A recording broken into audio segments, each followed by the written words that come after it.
From Williams to William Smith, Rochester, and down here to the beautiful city of Ithaca. It is the Ithaca Cayuga Inlet Invite.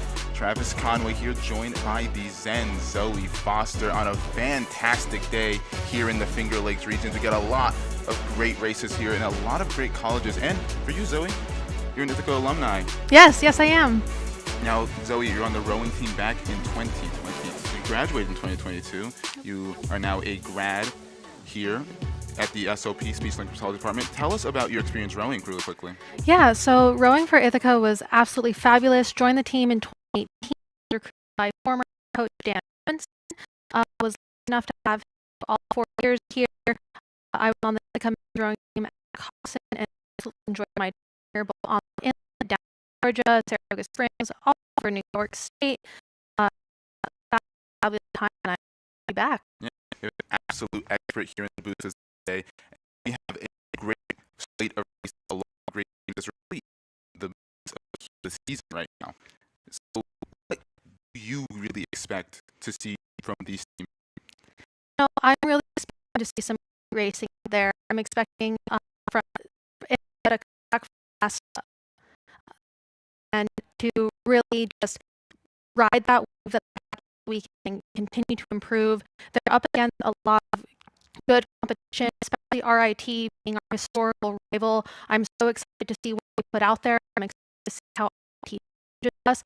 On the women's side, I'm so excited to see teams brings and how Ithaca responds. Now, around 10 a.m., the women's 3-8 between Ithaca and Williams have game going all the way till races, going all the way till noon. But throughout the week, the water has a lot of rain. We got a great day to go. That's high. So yeah, it should be lovely. Nice and flat out there on the water for them.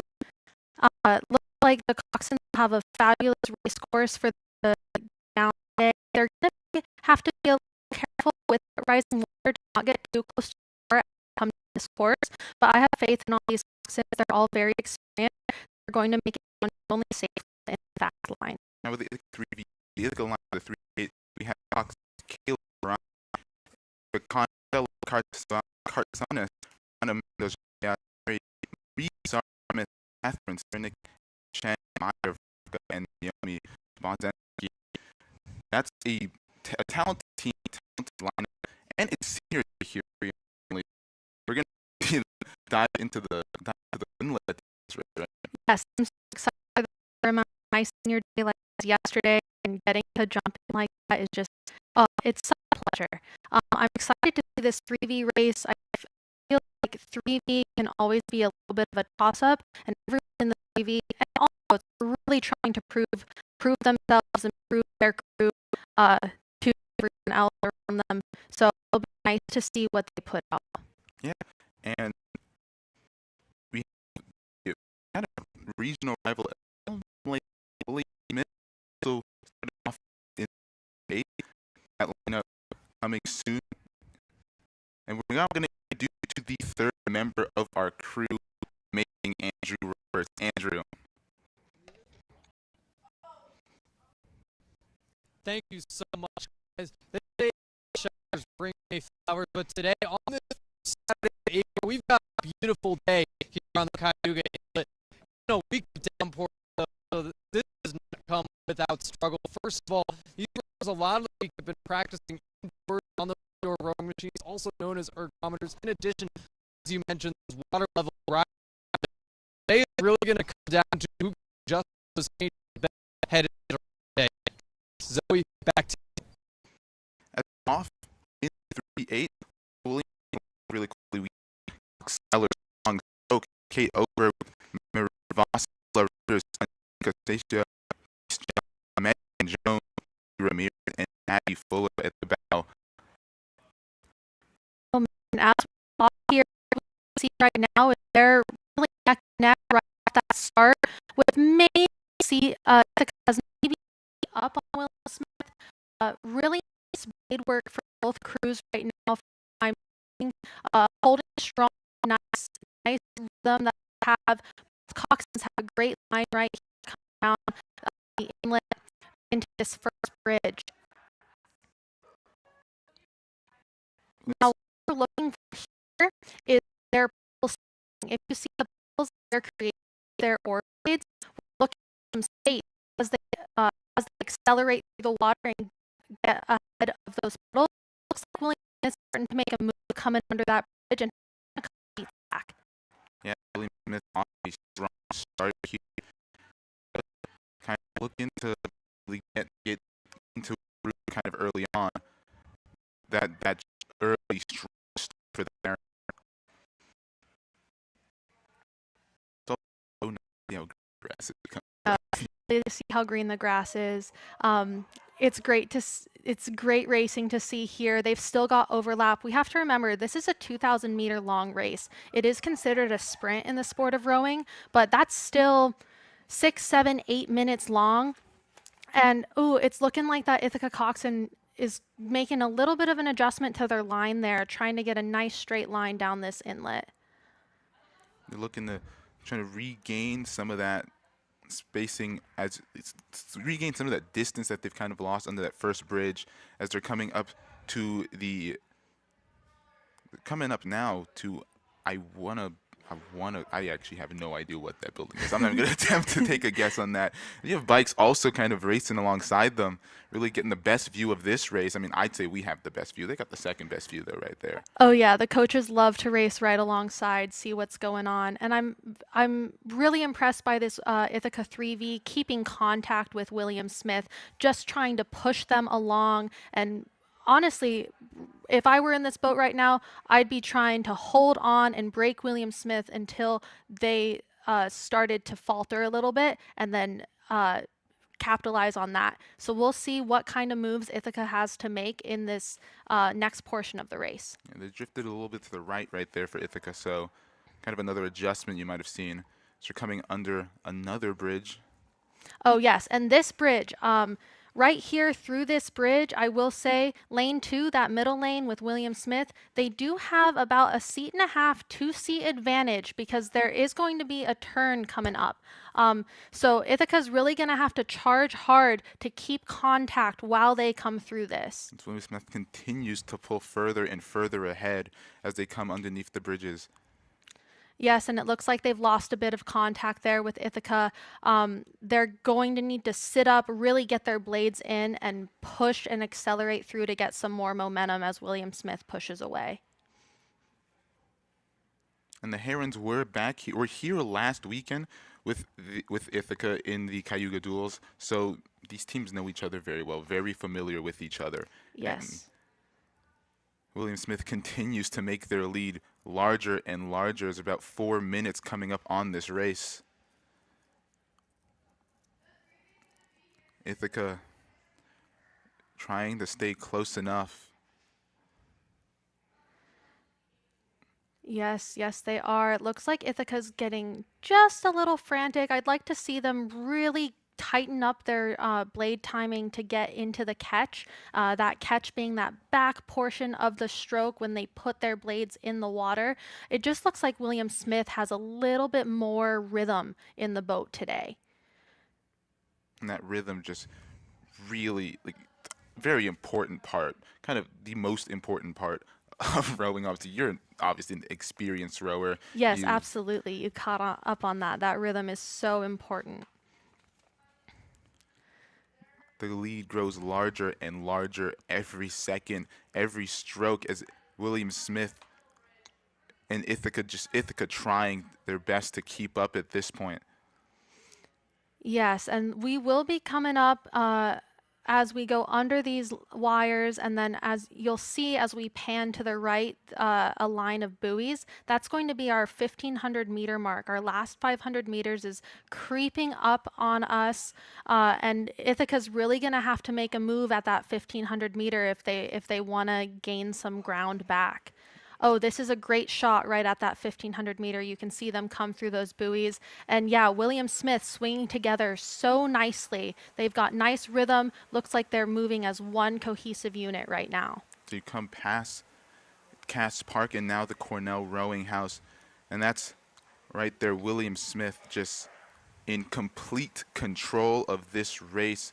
5 minutes, almost 6 minutes through. Ithaca's still fighting hard though. They're really trying hard not to let William Smith take more water on them. And they're just pushing through. We'll see if they have what they have for their sprint here at the end. We come to the final, say 250, we can say. Yeah, coming up on that 250. Let's see. And like you said before, William Smith in control of this race today. Ithaca still losing a couple seats, but fighting hard to get it. I'd like to see their stroke rate come up as they come into this sprint and really accelerate through that water. It's a little hard with this angle to see what their rate is, but as you can see here, William Smith has picked up that rate, getting those blades in nice and quick, getting ready for that sprint. And it looks like they're really kind of like taking like a typical, like, say, human sprint, and they're kind of turning this right now into like a Usain Bolt sprint in this final stretch. Ithaca fallen behind, almost outside of the drone's view. William Smith all alone in this one, all alone. Pushing through, coming up on that finish. Ithaca still fighting to close some of that gap, put out a good time here today. Here they come through. Beautiful finish for William Smith. Around, say, unofficial, kind of 7:29 mark right there, and Ithaca coming in not too far behind, about 10 seconds. As William Smith, dominant start, dominant lead right there. And we do have to give a hats off to Ithaca Absolutely. on that start. They really fought hard to keep keep contact with them for as long as possible in this race today. Now, while we have, as right there, you see that start. Coming up next, the women's 1v8 right now between Ithaca and RIT. You called them the historical rivals between these two teams right now. Yes. So you want to talk a little bit about that rivalry? Yeah, so at least on the men's team, I can't totally speak to the women, but at least on the men's team, RIT is our big upstate rival in this sport of rowing.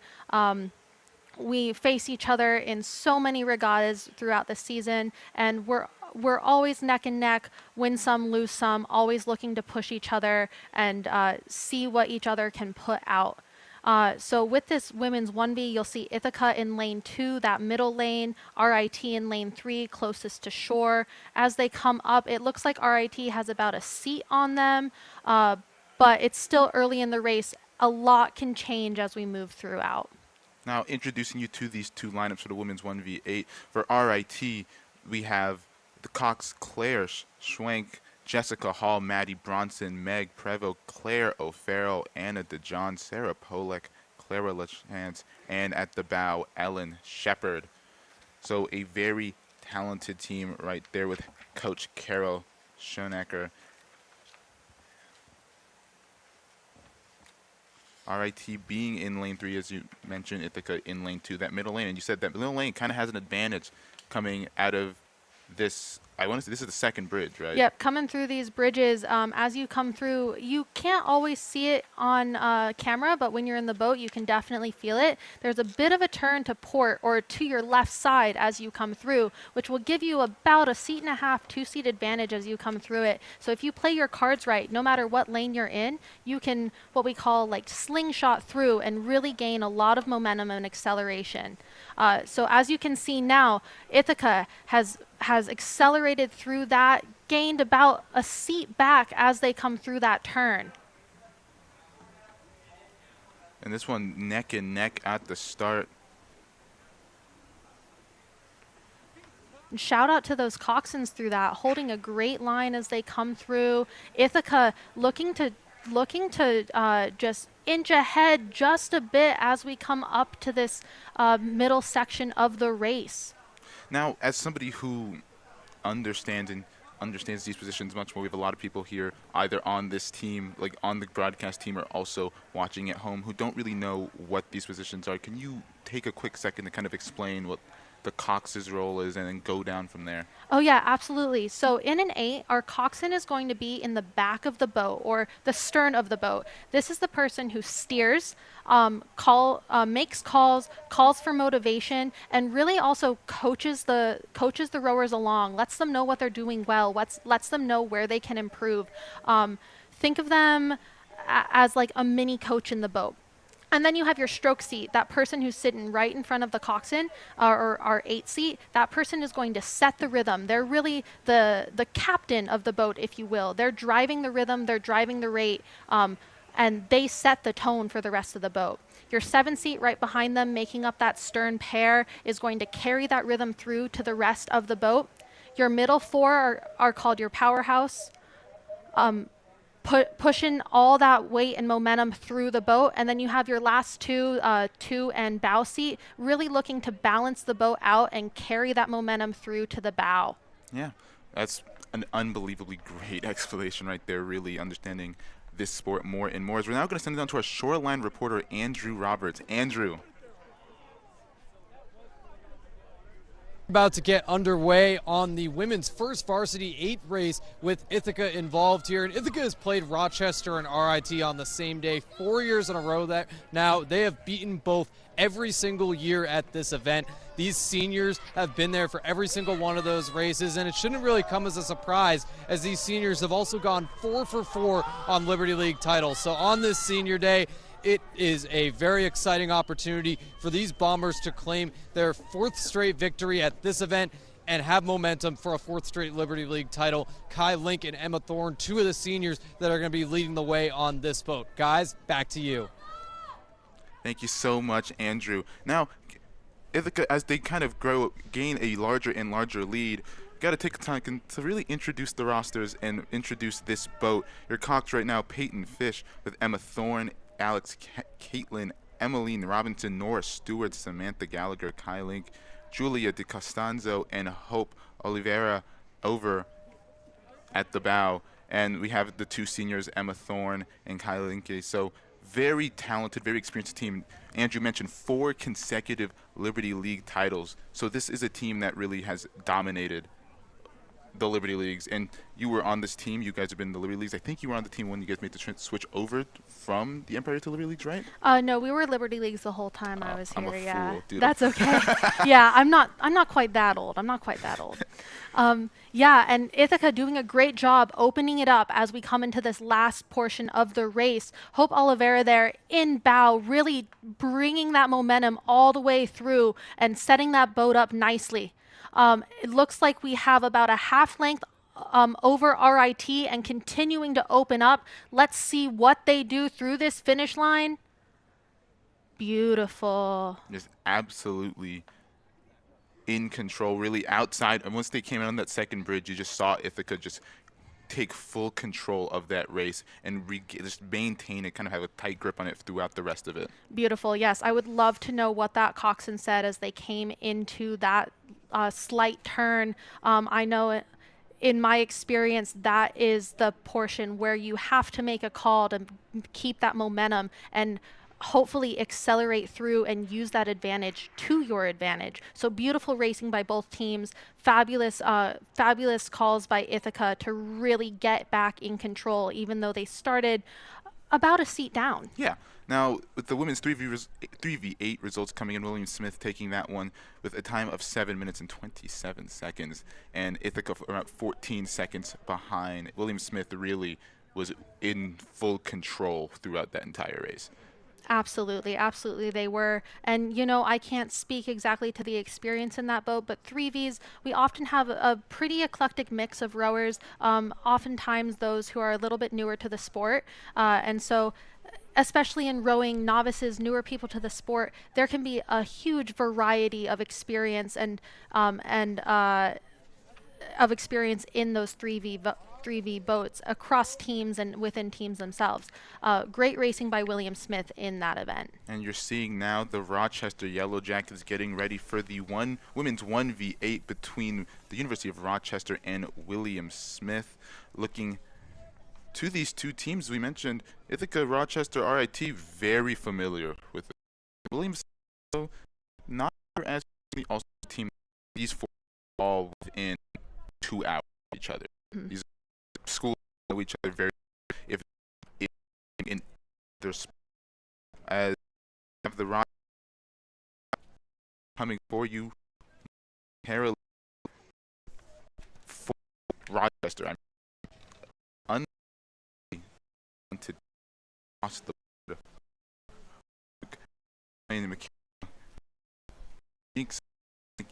Laner, VY, Ava, and the Aaron, Queens, right, and Sophia with about 1v8. Second, you explain those letters in each of these. For sure. Obviously, the Steve, you'll see right in the back there. I just want a quick shout out to the Oxens getting into position for the race as they go. Your seat is going right in front of you, then behind and down 3, and then out in the front of the boat as they come off. Great start from both teams. Looks like our lane 3 has just taken off. The Rochester out to rocket start right up to Liz with this mold down each rim Y Lion Austin and Bartholomew as William Smith actually back up. Right, it might have done that camera, but their neck here at first since here great line inlet and right now who's going to the tone race. This neck looks like Smith a bit of an rock as a looks like the fast let's stroke. I want to great a little bit there. Put really all that you possibly look a little lower, but looks like staying efficient lower rate. Rochester, your rate really to keep contact well with. There's a complex quick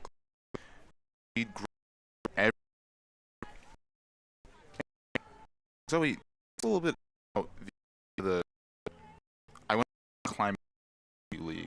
All these things so with each other. I'd say it's really fun. You get to face a lot of teams, a lot of not only see how the team grows, but you get to see how the others grow. What's working for them, or have or their you really the whole of their ability to because you see them so many times. You're not meeting once, and we're getting a little bit close there. You blade close. Rochester making an adjustment over starboard, the right. Smith making an adjustment to the left or port side. They're just to pull away. Catch by Cox, not let the blades. In that near. Called near because you come on the bridge. You saw William Smith advantage Rochester having to adjust more so than they did. Only for Rochester and only adjust. Yeah. William Smith. You're also staying in the lane, not hitting the bridge, as you can see the pillar beneath them. Smith using it as a fantastic opportunity to grow the lead. It's a critical building. Absolutely, and did a good job and used advantage of and open this race to take advantage. Smith, women off strong, saw the race in against Ithaca now as they're just ending more from the hair so talent as a. Absolutely, as they on next bridge, Oxens are looking at keeping point at 1500 mark, trying to set line that they down without barrier. This can be a slightly traction of this as you have as many landmarks to go, so you have to trust your gut instinct and eyes on that next see where Rochester's fight hard to make up ground, but just open. Smith, just unbelievable teamwork. This is sport. Every team works more than like you have to be in. You have to, and I feel like it's important. Fantastic coxswain. Imagine you were an amazing on the men's team. So it's really important having a dream kind of importance of on the team. Absolutely, you have to trust not only yourself and every other person in that that they're going to do what they can to get you through that finish line first. You also have to remember that you're rowing and coxing yourself, every other person in that boat. Now, William Smith taking a toll. You can see a little different in the momentum they're getting through the water.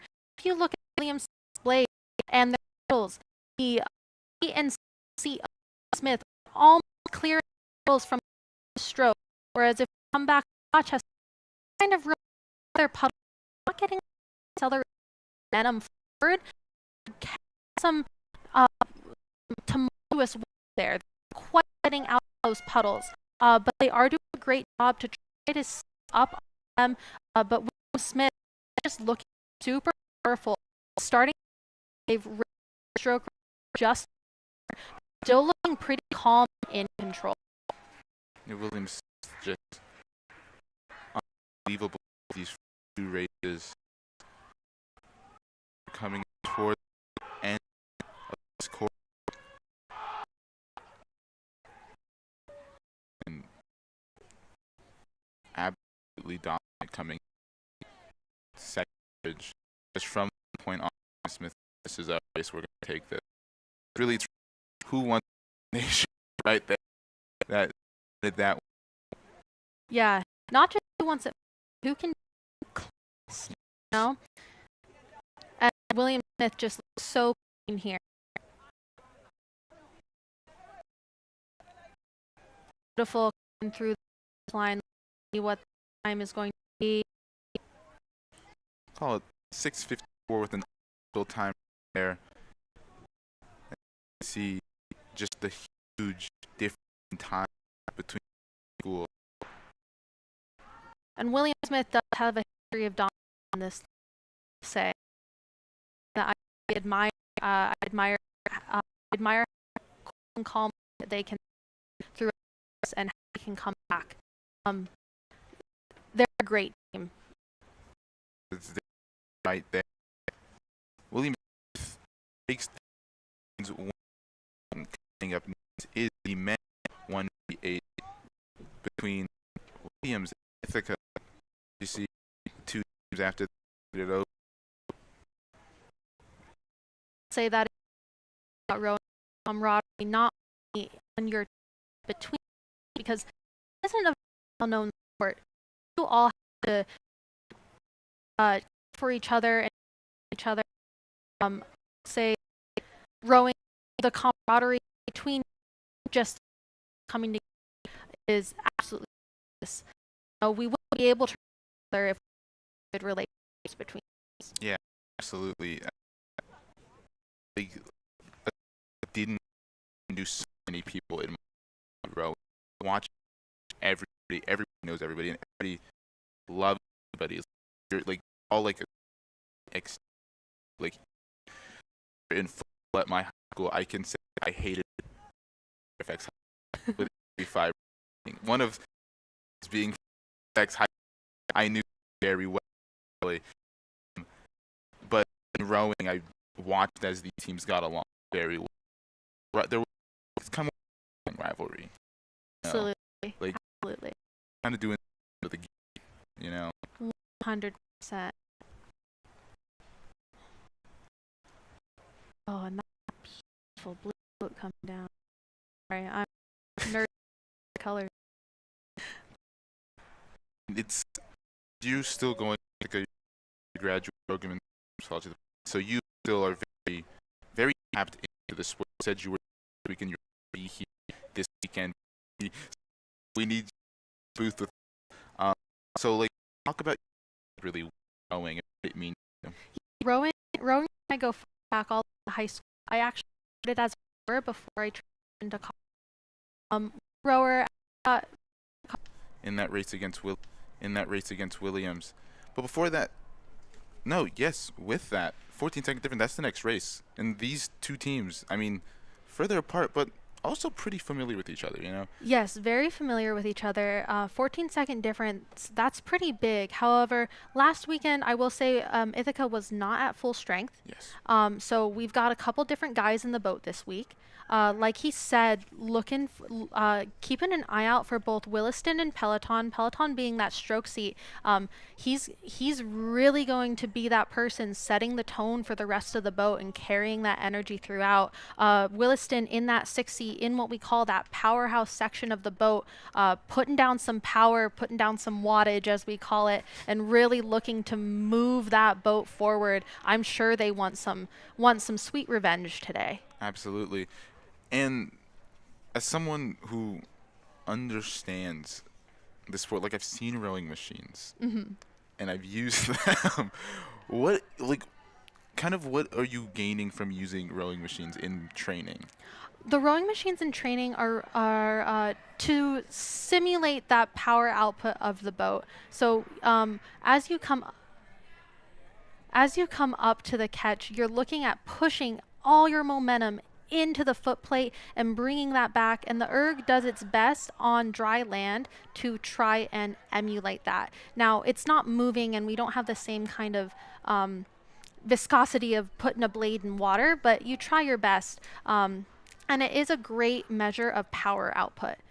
So you can turn the erg to look at wattage, so how many watts of power that you're putting out, which can be a great thing to look at. And it looks like we've got our results on that screen from that 1V race, with Ithaca's coming in at a 7:08 and RIT 7:14.1. That is quite the gap there. Yeah, I mean, Ithaca, like as we saw, kind of really pulled ahead very quickly. RIT was able to keep it close, but a 6-second gap in a 1V, not something, I mean, you would know better, but not something you typically expect, a gap that big.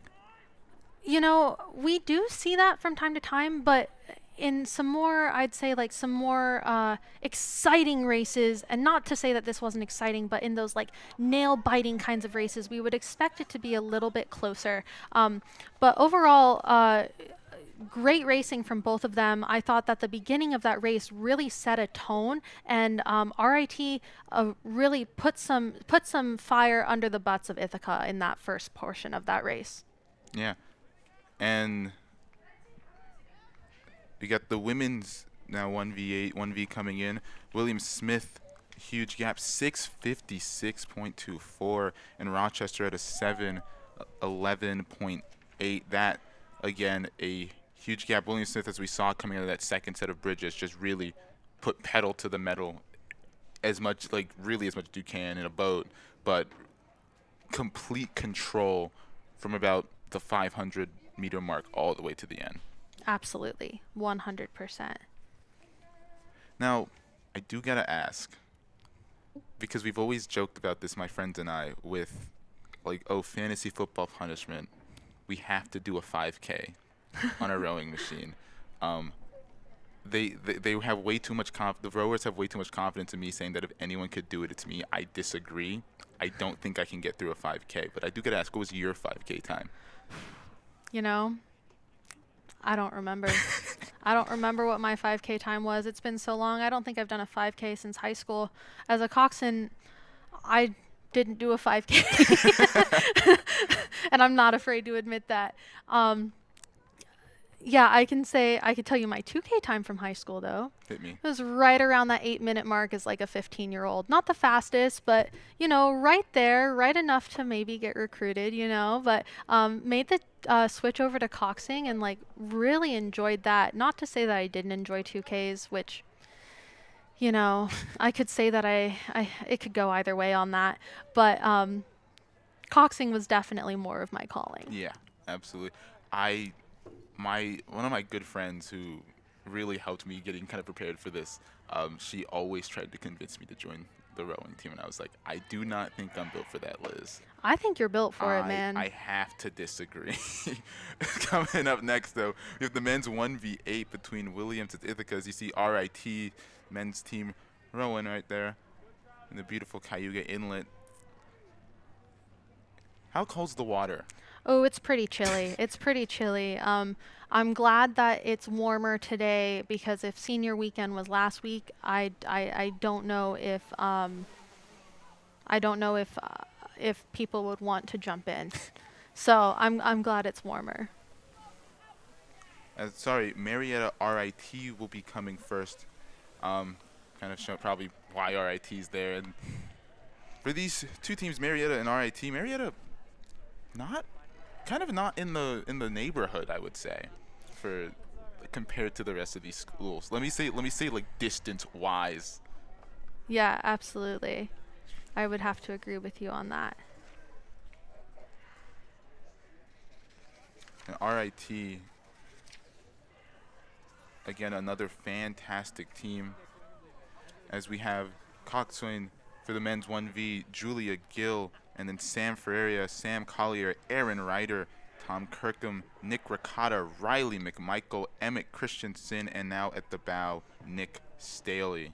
Looks like we've got a Sam Stern pair. That's fun. Sam squared? Sam squared Stern pair. I don't know if they go by that, but maybe they'll have start to start now. We gotta tell them that if they haven't figured them out yet. Let me have Andrew go find them and tell them they have to go by Sam squared Stern pair.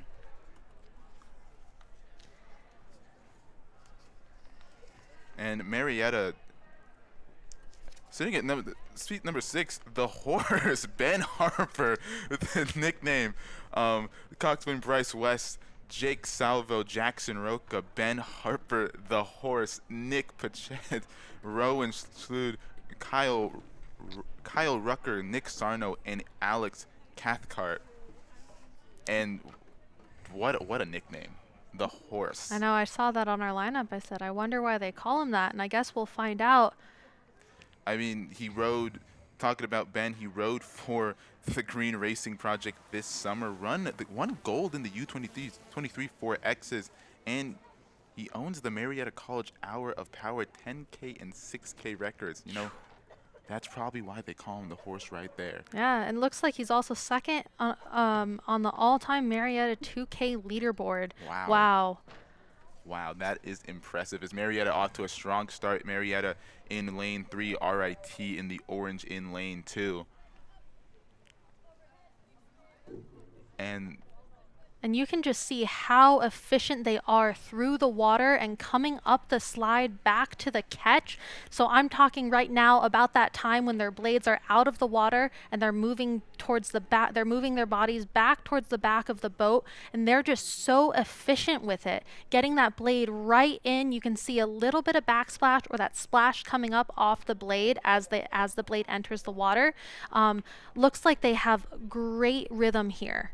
And Ben Harper's coach, Greg Murr, called him the closest thing that they have to elite caliber heavyweight oarsman.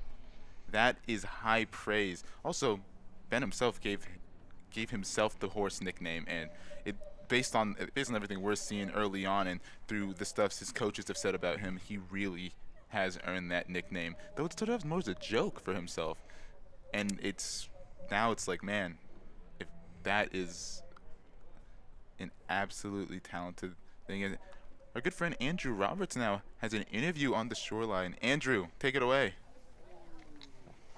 Thank you so much, guys. I'm here with Kai Link and Emmeline Robinson. They were on the women's 1v8 boat just recently. Very tight race with RIT. How'd that feel in the moment for you guys down the stretch? You know, it's always a little bit scary when there's another boat that comes out in front early on in the race, but I think we did a good job of staying composed and just trusting that if we push together, we could make up the gap and come in with a win. Yeah, I think it felt frantic at the start, but we really all came together, and we've been working on like moving up on other boats in practice, and I think we did a really good job implementing that. And we'll end with this. What did it take to sort of make that adjustment and get into a rhythm later in the race? I think just trust and a little bit of composure, focus on ratio, and stick to our technique. Yeah, I think Peyton, our coxswain, was calling like, trust me on this one and like go together, and I think that always really helps us to like remind us that we're all there together. Thank you so much, guys. We've got the men's race finishing up. We'll send it back to the booth. Thank you so much, Andrew. And yeah, Ithaca, really, what's kind of, as someone who rowed and as a cox, what would go through your head? What would you be telling to your rowers when the other team would kind of get a stronger start off? You know, kind of the same thing that coxswain, that our Ithaca coxswain told those women. Trust me, sit up, and let's go together. It is always difficult when a team has a bit of a start on you in the beginning, but you can't let that shake you. So I think Ithaca did a great job trusting each other in that boat, and really pulling through as a team together, not getting too frazzled, and just, you know, like she said, trusting the process, trusting the boat. And I think we don't always think about that mental side, and that side is so important. But looking back at this men's 1v race, looks like Marietta has lengthened out, or taken a couple boat lengths here and really lengthened out that lead that they have. I do wonder what this coxswain is telling them right now to stay on it, and what RIT's coxswain is saying to really get some fire under the butts of their boat, to try to possibly make a move, get a good time going through this finish line. Yeah, and really looking at Marietta throughout this season, they are coming off of those 1V and 2V for the men's team are coming off strong pacing at the San Diego Crew Classic. So they've been all over the country. That's something that they've said they've prided themselves on, being able to go from, say, San Diego to Central New York to wherever else, head of the Charles even maybe, and just play the best competition. And I think when you play the best competition, it makes you better. You're used to playing these tougher, racing against these tougher competition, and you get stuff like this where Marietta is so far ahead and in complete control. And when you have, as you called it, let me see if I remember the term here, kind of like your powerhouse. Yeah, your Yes, powerhouse. with such a talented group of rowers, I mean, you're bound to get leads like this. Absolutely. And right back to that, when you go somewhere where you're now the little fish in the big pond, it makes you grow, makes you have to watch your back and start to become a big fish, so that when you come back to your slightly smaller pond, you're now the big fish. Great analogy right there. Unbelievable. Marietta, all alone. Coming up to that line, let's see what kind of time they put down as they come up. Now, we talk a lot about in rowing, having that 6 minute be our breaking point, be that point that we're striving for throughout the season, wanting to break 6 minutes. Now, it's still pretty early in the season, and it's looking like Marietta was pretty close to that. And it would be nice. I'm excited to see what other times they put down as the season progresses. It's RIT coming in unofficial count around 6:31, 6:32. Marietta, though, dominant from start to finish. And for Marietta, they have the same cox is going to be on this as well. Is going to be in both sessions of the 1V. So same boat, same race, same team actually for both sessions. Sorry. But this is a team that prides themselves on like never taking a break. Ben, now a senior, came in fall 2022, spring 26 now, has never taken a break from rowing. As we're going to come up on the next race between the men's 1V between Williams and the Ithaca College Bombers. Coxswain, Jakes Patterson, Reese Peloton, Andrew Cheeley, Bryce Williston, Liam Baker, Andrew Coit, Liam Dickey, Marshall, Adams, and Bow, Nico Greenberg. Now I want you to keep an eye on that stroke C or 8C Reese Peloton. He was named as one of the rowers to watch. I really want you to see how he sets the tone of this boat, sets that rhythm and rate, and how he, you know, like converses with that coxswain as they come down the course. And Williams and Ithaca, as they get set here. For Williams, they've really kind of very different neighborhood up in New England, but again, you mentioned these teams very familiar with each other, as Karina Sun, the Cox, Kyle McHugh, and Quinn Carroll, and the stern, Will Densmore, Jack Archer, Noah Peters, Jack Wagner making up the powerhouse, and Meyer Liebman and Michael Lestrang over at bow. Did I get those terms right? You did. Oh, so yes, proud of you. We are learning. So let's see this start and see who's going to take off. I'm looking for a nice clean start from both crews and really some power coming from that Ithaca crew today. And also talking about Ithaca, Bryce Williston, two-time captain, second team IRCA All-American in 2025 as they're off right there. And you mentioned Reese Peloton named to the 2026 D3 RICA watch list. And you can just see that control that Reese has of that blade work as he comes into it, coming off nice and quick. Looks like they're moving together quite well. Williams with a maybe half a seat up on them, and they're close. That Williams coxswain is going to need to move to the left side to port if they don't want to hit blades. There they go, making that adjustment. Ithaca coxswain holding a great line. Very proud of them for not getting frazzled and moving too close to shore on that, because that can be a very difficult position to be put in. Yeah. In those situations, when would you say that, like, as you kind of gain more power, you lose control kind of the direction you're going in? I would actually say you get a little bit more control, because the faster you move, the easier it is to actually turn. Yeah. The slower you move, kind of like on a jet ski, if you're moving too slow, that turn isn't going to be as immediate as you want it to be.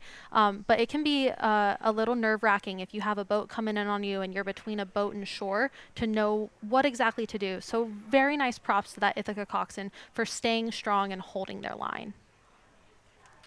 Williams pulling ahead. As we mentioned, Williams had a 14-second gap between them and Ithaca just last weekend. So Williams starting to pull ahead a little here. Yes, and Ithaca working hard to keep contact, keep up on it. It's looking like they're maintaining contact. If I were that coxswain right now, I would be, if I were that Ithaca coxswain right now, I would be urging my team to stay with it, to trust the process, and just keep contact with that boat. Try to tire out that other crew. See how far you can go with it. Williams looking very strong right now, though. Good rhythm, really nice blade work from them. Yeah, Williams, just unbelievably talented squad across the board.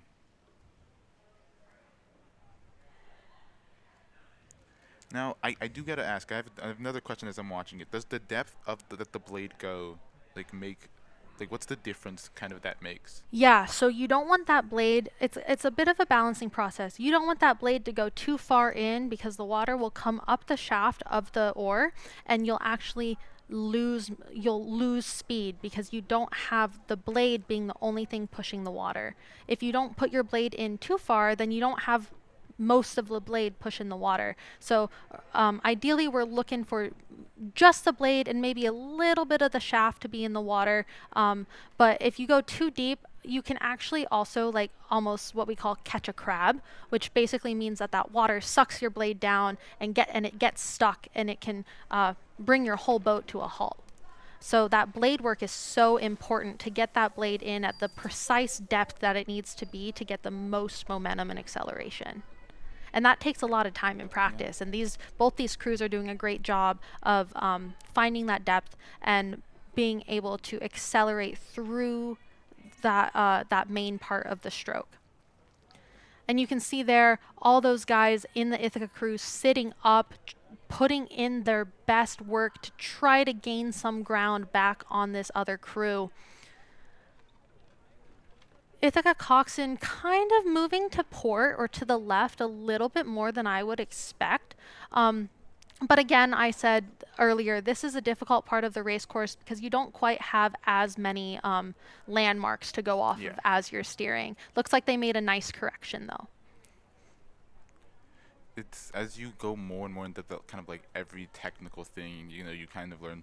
I think that's kind of the best thing about being exposed to sports that you wouldn't typically spend your time kind of watching. As much as I can say now, like rowing is an unbelievably exciting sport as Williams comes through, but how technical each stroke is, everything from like the depth of the blade to how far ahead or behind the puddle you are, and even just like the movement of like your back and your legs. Oh, 100%. And it looks like Ithaca's getting a little tired here, if I had to guess. You can see in their posture, they're starting to shrimp a little bit, starting to push that their chest forward. I would love for that coxswain to make a call for them to sit nice and upright, open up that respiratory system, and try to get a little bit more length through that stroke. Just looks like they're getting a little bit short, probably because they're putting in a lot of work right now. Yeah. And Williams all alone as they're passing that Rochester boat. Yeah, Williams looking great right now. And the women's 2V also about to start as Williams comes towards the end. And I really like the boat color for Williams. I know, it's beautiful, isn't it? I think purple and yellow is a great combination. As much as I love the blue and white, as the Ravens fan in me kind of wishes they'd put a little more gold in those uniforms. I know, me too. Do you watch football frequently? Not frequently. I'm big into the Cortica jug. Yes. That's really like the one football game that I watch each season. Ooh, and Williams right under the 6-minute mark. Let's see if Ithaca can get within that 14-second gap that they had last weekend. It's going to be close, but looks like Ithaca just around that 14-second gap that they had last weekend. So Williams under 6 minutes. That was about 5:58 it looked like from our view. We'll get the official times later. As we're going to send it back to the start of the course now, where we have the women's 2V starting. And they're already underway, coming underneath that first bridge. It's going to be in the lane 3, the right lane. RIT, and in lane 2, Ithaca. Beautiful. We didn't get to see the immediate start of that race, but it looks like they're right neck and neck right now. Ithaca in that middle lane, so they are going to have that bit of advantage around that turn under those bridges. We'll see what they do with that as they come up on it.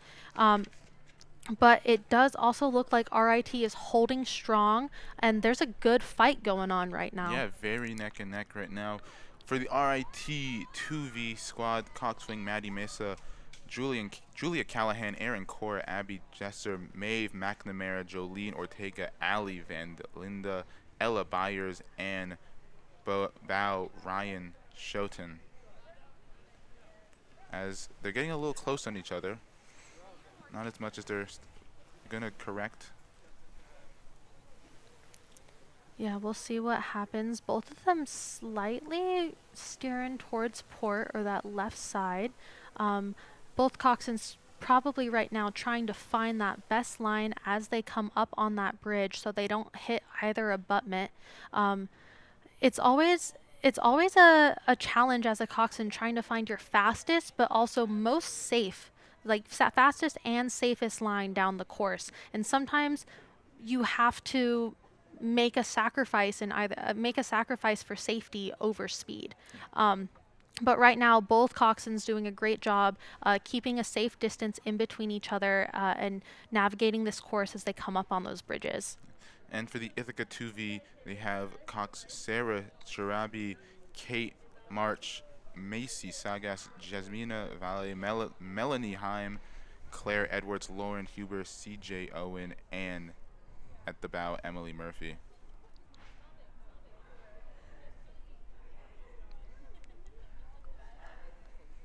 All right, as they come in through this bridge, I always loved rowing under this bridge because when you make a call, it echoes. It was always so great if you made like a big move call and it just echoed throughout. It was always like so motivating, not only for the rowers, but for yourself as a coxswain. And be like, yeah, I can hear myself saying that. That's awesome. And looks like they took that advantage to their advantage. They're up a couple seats now, about a half length, with contact still. Ithaca pulling ahead as they're coming by the Cayuga Medical Building. Good adjustment from that RIT coxswain, getting a better line as they come through. Ithaca still fighting to keep that lead. They can't let up now or RIT will take it back. Yeah, so RIT slowly gaining ground, it looks like. Yeah, it looks like they're taking about a seat. So Ithaca's going to really have to stay on and keep turning up the pressure because RIT is challenging them right now, pressuring them. They need to stay on their power right now.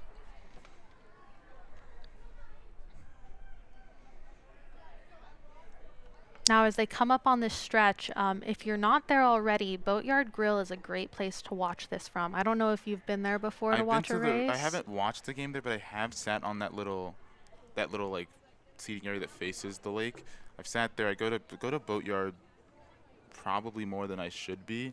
I do love that grill. Boatyard Grill is one of my favorite places to go eat in Ithaca. Yeah, it's lovely. I always take my mom there. It's a great place. It's a great place. I don't know if we're allowed to promote them like that. But I mean, they're right there, and it's a great place to watch the race. You get a perfect view of this. Oh, yeah, you get a perfect view right at that 1,500 meter mark. I feel like that's one struggle of a rowing race because they're so long. A lot of people go, well, where do I go to watch? Yeah. You know, and for those wanting to go to a regatta, I say right around that 1,500 meter mark is probably the best place to see because you get to see them a little further in the race, and it's a great measure of who's going to finish first, who's going into that sprint with the most power. As they're passing Boatyard Grill now. RIT looked a little winded there, but I'm hoping that they get a second wind as they move into this sprint. Ithaca pulling ahead. Oh man, they're looking nice and solid. Great blade work from them, moving together as a unit. And you can see them there with their yellow hats that have become a symbol of the Ithaca women's rowing team. Love that. As a men's team member, I was always jealous of those yellow hats. I think they're great, especially with the. I think this is kind of an opinion I've always had. I feel like Ithaca should really incorporate yellow into their uniforms more, as that's their third color. Blue and white is what the uniforms are. We got gray in the uniforms a lot more. It's great. Blue and white is great, but that accent of that yellow gold. Accent, you gotta have that. Yeah. And Andrew now, a Shoreline reporter, with an interview with RIT. Andrew. Here with Jessica Hall. She was the stroke seat on that women's varsity first 8 boat against Ithaca. Very tight race with the Bombers. How do you look to rebound from that? Well, we've had some pretty bad weather the past week, so this is our first time getting back on the water in a couple days. We had a lot of fun, and it's really nice to be in the nice weather, and our plan is to just go back, race it just like we did, and hopefully get even better. Great first race of the season. So. Thank you so much. Yeah, tell me more about that weather. The water level's rising a little bit, a lot of indoor practices this week. How is that adjustment over into the race?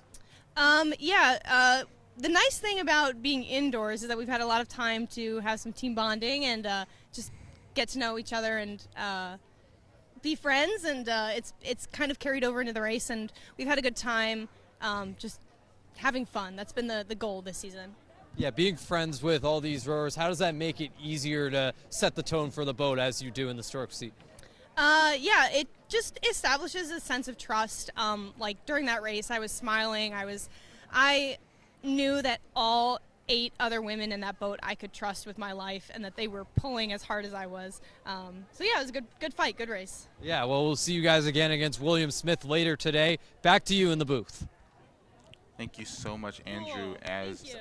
Ithaca took that race over RIT. For RIT, for RIT, you know, they in the 1v, you gotta.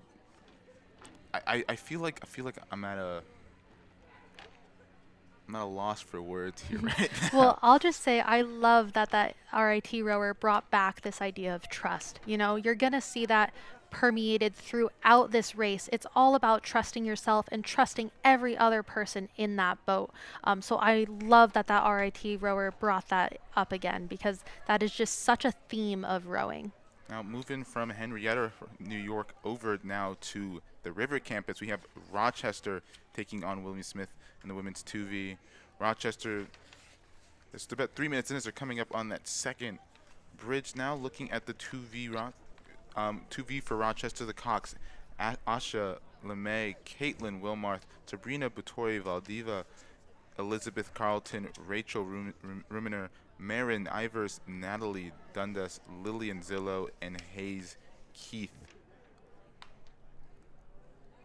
And for the William Smith Herons in the 2v, we have Mimi Kreko, Liv Helms, Lily Lothander, Nora Smith, Ainsley Kimball, Paige Bernhard, Alyssa Gillaranda, Ollie Sainsbury, and Lily Keefe. And William Smith pulling ahead, coming through that Cayuga Medical Building and underneath the second bridge a couple seconds ago. Yes, looking very strong. Both teams with some pretty good blade work, but William Smith just looking so efficient, so sharp throughout this. Now, here's another question for you, because looking at where RIT and Rochester are compared to where Ithaca and William Smith are. Ithaca and William Smith, they have Cayuga Lake and they have Seneca Lake Seneca.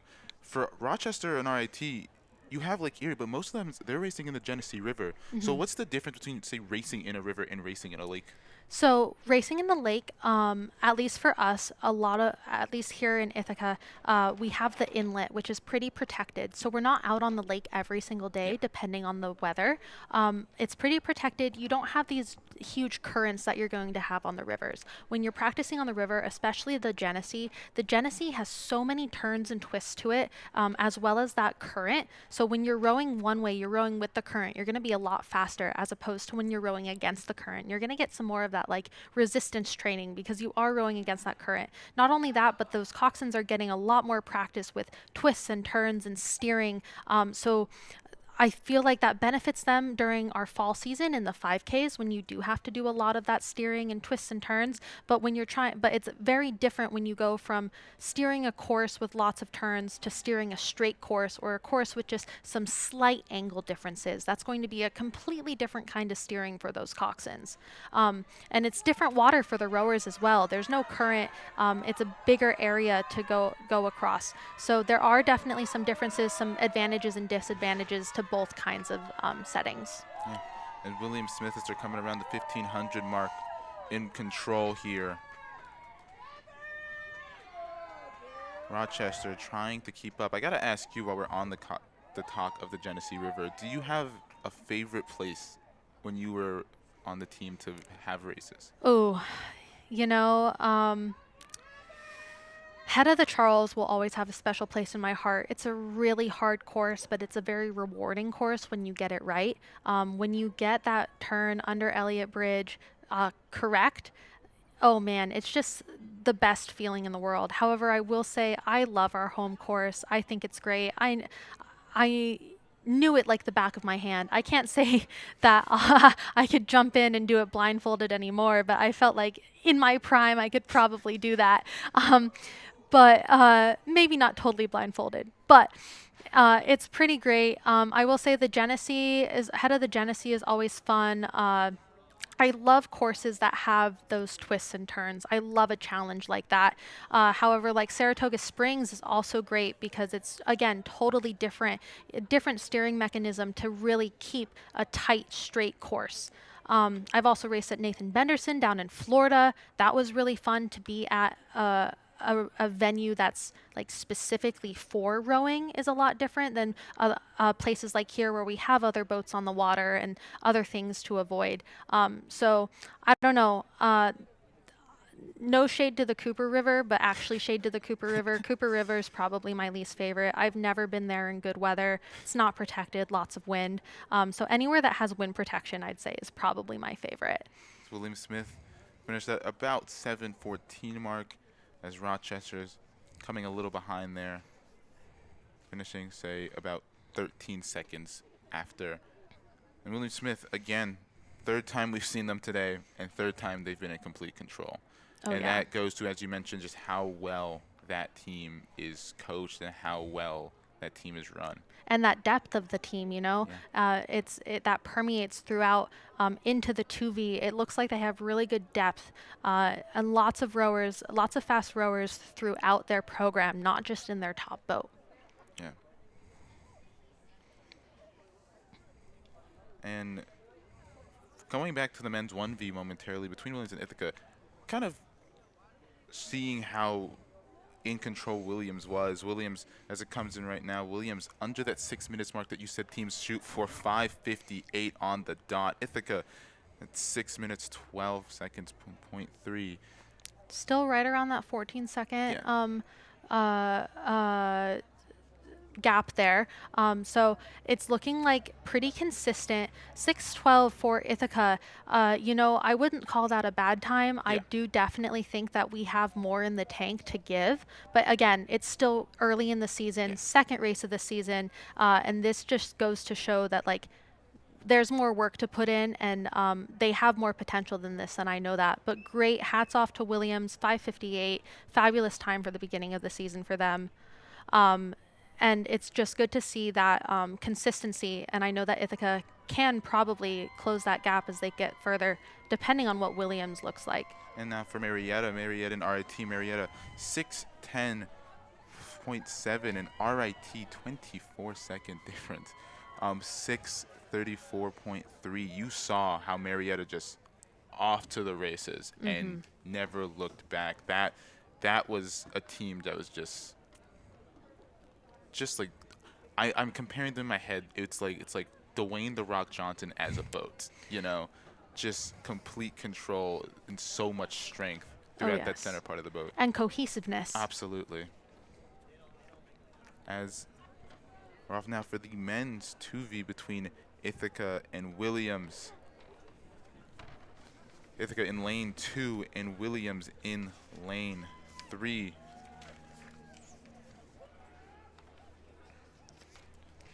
For the Williams boat in the 2V, we have Cochran, Emma Silk, Travis Carroll, Luke Kulasiran, Dalton Peters, Atlas Barnes, Justin Schoenfarber, Aiden Beyer, Lucas Wu, and Aiden Spelacy Erkin of the bow. And for the Bombers, Cox, Knight Adkins, Max Dexter, Nolan Boswell, Tyan Fields, Leo Covello, Connor Brighton, Brody Hart, Henry Hersberger, and Cameron Stanford at bow.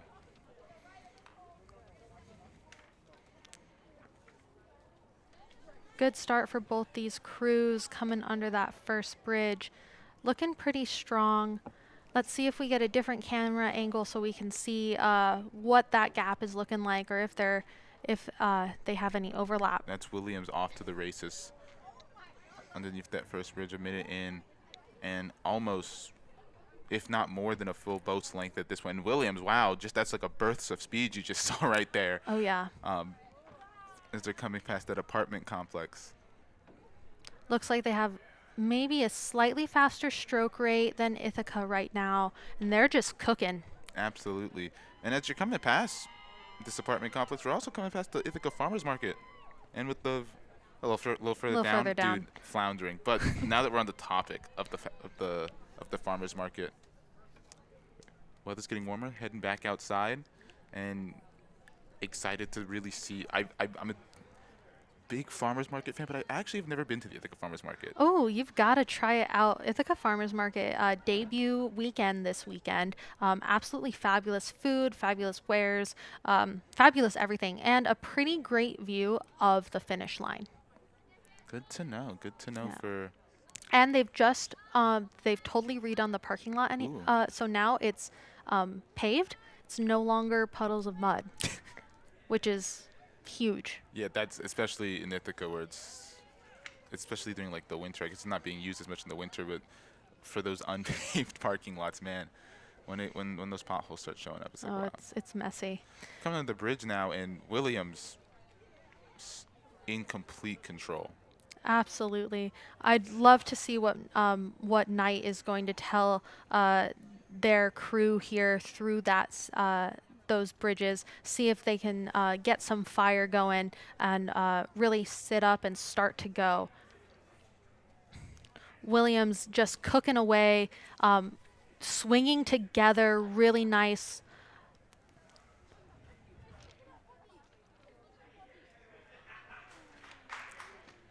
Coming past Cayuga Medical, and that's almost 3-4 boat lengths, you'd say, right? Yeah. And Andrew with Professor Wazaloo down on the shoreline. Andrew. Yes, thank you so much, guys. I am here with Professor from Ithaca College, Zen and Wazloo. You have 4 students here that are racing today, including the coxswain for the men's first varsity 8 boat, Jake Patterson, also Kai Link on the women's first varsity 8 boat. How's it been seeing them out on the water? Oh, terrific. It was perfect timing, and what a great location. And I do follow Ithaca College athletics, and rowing has a great reputation. And again, it's also Ethan, Cameron, Jake, and I think, and as you mentioned, Kai, and I think there's another student as well. But it's wonderful in perfect weather. I'm very proud of them. Very committed students and great athletes. Yeah, thank you so much. Cameron Strong, also a producer of this broadcast in addition to racing, so he's got a lot on his hands today. How's it been seeing him in action? Wonderful. And you know, you come here and you get here and you see the friendly face and all the other excellent students and athletes, and there goes Cameron riding across here as well. So no, it's great. Thanks. Yeah, great stuff all around. Anything else you want to add about the experience here at the Cayuga Inlet? Well, you know, you take a look at the boathouse and the commitment and all of the support, and I was out on the inlet, and it's nice seeing other athletes coming out from other athletic teams. And actually, I've been looking, but also in my class I have a number of field hockey players, and they said, "Are you going to be there too?" And I said, "Of course, I'll try and make it out." So it's a really nice community, very, very nice. Well, Zenon, great to see you out here supporting the team as well. We will send it back to the booth. Thank you so much. Thank you so much to Andrew and Professor Oslo, I think history professor at Ithaca College right there. And as Williams again ahead, let's talk about, you mentioned how well known and how storied kind of the Ithaca rowing department is. I mean, we saw inside the boathouse where we are right now, the back-to-back national championship banners, 2004, 2005. We had multiple Olympians from Ithaca College, and also now 3 straight Liberty League titles for the men, 4 straight for the women. So really, can you tell me about like what that kind of keeping up that legacy is like as somebody who's on the team? Oh man. I'm so proud of this team. While I was here, unfortunately, we did not win Liberty Leagues, but I was in the boat that won states against Army West Point, which was huge for us. So after I graduated is when that Liberty Leagues title started coming back to Ithaca, and it was just so nice to see as an alum, to see that motivation and that momentum be carried through. And it's just fabulous to see that rowing has continued to grow and continued to gain momentum as we move forward through time.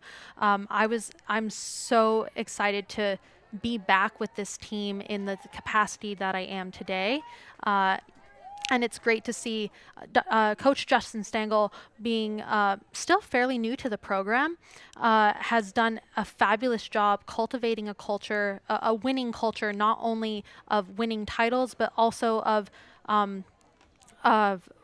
winning athletes, like these athletes that want to be here, want to put in work, and want to work together. And with the men's 2V coming up between Marietta and RIT Williams in full control, we also have the results coming in now for the women's 2V with Ithaca 726.24 and RIT 735.17. And Ithaca just did a great job during that race, staying composed, taking back some water, and pushing through to the end. Yeah, Ithaca, that was a close race through the start. RIT really did a great job keeping up. I think Ithaca, again, like in that final stretch, was just fully in control though, and it's been really fun to like get the opportunity. One, thanking the crew we have around us for letting us and having us be able to broadcast this, but also getting a chance to learn about the sport. For me personally, like this is the sport that you're very familiar with. The most experience I really ever had was hearing my friend talk about it in the car rides home, and now getting to be like, okay, this is really, I feel like kind of like the story of my junior year has been like learning about different sports and learning about them more and more, and be like, this is really cool. I wish I knew about how cool this sport was earlier. As we have the second set of results coming in right now for the women's 2V, William Smith 714.9 and Rochester 728.3, and that was another one of those races that William Smith was just in control. Oh yeah, absolutely. That William Smith really has a good handle on this regatta today. They look calm, composed, and fast. So hats off to them. Again, like we were saying earlier, they have that depth. So their fastest people aren't just in their 1V, but also in their 2V, and moving through. They just have some depth to the teams, to their team, that right now is really unmatched. Yeah. I mean, yeah, you're seeing it. 3 races, 3 wins. As men's 2V coming up between Marietta and RIT. Going back to Ithaca and Williams, we saw that giant gap between the two. Mm-hmm. And while that gap was quite big, these teams are also, it's fun to be like, okay, these teams both in football have the biggest little game.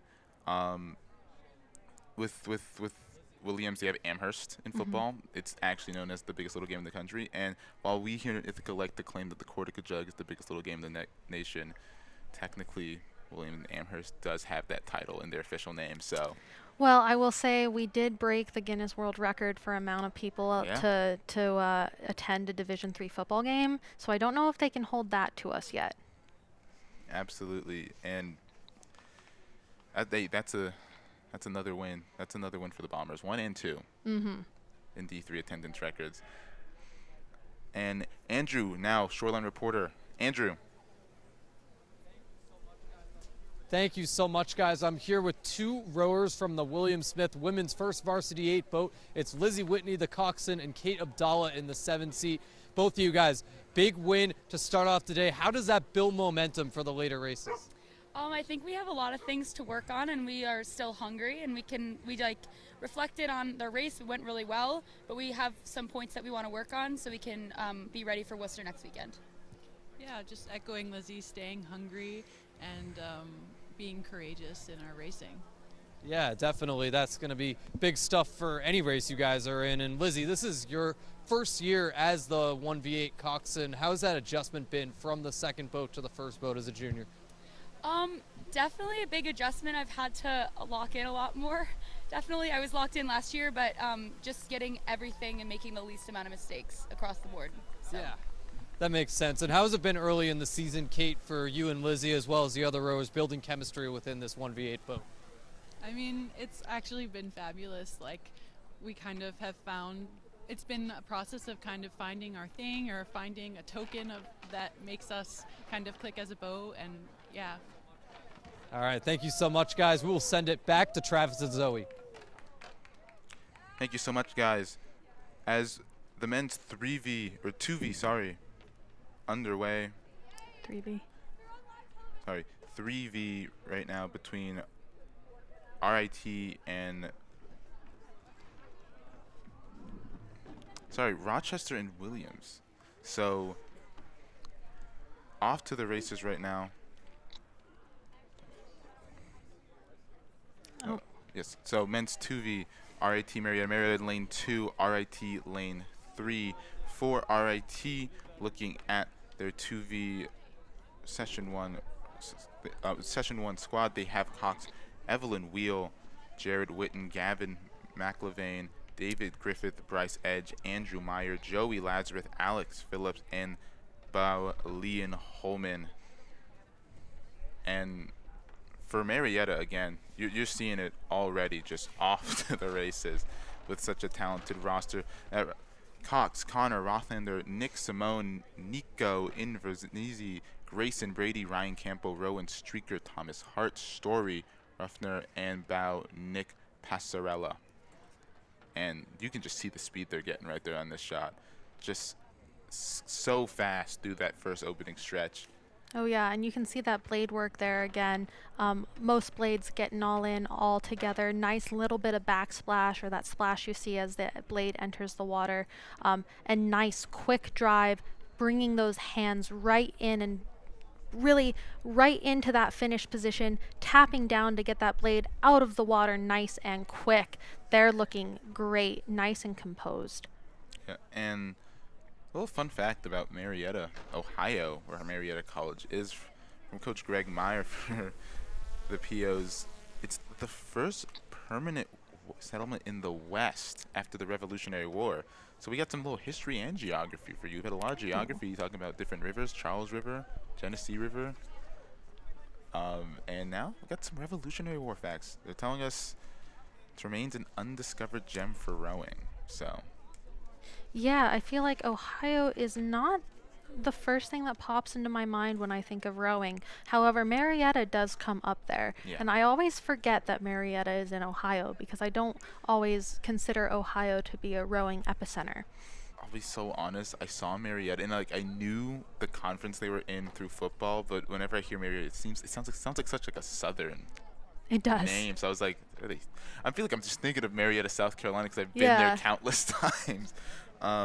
But Marietta, again, 3.5 minutes in and in full control of this. Marietta actually right on the border of Ohio and West Virginia, on the Ohio River, where the Ohio River meets the Muskingum River, and Muskingum College up the river, also in the same conference as Marietta. So Beautiful. And yeah, with this shot, you can really see their blade work there. Looks like 5C is getting a little high with his blade, but he's making a correction, trying to get that blade directly into the water. There we go, 5C. Sorry, I'm nerding out on this, but they're looking great, still looking calm, composed, all together. They've got some great posture in that boat, sitting up nice and tall. That's going to get them that swing through their hips that they need to accelerate through the water on their drive. and just wow, you can see coming through the 1500 mark just how far ahead. And we're gonna send it now down to Andrew Roberts again on the shoreline. Andrew. Thank you so much, guys. I'm here with Reese Peloton, the stroke seat in the men's 1v8 boat. A strong start to the day against Williams, but fell just a little bit short in the race. How do you guys rebound against RIT? Yeah, you know, we had some issues, technical issues in the first piece, but I think our strength is really our second piece. We, you know, in the past, we've really pulled it together and come out strong in the second half. So yeah, I'm looking forward to our second piece against RIT. Yeah, definitely. And as you get ready for that second piece, how are you communicating with that 1v8 boat to get adjusted for that race and make sure you guys are ready to go? Sure. Oh, let me think. I think that, we do a lot of breathing exercises, but we also talk as a boat a lot. I think that something I really enjoy about this team is that, we're all friends here. We really, make it an effort that we're, to be on the same page. And yeah, I think that's one of our strengths is that, we are of the same mind. And I think, yeah, that'll really help us in the second race. Yeah, and I mean, you are yourselves getting some All-American recognition, but of course couldn't do it without your team. How is that team chemistry impacting you guys in the boat? Oh, I mean, the guys are great. They're, oh, we gotta move, sorry. Being at the boathouse is a little chaotic. I think that, sorry, what was your question? Anyways, the team chemistry, how is that impacting you guys in the boat? Sure. It's all smiles. It's all laughs. I think that, we don't get too on our heads after a piece like this. I think that we knew we gave it our best. And, we're ready to turn it around. I think that, yeah, everyone plays off each other's strengths. Well, thank you so much. We will send it back to the booth with Travis and Zoe. Thank you. Thank you so much to Andrew and Reese, and coming in. I think that's at the boathouse right outside where we are, so having to move right there. And here is RIT crossing that finish line with Marietta. What a win! What a gap between those two. Oh yeah, and just to go back to what Reese said, I will say Ithaca has a long history of resilience. Yes. We are historically better in our second pieces, and I think this team especially has that ability to reframe, analyze and reframe their thinking going into that next piece. So not all is lost. I'm excited to see what they put out there in this second piece, and to see the changes that they make together. It's so nice to hear that they're all friends. They all work off of each other's strengths, and you can see that in the boat. You can see that camaraderie throughout the race, throughout the boat as they're racing, which is just really nice to see as an alum that has carried over into the next years. Yeah. With the men's 3V coming up next between Williams and Rochester, what you've seen so far today has been kind of, I want to call it domination from between some schools. As the men's 2V results come in, we have Williams with a 26-second gap, about 26 seconds, 6:03.7 for Williams, in the Bombers with 6:29.1 in the men's 2v8 race. And do you have anything you want to, from what you saw in that race? Yeah, I just thought that Ithaca didn't have quite the rhythm that I was expecting them to have. They looked a little frantic, a little frazzled, but I feel like we said before, they have that resilience. They're able to make changes, make adjustments, and hold themselves to that. Williams, again, just dominating, again, with that depth of their program, which I think is something that Ithaca is still trying to cultivate here. And so get ready for the men's 3V. I'm really excited. I'm really excited to kind of see, as we get deeper into the depths of these teams, how resilient they are. We've seen it from William Smith. As they've gone deeper into their depth, you've seen the resiliency and the kind of consistency across the board. I gotta ask though, before this race for you, did you have any pre-race rituals that you had, or any maybe superstitions you had? Oh yeah, so my pre-race ritual was always getting all my things together in the coxswain corner, letting the guys know where my bucket was to bring down their water bottles and grab their shoes. I always offer to fill a water bottle for the guys, so we didn't have 8 water bottles in the boat, but and just talking to the guys and getting their input on what they wanted to hear from me was so important. And we'd go over the plan all together, contingency plans, everything like that.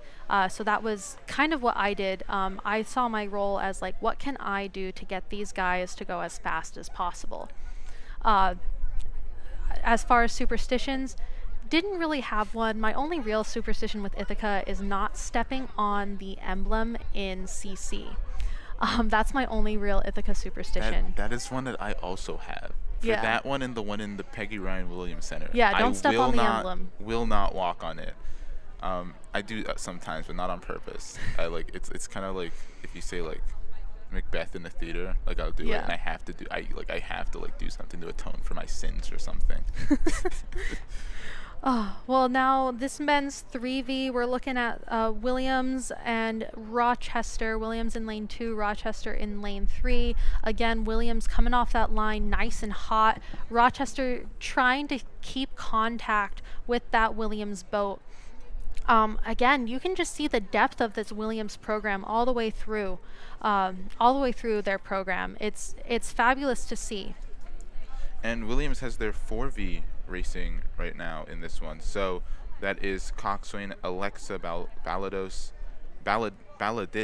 Mir, Mesard, Vaughn, Sanders, Winslow, Winter, Halsey, Sauter, Peter, Jarvis, Toby, Van de Van, Henry Hilton, and Felix Diaz for the 4V. Which the 4V racing in the 3V, is that something that happens frequently? Yeah, it happens from time to time. Just kind of depends on the layout of the racing and how you want to challenge your guys, what race you're going to put them in. I know that our 2V would often race in 1V races against us to really push them and see where they're at in comparison to other 1Vs and as opposed to other 2Vs. So that does happen quite frequently. And you're seeing this 4V team just blow it out of the water, really. That's showing you the depth of Williams. And for Rochester, their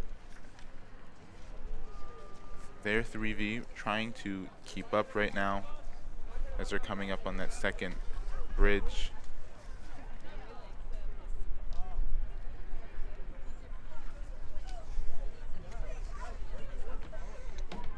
And for Williams, wow, you're just seeing how well coached that all of these teams are, and it is unbelievable to see. Yeah, they've got some fabulous rhythm right now, using that second lane to their advantage again, really like almost slingshotting through that. You could see they gained at least 3 seats through that buoy line.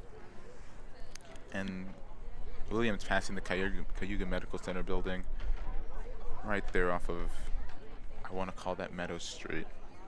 I think that's Meadow Street. I think I know my streets. I know the streets, how to get around without a GPS. I don't really know my name yet. That's fair. I also don't know the names. I know the important streets. I know Seneca Street. I know Green Street. I know State Street. That's really all you need. Yeah, and Aurora Street.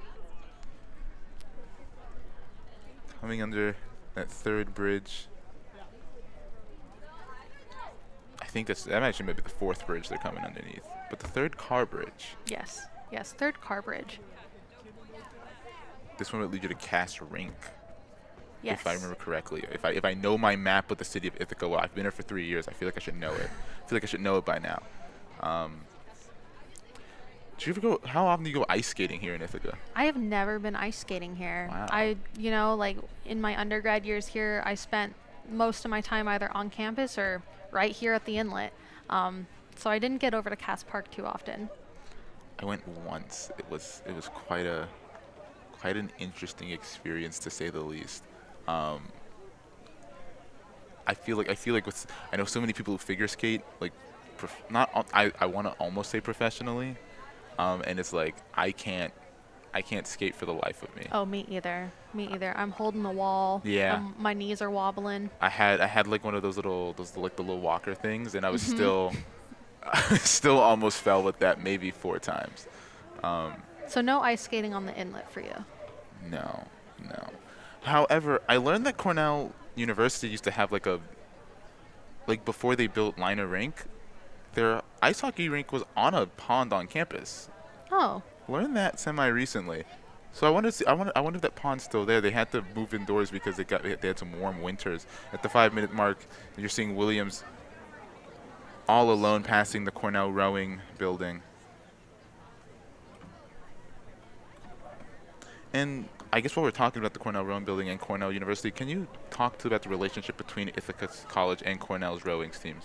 Yeah, so I'd say that we have a pretty good working relationship. I mean, we have to, sharing the same water.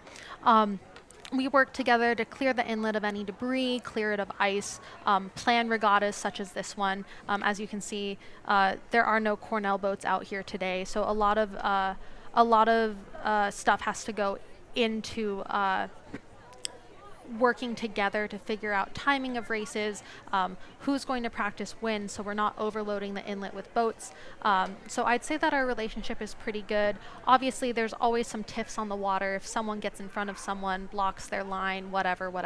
But overall, we work together quite well just to keep that overall rowing community camaraderie strong. You know, you can't have division within your sport, especially when you're sharing the same resources. Absolutely.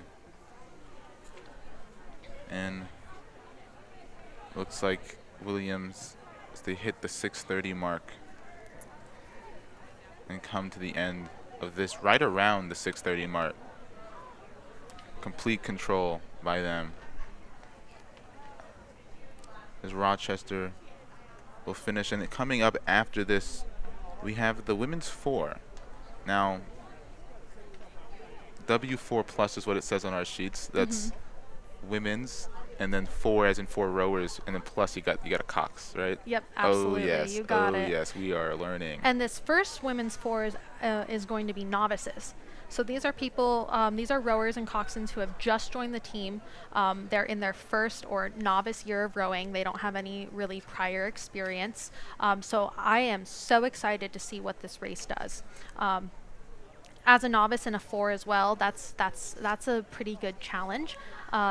Being in a boat that's smaller, a little bit harder to set, and you really have to get a feel for your stroke, get a feel for the other people in your boat, because there's less of you, and what you do makes more of an impact than if you were in an 8, let's say. Yeah. Would you were a coxswain in an 8, right? 8s and 4s. 8s and 4s. Did you have a favorite one to? Oh, I like the 8s because you go a lot faster. Yeah. But the 4s were fun because as you can see in an 8, the coxswain is sitting in the stern or the back of the boat, sitting upright, kind of like on a seat. When you're in a 4, you're actually in the front of the boat or the bow of the boat, and you're actually laying down within the shell itself. And you kind of feel like a speed racer. And the steering mechanism is a little bit different. Sometimes you'll have, like, instead of 2 strings, you'll have a stick or like a throttle. And it almost feels like you're more so in like Mario Kart or something. Yeah, so now that leads me to a second question. What does the cox do? Like, I know they're making call outs, but you mentioned the steering mechanism. Is that like what kind of comes with that role? Yeah, so with that role, you've got motivation, coaching, steering, and safety. So top and most importantly is safety. The coxswain is responsible for the rowers, the oars, the shell, everything. Obviously, you're not the sole responsible party, but you're the one who's able to see everything that's going on. The rowers are facing backwards, obviously, so they can't see what's in front of you. And so that coxswain is really, really important for the safety of the boat. They steer moving the rudder on the underside of the boat to get that line, and they can also steer calling for power from either side of the boat. So there's a lot that goes into it that I don't think a lot of people realize. They kind of think that we're just sitting there and yelling. We're doing a million things all at once. Wow, that explains so much more, because I was wondering, like, how does the steering work? Like, because I also thought it was just like calling out and saying, hey, you guys go a little. I'll show you later. I'll Dude, show you inside a boat. Awesome. Yeah. Wow. Now, we're now going to send it down to Andrew on the shoreline. Andrew. Thank you so much, guys. I'm here with Skylar Strong and Izzy Ramirez. They were in that first William Smith boat to race today, the 3rd varsity 8. Big win for you guys. How did that feel to start the day off with a high note? Yeah, it was really exciting. We had a lot of momentum going into this weekend, so it was really awesome for our boat to come here and just do what we did. Yeah, it's great to see like what we work on be put onto the race course and it like follow through. So it was awesome to see and feel, I guess. Yeah, and a particular adjustment headed into this week. A lot of wet weather all around upstate New York. So how was that an adjustment for you guys, practicing indoors a lot of the week and then being out here today?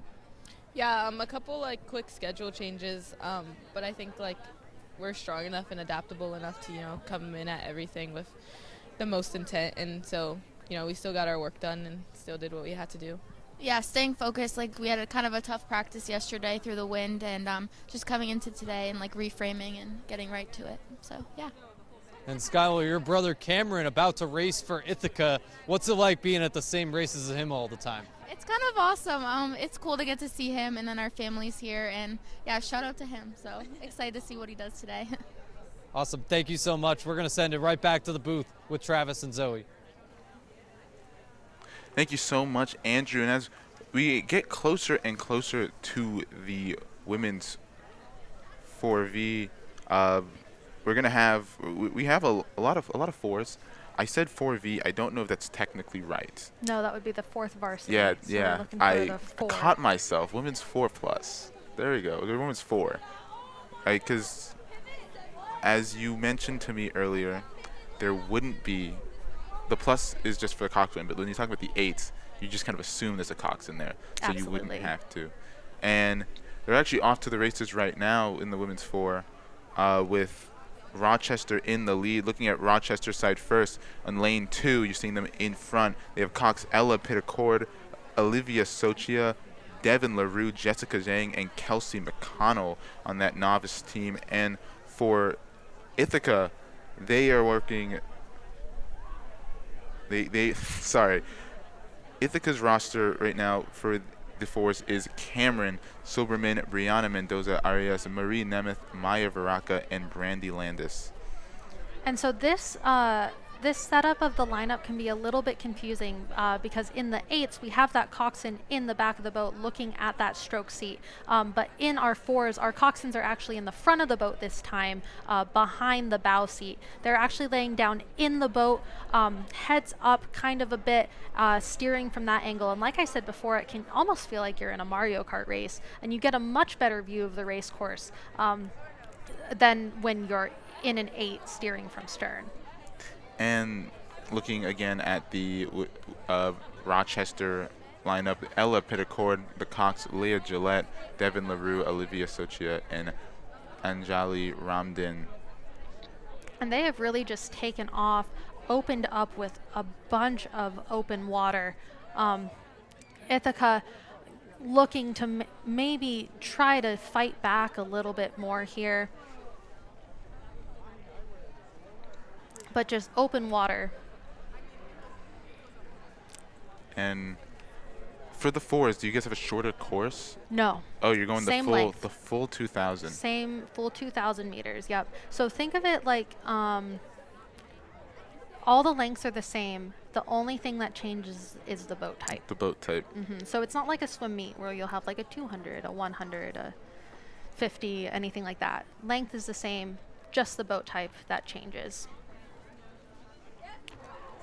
And Rochester in control in the front. And for the Yellow Jackets, for Rochester as a school, I've always thought it was interesting. Rochester, for those who don't know, the only school in Division III, as they're coming across the finish line right here, only school in Division III that's actually in 2 conferences. Oh, really? As full members, yes.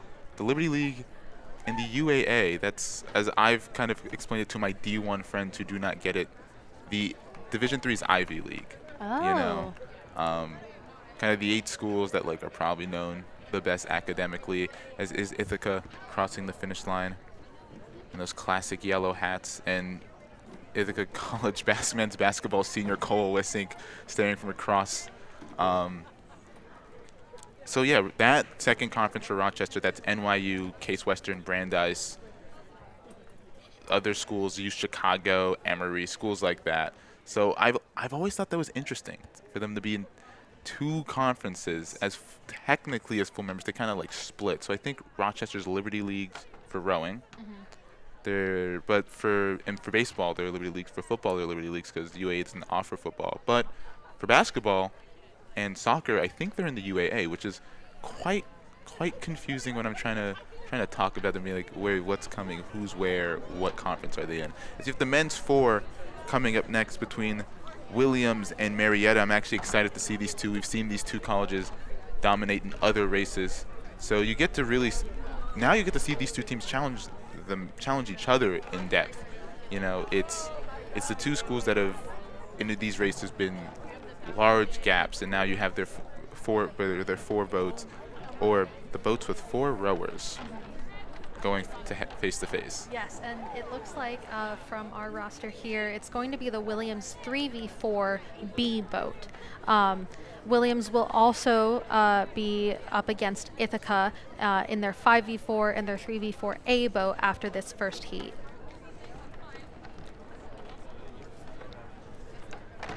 As we're gonna now getting the men's 3v results between Williams and Rochester, as that was a race that the Williams brought out their 4v. Oh, you can actually see the Cox laying down in the front right there. They won that one pretty handily, 635.2 to Rochester's 657.9. Again, that was Williams' 4v vote against Rochester. And really showing their depth. Absolutely, and now the women's 4 results coming in with that great shot of Boatyard Grill. I might actually have to head there tonight, honestly. It's been a while. I haven't been since last semester. Ooh, it's time. Yeah. And Rochester 9:14 on the dot, and Ithaca 9:35 on the dot, a 21-second difference. But Rochester in control throughout that one. And you know, these are, like we said before, these are novice boats. Yes. So there is going to be a lot more variability around that, depending on experience and where those novices are sitting on their team. And I'm sure that these novices are just excited to be here and see what they can put out. Absolutely. Now, I do, as the men's 4 is coming up next, I have a question about the different races. One, is there scoring? And if yes, how does that work? So no scoring, it's purely time-based. Yes. However, you can get penalties. Ooh. Penalties are awarded if you interfere with another boat's course, or if you go outside of your lane, outside of the buoys. So if you were to cut a buoy, you'd be awarded, let's say, like a 3-second penalty. This gets really in depth when we're doing head races that are a little bit longer and you have more turns and things like that. So to keep it fair, as to take the shortest course possible without cutting corners. But as long as you're finishing in your lane for these 2K races, hopefully nobody's going to get a penalty. The most extreme penalty, you know, is going to be hitting a bridge, and that's going to result in damage. Yeah. As these boats are lining up for the men's 4, looking at Williams' roster for session 1, they have Cox, Holly Miller, Zach Cantrell, Simon Sokolow, Asher Rabinowitz, and Charlie Mayer. And for Marietta College, they're going to have Cox, Jordan Straw, Zach Kurla, Mason Brewer, Connor Cuviello, and Klein Howell. And again, we've seen these two colleges dominate in their races so far. So it's going to be great to see them finally get a chance to go head-to-head and really challenge each other, as they've kind of been proving that they're the best here so far. Yeah, I'm excited to see this one. Not that I haven't been excited for the other ones, but yeah, this is looking to be a great race. And you see right now, I'll point out something else, how that coxswain was raising their hand.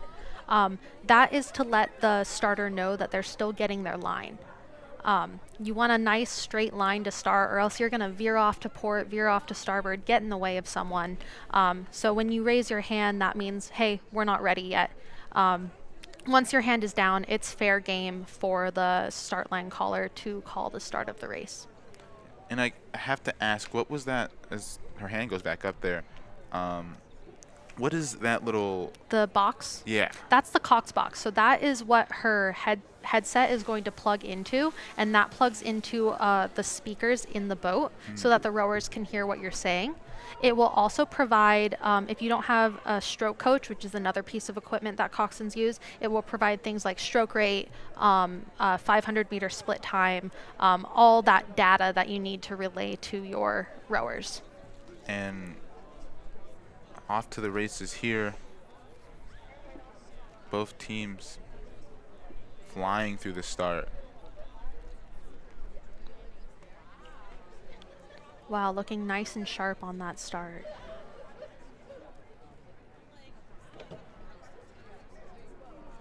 And just looking neck and neck through, coming under that first pedestrian bridge. And what is kind of the difference, if you can answer this, kind of like almost aerodynamic wise between the 4 boats and the 8? Yeah, so the 8's going to be a lot longer. They're shaped like the same. Obviously, some boats are shaped a little bit differently depending on manufacturer, but they're shaped the same. Aerodynamics are going to be similar. It's just going to be the amount of people and the amount of oars in the water. 8s are also a lot heavier than 4s because they're bigger. Yes. So it's going to take more power to get them up to speed. But once they're up there, physics, laws of momentum, they're going to be harder to stop. They're going to carry a lot more energy forward. With our 4s, they're a little bit lighter, can be like almost a little bit easier to move because there's less material. But as far as aerodynamics, it's going to be about the same. You're going to be a little bit different because your coxswain is sitting in the bow, weighing the bow of the boat down more than if they were in an 8. And that's one reason why for coxswains historically we're looking for lighter people, smaller people. One, because of that, quote unquote weighing the boat down, and 2, to even fit in the seat. Yeah. Those seats are narrow. I don't even know if I would fit in one today, if I'm being completely honest. I'm off my Division III coxing game right now. I'm in retirement mode. So, but yeah, so you're going to weigh that bow down a little bit more, having someone laying down in there, but about the same aerodynamics.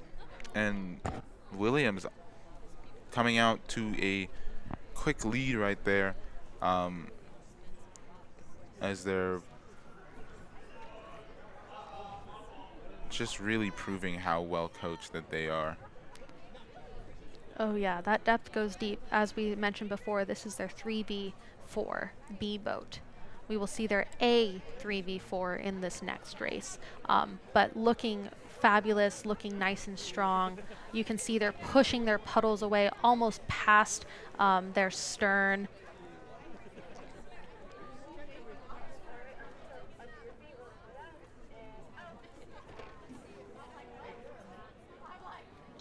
And let's see what they do through these bridges, if they can take advantage of that 2-seat turn advantage and open that margin up even wider. And yeah, it's looking like they are. Well, actually, it looks like Marietta's kind of starting to gain some ground a little bit. Yeah, it looks like they're making a move coming through this 1K. And Williams kind of going a little closer to the edge of that lane. Nice tight line from Marietta there, hugging that inside buoy. Really great call from the coxswain, making that nice and tight. Looks like they gained about a seat up. Yeah. Still open water, but they made a move there that was pretty impressive for that coxswain. Really beautiful. Yeah, that was just excellent. Excellent call right there. You seem to really like that call. You pointed that one out immediately, almost jumped out of your chair. Yeah, no, that like slight angle change, if you don't hit that right, you can veer off and get totally out of your lane. And if you hit it right, oh man, it feels so good in that seat. And your rowers feel it too. It can be a great motivator going into that second half of the race. And yeah, it's almost like a slingshot. You really just get through it and push through it, and you get that nice tight line, and oh man, you feel so in control and powerful. Williams still in the lead. looking good. They have some nice swing into bow there, all swinging together. Really nice blade work, timing coming into the catch together. And you can see how they wobble a little bit more in the 4. Yeah. Since there's less people, your body position has a lot more weight in the 4, focusing on the balance of the boat as it does in an 8 because there's more people. So your shift on your seat, your shift of your elbow is going to have a much greater impact on the set or the balance of the boat in a 4 compared to an 8.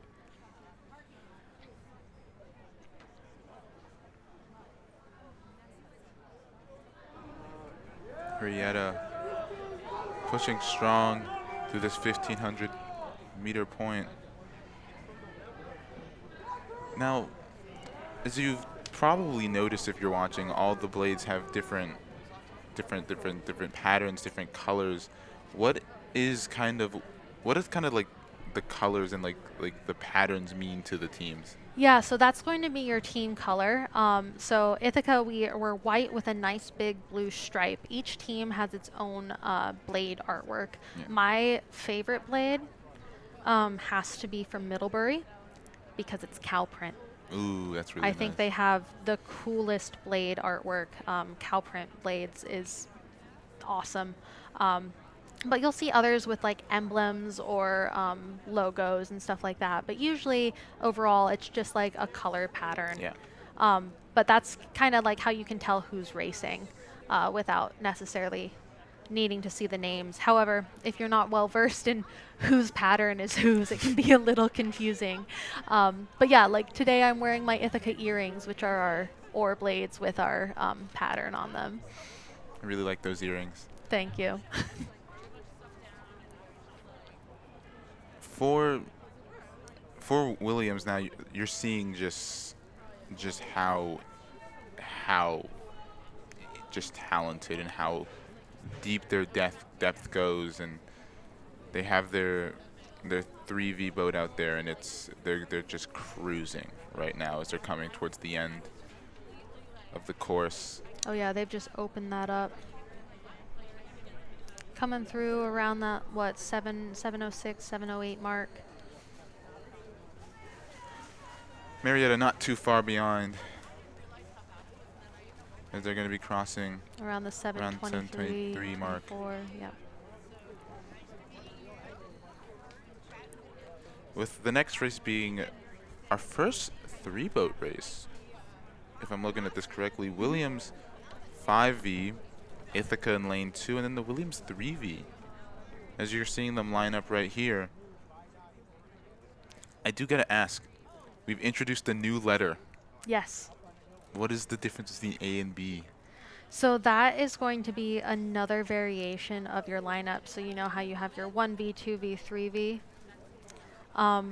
You're also going to have, like, you can have a 3V-A boat, so that's your top 3V boat, and then you're going to have a 3V-B boat, which is your second 3V boat. And you see right there on the screen, that is Cam Strong, producer, legend, doing a lot right there. With Cox, Jack Harkins, Cameron Strong, Brett Markowski, Liam Carnahan, and Zach Boley. That's like an all-star boat for me. I know like almost everyone on that boat personally. I'm in a class with like 2 of them, so multiple classes. So you're seeing that Ithaca boat right there. And Cam, busy guy today. For Williams 5V boat, they have Georgia Baden-Hope as the Cox, Alden Rolfe, Jacob Hurt, Alex Farmian, and Blaz Vaspektic over there on lane 1, the far side. And for lane 3, Williams 3V, Kip Kaplan as Cox, Soren Anderson Flynn, Charlie Halverson, Andrew Kurgan, and Neil Verma. And this will be fun, being our first 3-boat race. We're using all 3 lanes here. Ithaca in that middle lane, so that coxswain is really going to be on his P's and Q's to keep that line right down the middle and not interfere with lane 1 or lane 3. And lane 1 and lane 3 coxswains are going to really have to try hard to not veer into Ithaca while also avoiding shore. Yeah. It becomes much more difficult because this is a course, as I've been kind of watching it, it's pretty straight but there is the one turn that you've mentioned, yeah, and that there's a one couple little turn for angles. lane 1.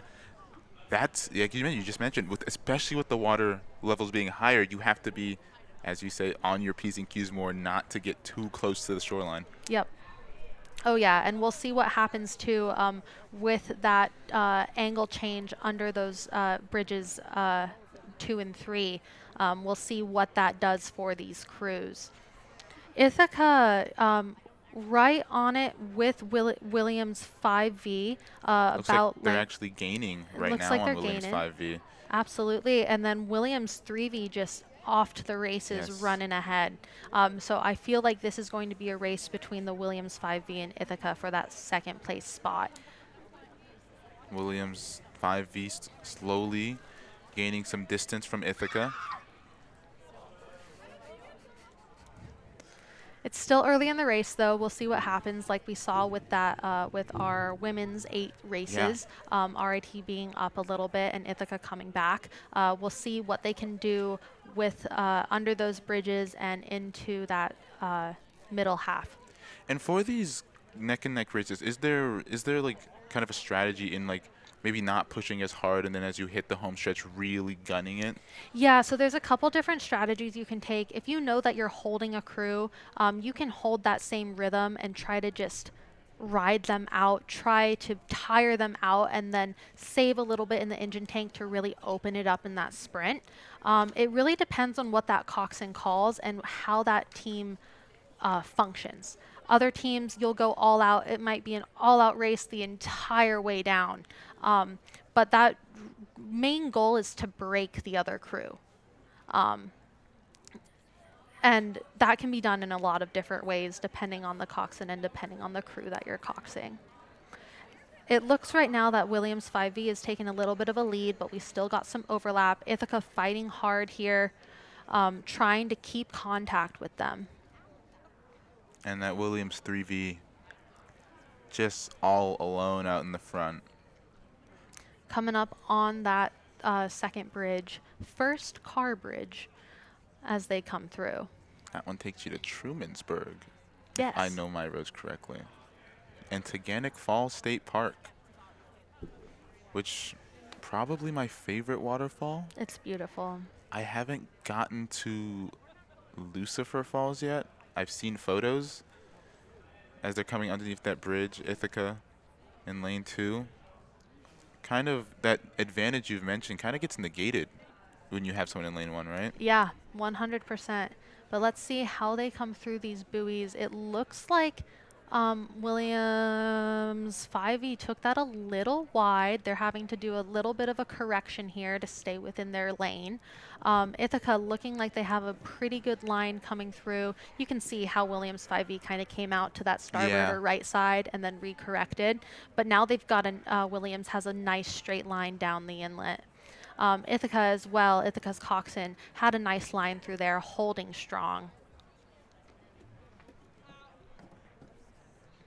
Now this is going to be a little bit of a test for that Williams 5V in lane 1 as they come through this second bridge. It can be a little confusing having come down from one direction and going back through, but I'm sure this coxswain has it in the bag for that. Yeah, as we're not going to send it down to the shoreline where Andrew Roberts has something. Andrew. Thank you so much, guys. I'm here with one senior from each of the men's and women's rowing teams for Ithaca on their senior day. Melanie Heim, Cameron Stanford here with me. What does the senior day mean to you guys? Yeah, it's super awesome to be out here getting one last run on our inlet. We've been practicing here for the past 4 years, so it's super fun to be out here one last time. Yeah, senior day for me is honestly just like all the races that we've had on our home turf, just being able to lay out a really good one for the last time. So. Yeah, definitely. Lots of stuff to look forward to down the stretch of the season as well. Melanie, you've been here for 3 Liberty League titles already. The Bombers have had 7 in a row. As you look to chase that 4th, how encouraging is it facing off against RIT in Rochester today, a strong start against RIT? Yeah, it's exciting to get those races out there, get those wins under our belt. And it's just been super exciting. We were really pushing hard today as a team. And just getting those wins is super good. It's feeling super good going into those Liberty League races.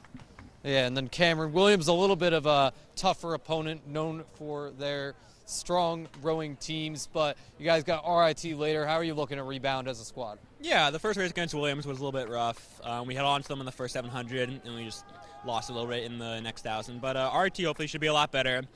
We race against them a lot more often, so hopefully it'll be a lot better. And I think we also had a boat malfunction in the morning, so hopefully we'll be back in our original shell. So fingers crossed. Yeah, definitely. How has that weather impacted you guys as well? A lot of downpours earlier in the week, weren't on the water as much, and getting back in the boats today. What's the adjustment there? Low-key, this is like the best weather we've had all week. It's been pretty sweet.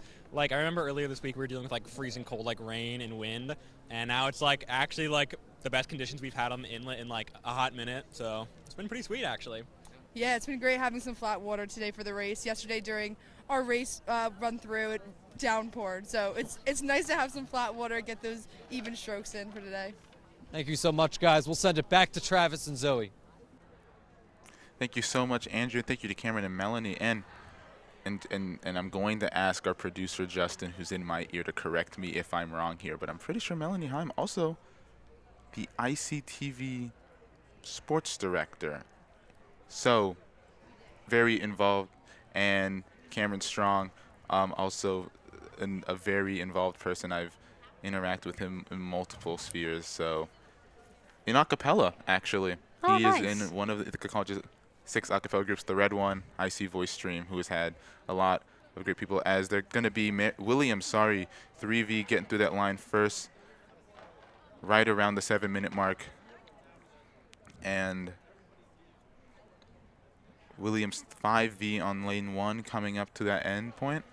As this will, as we're kind of winding down before a little lunch break here, will be the last race. We're going to take a bit of a break as Williams 5V comes through. And then Ithaca will come in, and then we'll be back, have an hour break in the Inlet invite before coming back around 1 for the women's 1V session 2 between Ithaca and the Yellow Jackets of Rochester. As we wait for the results to come through for that final men's 4, what did you like throughout that race? What did you see that you liked? I liked how composed each team looked. I thought that they were all rowing their own race. They all stayed in the boat together. You know, that Williams 3V really just putting down a good time, taking it out fast at the beginning. Ithaca put up a good fight, kept contact with the other Williams boat for a fair amount of that race. And I'd be excited to ask the Cox and Cameron how they felt that went. Yeah. As we now have the first men's 4 race results, Williams with that 3V boat with 7:08.5 and Marietta 7:25.5. So Williams really showing that depth right there in that last race and in this one as well with that win. And those New England schools, let me tell you, they are just so talented athletically. Yeah. Just in every sport, you can expect to see a school from New England always competing near the top of it, which shocks me even more as today, if I'm correct, let me make sure. Nope, tomorrow, men's Division III's national champion, which does not have a school from New England, so it's really cool. But anything from this race that's particularly stood out to you with Williams and Marietta? You know, I just thought it was another great race of showing depth. Williams just right out the gate. They just look so composed. Their blade work is really good. I was very impressed. All their rowers sitting up nice and straight, getting a really good swing into that bow.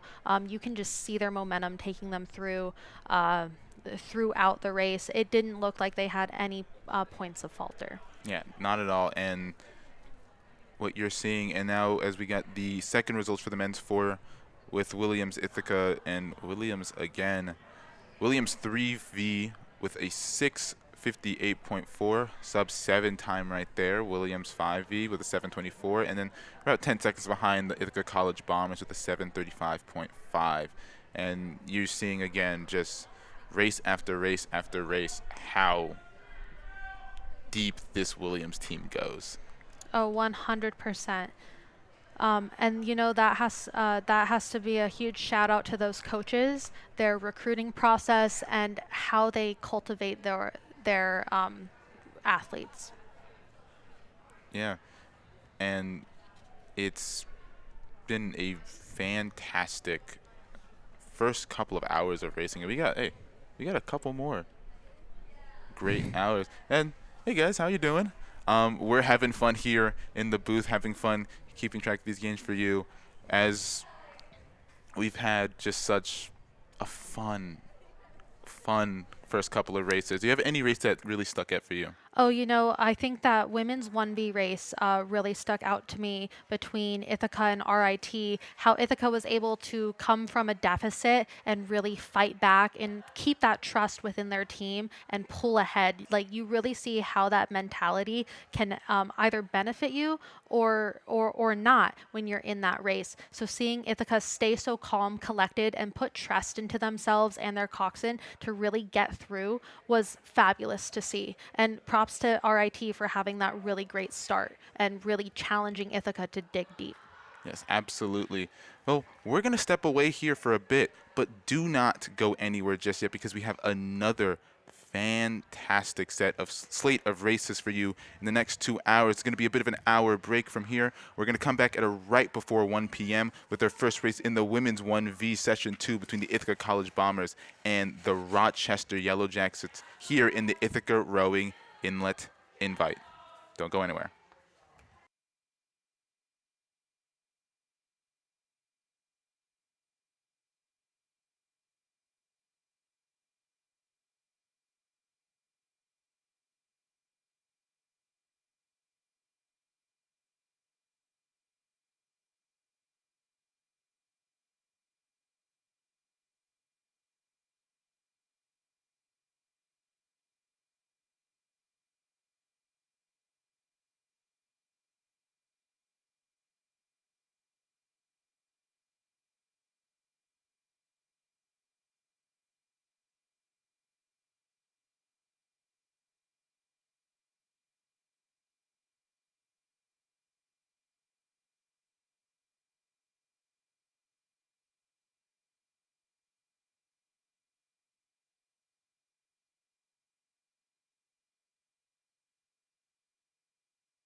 we welcome you back to the Ithaca College in Cayuga Inlet Invite. Travis Conway joined in studio with Zoe Foster, and with the first slate of races done, we have a second fantastic slate of races coming up to you to take you through the next 2 hours. We're going to start off with the 1v8 with women's 1v8 with Ithaca and the University of Rochester, and Zoe with that first slate of races. Sorry. What are your thoughts so far? You know, I thought that everyone put out their best, was really giving it their all. I would like to see what Ithaca can do against Rochester, having Rochester sitting a little closer to their time of 7:11 with Ithaca at a 7:08. So we're going to see a much closer race here, and we will see what they put out. Yeah, and yeah, you're talking about as we've gone through one races, we've already gotten to see the different. We've already gotten to see the these different teams go at it head to head, as you mentioned, 7:08 to 7:11. That's a very close margin. That would be the closest one we've seen so far between two boats. So it'd be really interesting to see as they go. As we've already kind of going underneath the first pedestrian bridge between Ithaca and Rochester. Ithaca in lane 2 with the classic yellow hat, and Rochester in lane 3. Looking at now the Ithaca lineups for this 1v8, we have really talented squads for sure. We have Cox, Peyton Fish, Emma Thorne, Alex Caitlin, Emmeline Robinson, Nora Stewart, Samantha Gallagher, Kyle Linke, Julia DeCascanzo, and Hope Oliveira. So very talented. Now, while we're talking about the Ithaca team, we have Zoe Foster right here, as we've been talking about so far today, that you are an alumni and a former coxswain for the Ithaca College Bombers. You were on that men's team as their coxswain. So you just unbelievably talented. You have photos right there of you of your time in college. Yes, and that's probably one of the only photos that I have of my face in the boat. They're all usually of the back of my head. Here we see one. You can kind of see me there, but that's my crew. Really, this is from when we won states against Army. Army was the reigning champ, and we finally broke through. This was at Head of the Charles. Fabulous race there coming under Elliott Bridge. Just a fabulous time on the men's team. Love my guys. Love the whole team. It's just been so fun, and I'm so glad to be back. Yeah, and as right before we came back, you should get a chance to catch up with former roommate and someone else who was on that team. Do you have any stories that really stick out about your time in the team? Oh man, one of my favorite things that we do as a team is go down to Georgia for spring training. I know the men didn't go down there this year, just the women, but that's because they're looking to go to California for nationals. But really going down to Georgia for that spring training was such a good camaraderie, team building event, and really was the start of our spring season. It was so nice to finally get back on the water, get somewhere a little bit warmer than Ithaca, and see what all our winter training had done for us on the water. So that was probably my favorite part of the team, as well as just getting to be on the lake or the inlet every single day. Not everyone who comes to Ithaca gets that experience. Yeah, absolutely. And coming through that first set of car bridges, you're seeing these two neck and neck. This is two teams who are very evenly matched through that first race. And you're seeing it right now. It looks like Rochester has a slight lead. So as they're coming through that third bridge, what are you seeing that you've liked so far? I like how much contact they have. They're in contact, they're neck and neck. It's looking like they're around a similar stroke rate with both of them, pushing away from their puddles. Really great lines from both these coxswains, keeping it nice and straight. Let's see as they come out from under this bridge. Ooh, looks like our Rochester has maybe a half-seat lead. Really hard to tell here, but they are fighting for it. Yeah, and in getting some comments from Rochester's coach, Ethan Curran, one of the things that he really wanted to shout out was his team captains and how unbelievably talented they are and how important they are to this squad. And the most important thing for this team has been making the work fun. And as someone who rowed, like, how important is it to make sure you're having fun while also doing this work? Oh, it's so important. Rowing can be a very repetitive sport. You're doing the same motion over and over and over and over again. So you really have to find pleasure in the pain, and you have to find that camaraderie with your team and know that you're not taking strokes just for yourself, but for everybody else in that boat, and that you're making a difference every time you take a stroke. And you do have to have fun with it. You have to have fun calls. Your coxswain needs to make you laugh sometimes, or it just gets so repetitive it can be very daunting, especially when you're looking down a course that's 2,000, 5,000 meters long. Yeah. And as we're passing the 1,500 meter mark, you're seeing Ithaca slowly start to pull ahead. As would you say that's a 2-3 seat? You would be able to gauge this I'd better. give that 2 to 3 seat lead over Rochester. Good job. Looks like they're starting to pick up a bit through that 500. This is when they're going to start thinking about that sprint. If for me as a coxswain, I was kind of notorious for calling an early sprint. My guys hated it, but hey, did the job. And right here, I'd be looking to get some fire under the butts of my rowers and start to prepare them to leave it all out on the water for that last 250 meters. You can see they're starting to pick up their rate just a bit.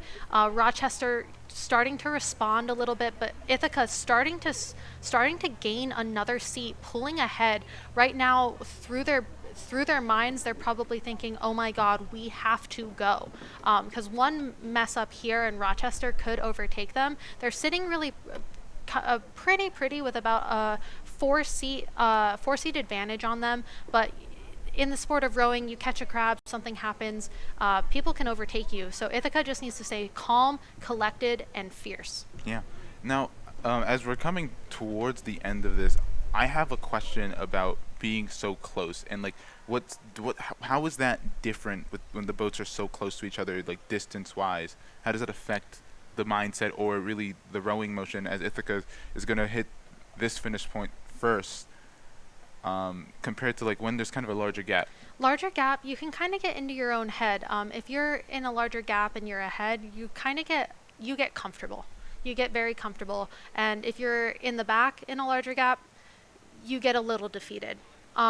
That's natural. Yeah. When it's a closer race and you have contact with the boat and winning is on the line, your cortisol level is going to spike up. That anxiety and just like almost like our fear response is going to come through. So it's so important that you're able to maintain composure in those moments and stay calm even when that cortisol is through the roof and the stakes are high.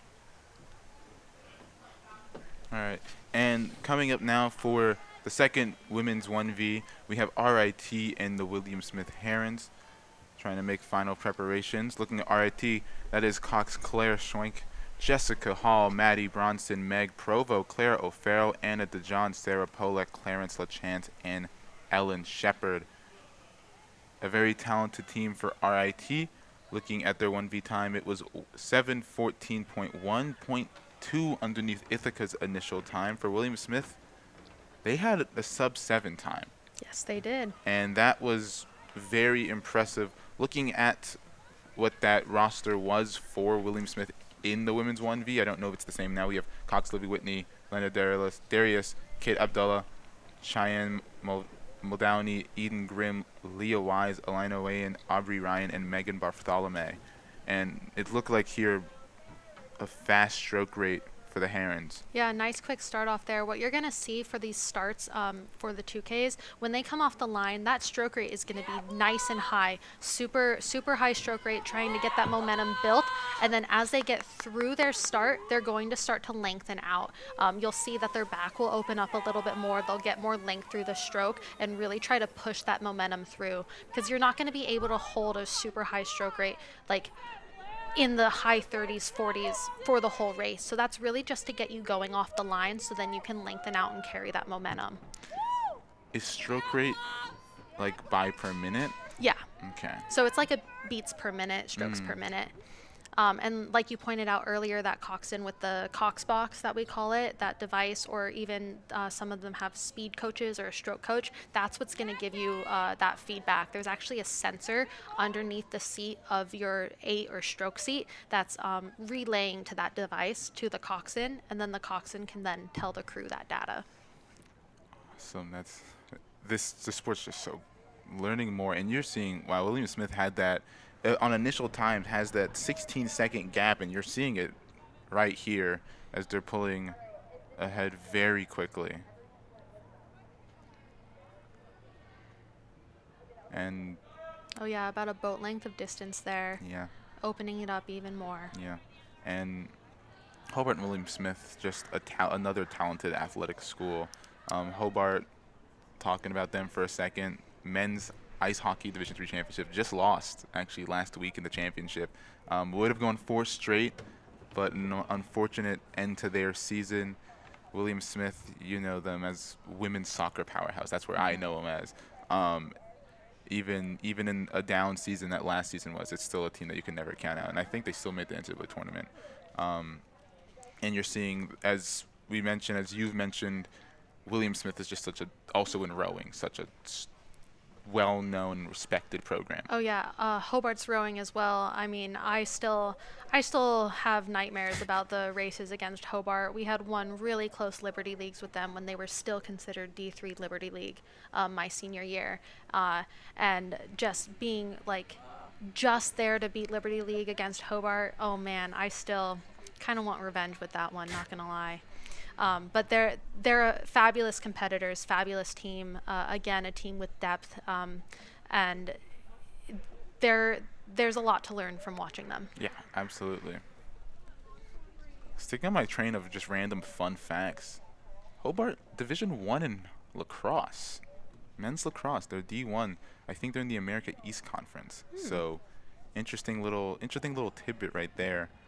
As it's always interesting to like see kind of the cross division schools, you know. Yeah. I think Hobart kind of lesser known, because when you think of D3 schools that are D1, you think A10. Sorry, they're in the Atlantic 10, but you think John Hopkins, D3, but Big Ten lacrosse, and then you also have RIT, another D3 school, D1 men's hockey.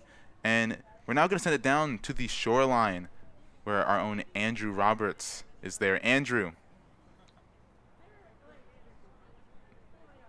Here at the Boatyard Grill, this is a great spot where a lot of parents are able to watch this race. Yeah, Boatyard Grill, often known for their lunches, their dinners, but today this is prime viewing point for this Ithaca Inlet invite. And you've got Bomber parents here, you've got William Smith, Williams, pretty much every college that's competing in this race has people watching from this spot. It's the place to be on this Saturday afternoon. Guys, back to you. Thank you, Andrew. If you can get me a sirloin there with like no onions and like some mashed potatoes, I would really appreciate it. I'll take the shrimp. That's a good one. The shrimp and lobster mac and cheese is really good. You read my mind. We are giving them so much promotion. William Smith, that lead has just grown further and further. That just really just shows how talented they are. Oh yeah, you can see here, this is a great shot. If you look at their blades, you can see all their blades coming in at the same time, entering the water the same time. Nice little backsplash there, meaning that they're backing those blades in, not losing an inch of water, and really pushing through their foot plate as they go through the drive of the stroke. Looking beautiful, as well as their composure and their posture. They're all sitting up, nice swing in their hips, really getting that momentum throughout the whole drive. And they're just cruising through this course as they've made it past the 1500. But honestly, a chance they might go sub-6 here. I know, and here comes RIT. You can see not quite the same stroke rate as William Smith, but they're still putting their all in. You can see their 4-seat there really swinging, trying to get that momentum all the way through to bow. And you know, their power may just not be translating the same as William Smith is. Yeah. But they're still putting it all out on the water here. And looking at wow, what they're called just left. But you see how they can you talk about like kind of the strategy and like holding them so they go in kind of straight and then you kind of lift them up. Yeah, so that front of the stroke, what we call the catch, when they're completely compressed and their blade is going into the water, that's the catch. And there, you want to try to get your blade directly in, nice and perpendicular to the water, what we call backing the blade in so you're not missing any water as you enter. And then as you push through the drive, you're starting with your legs, swinging through the hips, and ending the stroke, pulling your arms into your chest. As that blade comes back out, you're going to feather the blade or flip the blade from being perpendicular to the water to parallel to bring that blade back over on the recovery. And William Smith is just doing such a lovely job being efficient all the way throughout the stroke. RIT looked like they were struggling a little bit with getting that timing and rhythm between their drive and their recovery. I.e. the drive being the portion where the blade's in the water, the recovery being the portion where the blade is out. Just looks a little bit more frantic than William Smith. Yeah, and William Smith was another, looks like sub-7 time.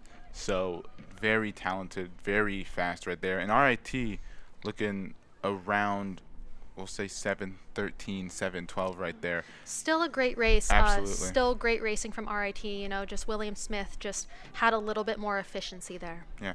And coming up, we got the men's 1V between Ithaca and RIT. Ithaca's 1V time was 6 minutes 12 seconds. RIT's 6:34. So bit of a gap right there. Bit of a gap, but you know, RIT is also one of those teams that has really good resilience, really good bounce back. So I think this is going to be a good race. This is our historic rivalry, so we'll see what happens. And we're now going to send it down to Andrew on the shoreline with the parent, Andrew. Thanks, guys. Actually here with two William Smith parents, mothers of Megan Bartholomew and Kate Abdallah. And you just got to see William Smith with a big win in that first race of the second piece. How was it watching from the Boatyard Grill? Oh, it was so amazing. They were right here, and hopefully they heard us cheering really loud. Yes, they really have been working really hard, and so we're so proud of them. And when I asked them last race, they said that they were so locked in and just focused on winning the race. Yes, definitely, and the results have shown William Smith winning both of their races today, at least on the 1v8 boat. So what was that? What was the difference sort of watching that first race getting going for the day versus the second one seemed to really be in their groove? Yeah, I think they just got really comfortable, and the conditions are great today, and so it was just really nice to see them work so well together as a team. Yes, and I know the first race they were really neck and neck at the beginning, and they thought, oh wow, we're really going to have to pull ahead. So I think this time they went into the second race saying, like, off the bat, they have to make sure they really get out there ahead.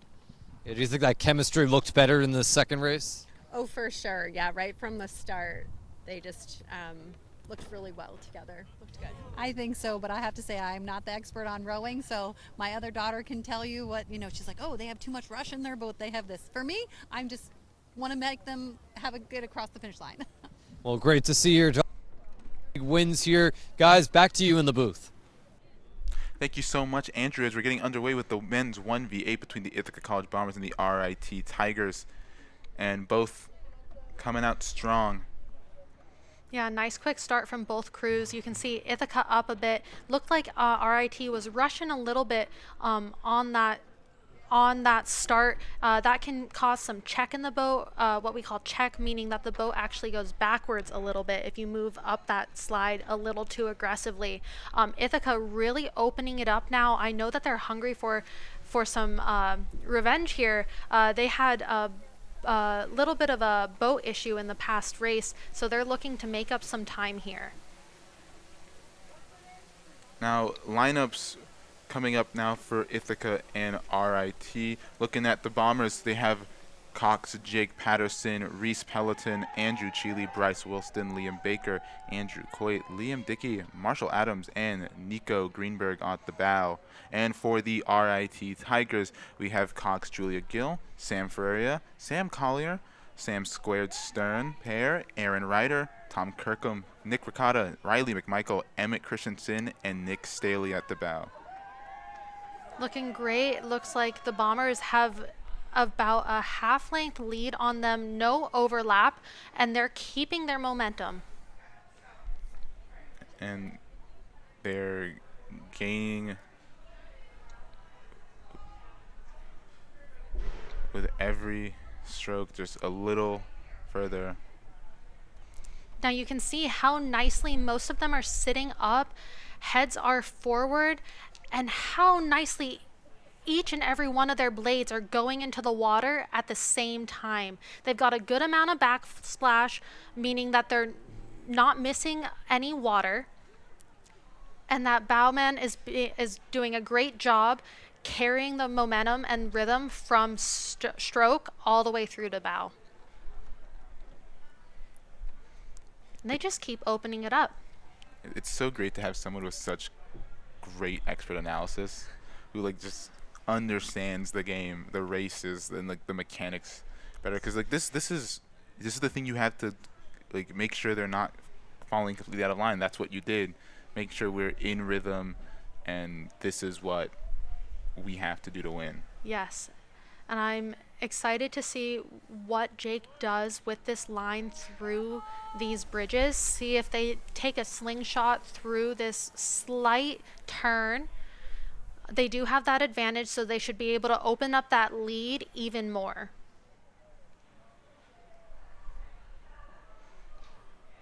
Just making it now through that 1K.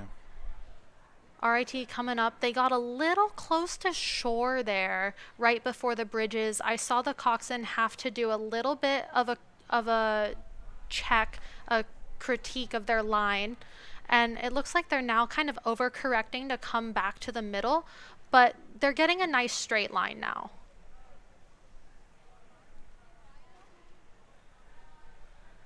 And Ithaca just pulling away. Yeah, Ithaca just fully in control.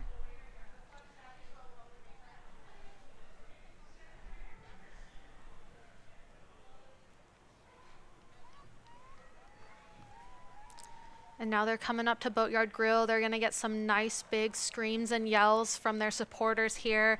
I remember my time on this course. That was always my favorite part.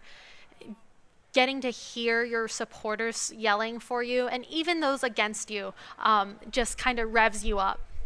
Absolutely. And that's kind of the importance of going to events for students, families, faculty, as we've seen, professors here, and even other athletes. I think there's something so good about having a camaraderie between your athletes. I mean, we've seen throughout this race, you'll see an athlete kind of pop up behind. We've seen some basketball players by the finish line, football players here, lacrosse, field hockey, so all over the place as they're getting to the 1,500 meter mark. 1,500 looking strong still. And that gap just continues to grow for the Bombers. They're hungry today. And you mentioned the little boat malfunction earlier. Can you kind of explain what it was that went wrong? And yeah, so they actually ended up having to switch boats because the skeg of one of their boats broke off. You can think of the skeg as like the extension of the rudder. The rudder is the part that actually steers the boat, and then the skeg kind of gives you that balance and gives you the tracking of the steering. It's like a fin on the underside of the boat. So there was a submerged log that they hit and tore the skeg off, and they had to come back, get in a completely new boat, and do the best they could with an equipment malfunction. So now to be back in their boat, to kind of like have that fire under their butts of like, we're not going to let that happen again, and just go for it, is really great to see. Sometimes an equipment malfunction can actually be the best thing for you to really get you going. Yeah. Obviously, we never want equipment to fail on us or break, but sometimes that can be a motivator. Yeah, and I mean you're seeing just how much more hungry they seem now. They're more comfortable. They're in something, the boat that they're more familiar with, I guess. And even that familiarity difference of using all the equipment, but having one that you just this is the one you use, as that's going to be sub 6'10", almost like 6'8". Oh, beautiful. Like you see the difference it makes. Oh, 100%. 100%. And just staying hungry and wanting to improve is so important. And you can see that with the Ithaca crew. They're, like Reese said in his interview, they were going to talk, they're full of resilience, right? So they made those changes, and those changes came through today. As RIT comes on through around the 6:30 mark. As coming up next, we're going to have another men's 1v8 between Williams and Marietta, but first we do have some results from the women's 1v. We have the Bombers with a 3-second about gap between the Yellow Jackets, 6:58.63 for Ithaca and 7:01.11 for the Yellow Jackets. For the RIT William Smith rates, that was all Herons for the entirety of the race. And it was great to see right now William Smith 6:54.1 and RIT 7:14.9, almost 20-second gap between the two. It's been great to see how well coached and how great the depth is, as Williams and Marietta off to the race. Another race that we wanted to see. Looking at the Williams lineup really quickly, for Williams, you've seen such a fantastic team.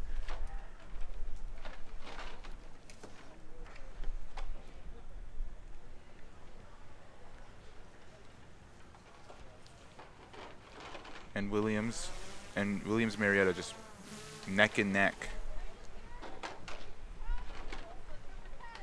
Looking at the Williams boat, we have Coxwell and Karina Sun, Kyle McHugh, Quinn Carroll, Will Densmore, Jack Archer, Noah Peters, Jack Wagner, Meyer Liebman, and Michael Lestrang. They're going to be in lane 2.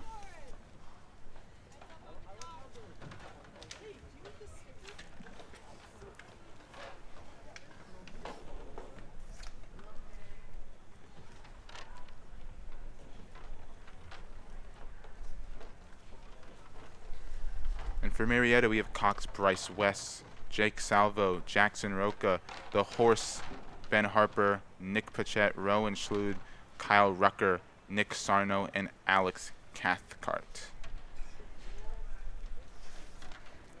And it's looking like, so far, Williams starting to pull ahead against Marietta.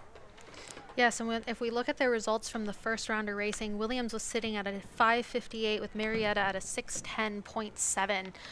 We will see what kind of time they put down now. Marietta probably right now looking to keep contact and really push themselves to break that 6:10 and go even faster on here, challenging themselves with Williams. Yeah.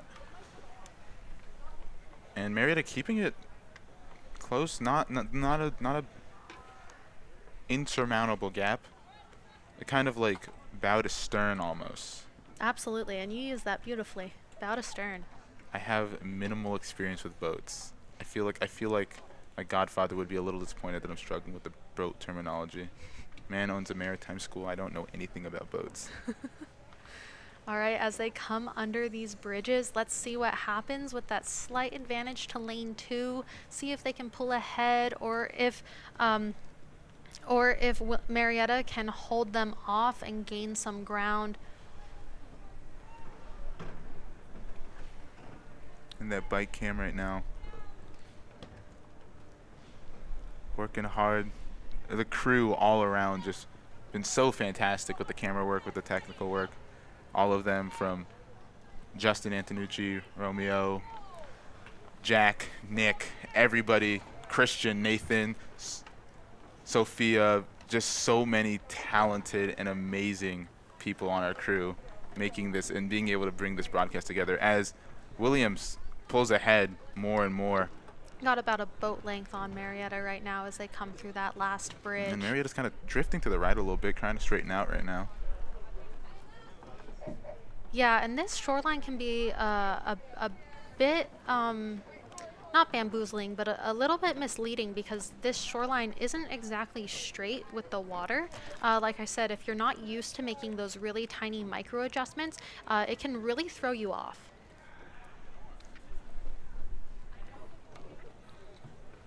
And you're just seeing that Williams domination. That's at sub-6. That's a team that went sub-6. And you can just see how they swing through all together. Like, look at the position of their shoulders as they approach the catch here and swing all the way to bow. You can see they're one unit moving all together.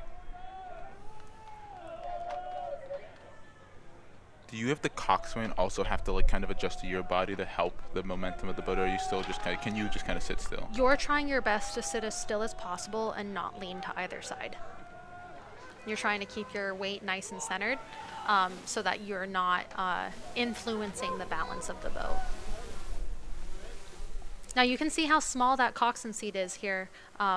It's a pretty tiny space. So you don't have a lot of room to move around, but you know, like I said, those micro adjustments make a big difference. And Mary Williams' gap getting larger and larger as they make it past that Ithaca boat on the top left corner of your screen.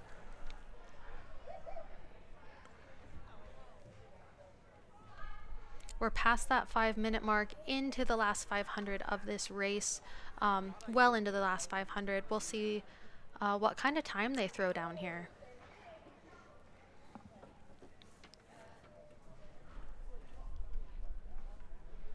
It feels like Williams is a team that kind of wants to go sprint towards the end, almost, as like throughout these races. It might be close through the first meter, and then they just take off towards the end, towards the final stretch.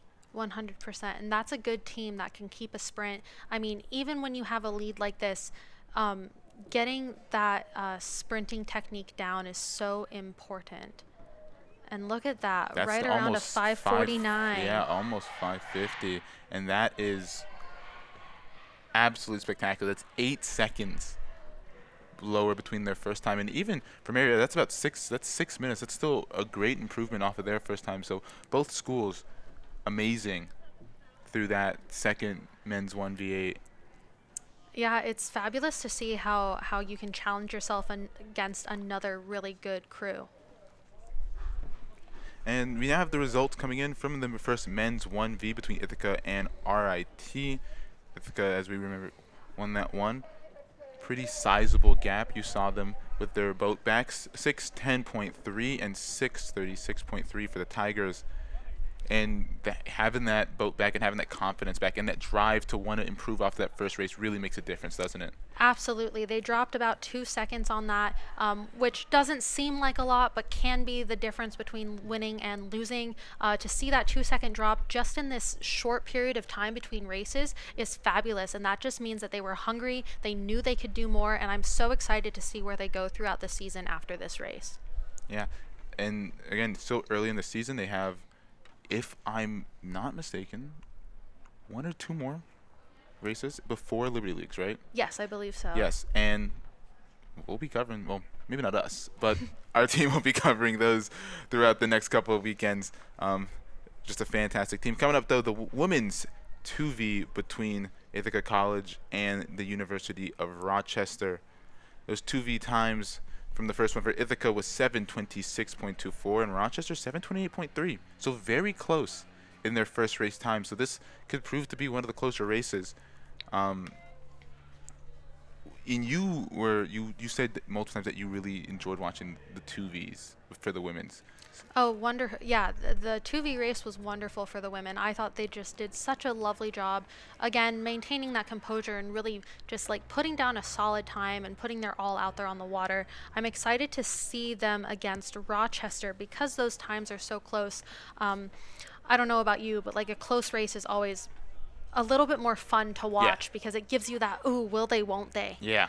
So I'm excited to see that, and if they can give us some good entertainment here, and give us a big reason to cheer for either team, whichever team that you're rooting for here. I know it's going to be close, and they're going to throw down. And for Ithaca and Rochester, they're just two schools that know each other so well. Oh, yeah. 2 hours between the two of them, so one of the closer distances, conference rivals. If we're looking at other sports, ran into each other in the Liberty League softball championships last season. That was a great performance for both teams, great season for both teams, always two teams that you're always expecting to be near the top. Field hockey also ran into each other in the Liberty League tournament, if I'm not mistaken, and even in lacrosse, these are two teams that when they run into each other, you know you're going to get a great game. Man, I need to broaden my sports horizon. I've tried a lot more than I feel like in past times to be able to just kind of be like, this is what this team's up to and this is what that team's up to. I'm still a little shaky on some. This is why we're broadening on rowing. Did wrestling earlier this year. Got to see that sport in action. That's a great sport. Yeah, men's and women's. Men's and women's, yes, Nice. Great sports. It's also great to see Ithaca newest varsity sport, Yeah, women's newest wrestling. varsity So that was a fun one to watch, and gymnastics. Gymnastics is I gotta watch it more than the Olympics. That's really what I learned. I was like, I'm sitting here with my friend. We're acting like we know. Like after like an hour, we're like, I'm just saying that can't possibly be a 9-8. That's too easy of a start, you know. It's like I saying that as if I could do any of what they just did. Yeah, right. I struggle to leap from the road to the curb, and they're landing flips on a beam. Like, Yeah. It's crazy what they do. It's like watching the Olympics and you're like critiquing the figure skaters, and it's like, no, you we can't. just talked about we can't even skate. Can't even skate. That's not a 9-7. What are you talking about? Now we're gonna send it now down to the shoreline with the third member of our crew, Andrew Roberts. Andrew. Thank you so much, guys. We're back at the Ithaca Boathouse as the Ithaca women's second varsity 8 gets set to face Rochester. Now, it's been a bit of a struggle for Rochester in this event so far today, but looking to bounce back in this race. One key piece missing from the last few years is Avery Alperin, who is the lead coxswain for the women's first varsity 8 boat at all 4 Liberty League championships the last 4 years, as well as the head of the Charles. Led them to 4 straight top 5 finishes in Liberty Leagues and 13th place ahead of the Charles as well. So it's been Michaela Moonier taking over as that top coxswain today. Some of that depth moving up in the coxswain lineup as well. But when it comes down to it for Rochester, making that adjustment to a new person calling the shots on the boat is making things a little bit difficult in today's race. But they're looking to rebound in this second varsity 8 race today. Guys, back to you. Thank you so much, Andrew. As we get closer to this Rochester and IC race, Rochester already lined up. We have Cox, Aisha LeMay, Caitlin Wilmarth, Sabrina Butori Valdivia, Elizabeth Carlton, Rachel Ruminer, Marin Ivers, Natalie Dundas, Lillian Zillow, and at bow, Hayes Keith. And like he said, it can be a bit of a struggle when you get a new coxswain in the boat. It's just like having a new coach. You're learning their style, you're learning how they call things, and they're learning about you, what kinds of calls you like, what kinds of motivation really gets you going. So there can be a struggle there in the beginning, just trying to figure each other out. Yeah, and as Ithaca gets to the start, we have the Ithaca 2V lineup. Sarah Sharabi, hopefully, as I'm pronouncing that right, as Cox, Kate March, Macy Sagas, Jasmine Valley, Melanie Heim, Claire Edwards, Lauren Huber, CJ Owen, and Emily Murphy. And let's give a quick shout out to Melanie Heim, the senior, in the final race on the Cayuga Inlet for her. And just a talented, a commendable college career in both athletics and academics and the things she's accomplished. That's awesome. I remember my last race down the inlet, and oh man, it was something special. Melanie, as we mentioned earlier, is the ICTV sports director and is just one of the most talented people I've gotten to work with at Ithaca College in the 2 years I've been involved with ICTV as they're off to start. And it's looking to be a good one. We mentioned their time differences for the two of them throughout their first 2Vs.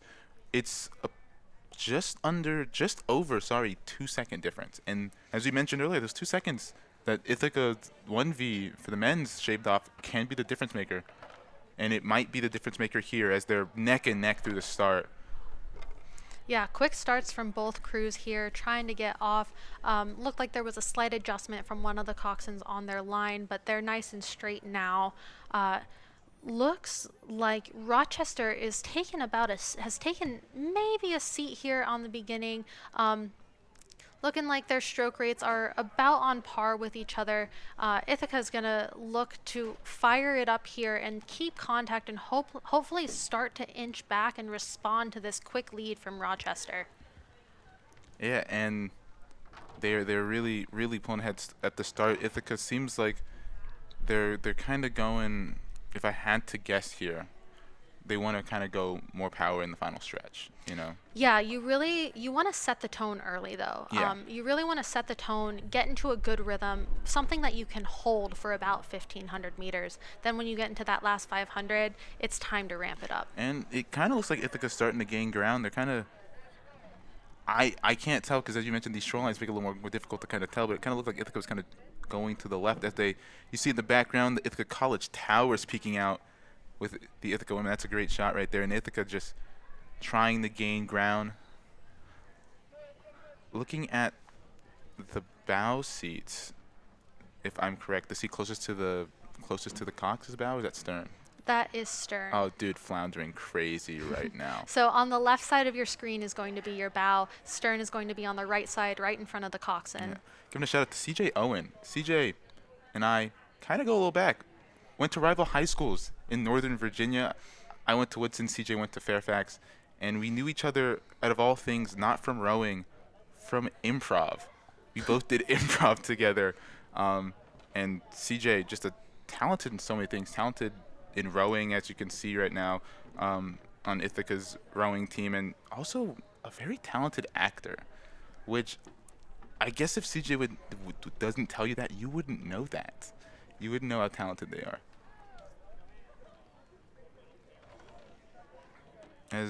Looking like some nice connection in the Ithaca boat. Really just need to get that momentum going. Rochester pulling away. There's some bow to stern overlap, but Rochester's probably right now looking to open that up and gain some open water on Ithaca. Yeah, Rochester's lead growing more and more with every step, every stroke.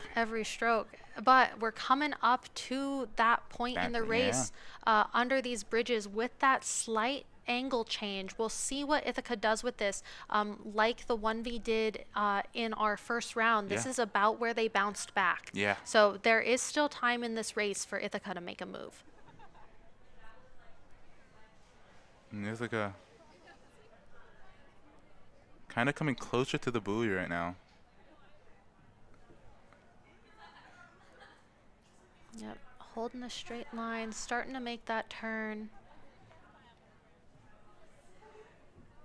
They're passing the Cayuga Medical Building, and I'm pretty sure that large bike running next to them is our bike camera crew right there. So look at them. Yeah, there they are, right there, keeping up with that boat. Whoever's pedaling, I don't know who's currently pedaling at the moment, but they are pedaling hard to keep up. So Rochester's got some open water on Ithaca here, but like I said, still a long race, still time. If Ithaca decides to make a move, we'll see what happens as they come into this into the 1,500 mark. And Rochester maintaining that lead. Ithaca gonna need a sprint here. But hey, that's Rochester. That's looking all Rochester right now.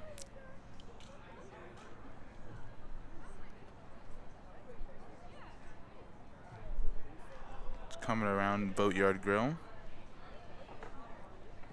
They're gonna start to get some screams, yells of encouragement from the sideline here, and like I said, that can really make a difference, really rev you up, get your motor going.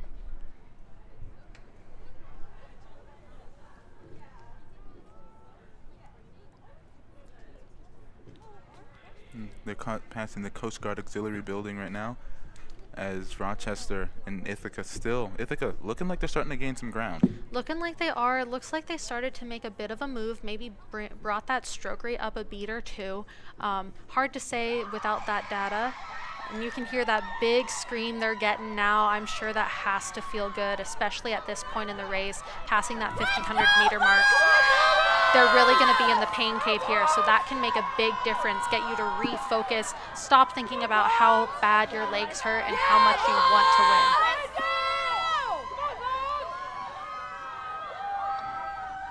Ithaca trying to gain something as the fans are loud. Let's go bombs roaring through, trying to push that boat to make up that ground.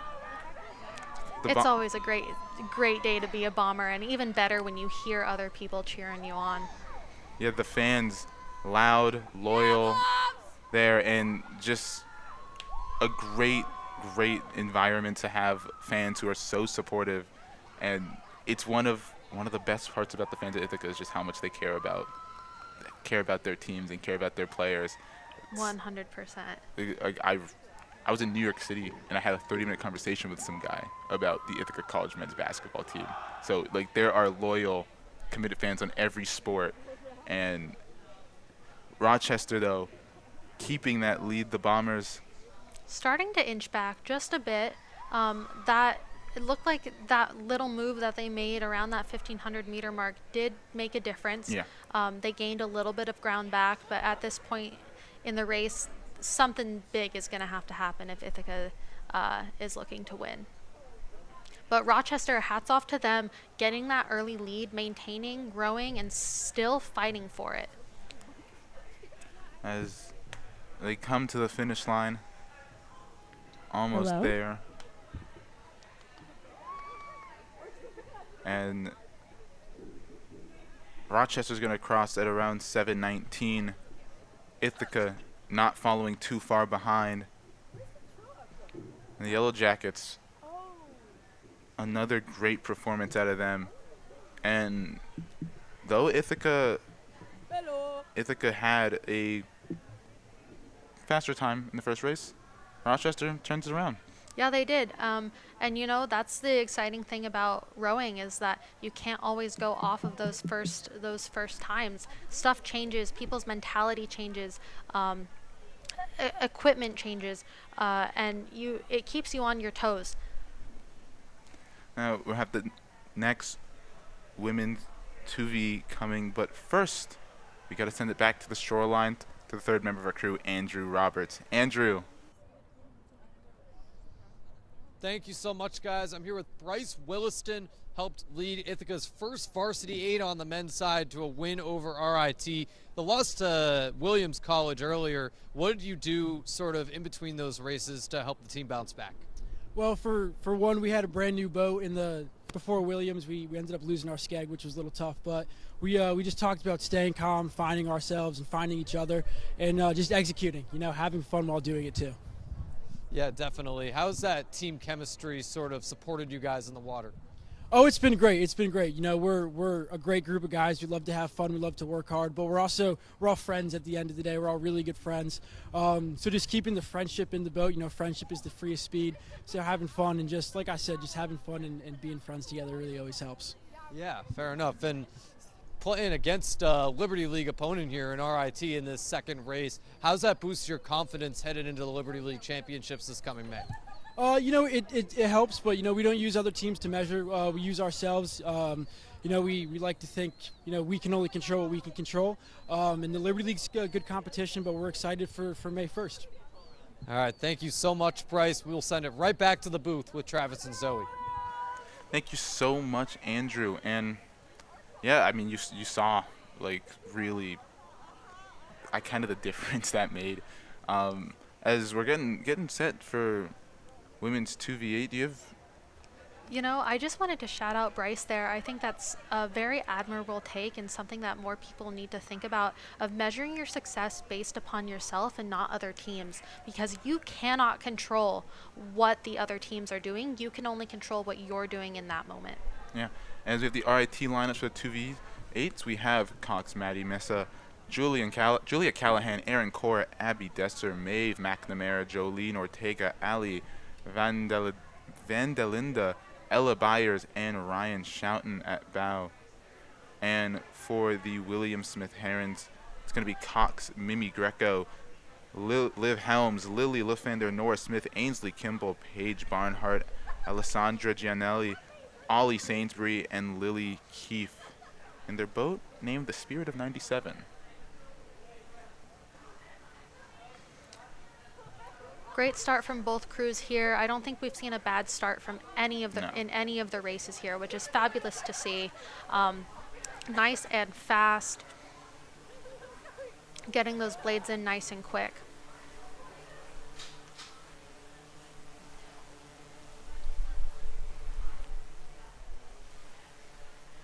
As we come up on that 1 minute mark in the race, this is about the time that it kind of finally hits you that you're in the race, I'd say, after that sprint and you've settled into your pace. This is when that lactic acid starts to burn and you have to make that decision to keep pushing and lock in for the remaining however many meters you have left. Both teams doing a great job putting up a fight.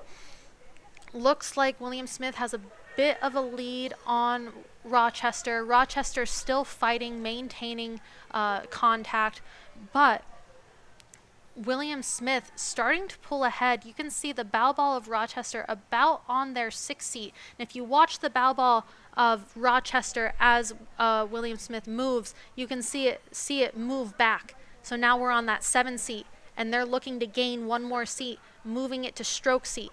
And if I were that coxswain right now, I would be using that as a motivating factor. William Smith pulling ahead's been strong all day. And they're keeping that foot on the gas as they go through this first part of this 2V. And looking at 97 for the William Smith Herons rowing team, first time they made it to the NCAA championships. That was their first ever appearance in 1997.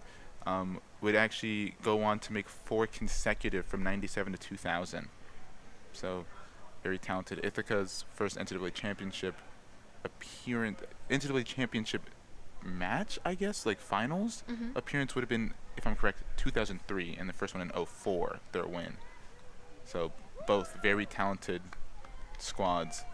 With a long storied history. William Smith just looking so strong here. Again, moving as that unit. I know that I've been saying that a lot, but at the end of the day, that's what rowing is about, moving together and trusting each other. They're getting a big shout out here. That's got to feel good, and they just keep pulling away. The Herons just such a well-coached squad and such a well-oiled machine in the way they're moving. And as we come under that bridge, it's looking like they are going to continue to hold that pace and move through, get that advantage over RIT as RIT moves in.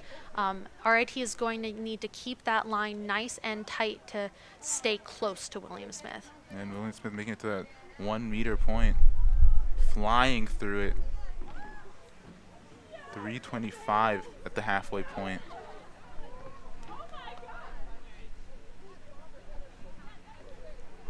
And there's something so great for Hobart and William Smith colleges and Ithaca College being so close. They're an hour apart. So you can go to these events on no matter where they are. If they're, I mean, for William Smith and the schools they row against the most, Rochester's an hour away. Ithaca's an hour south. You can go to both.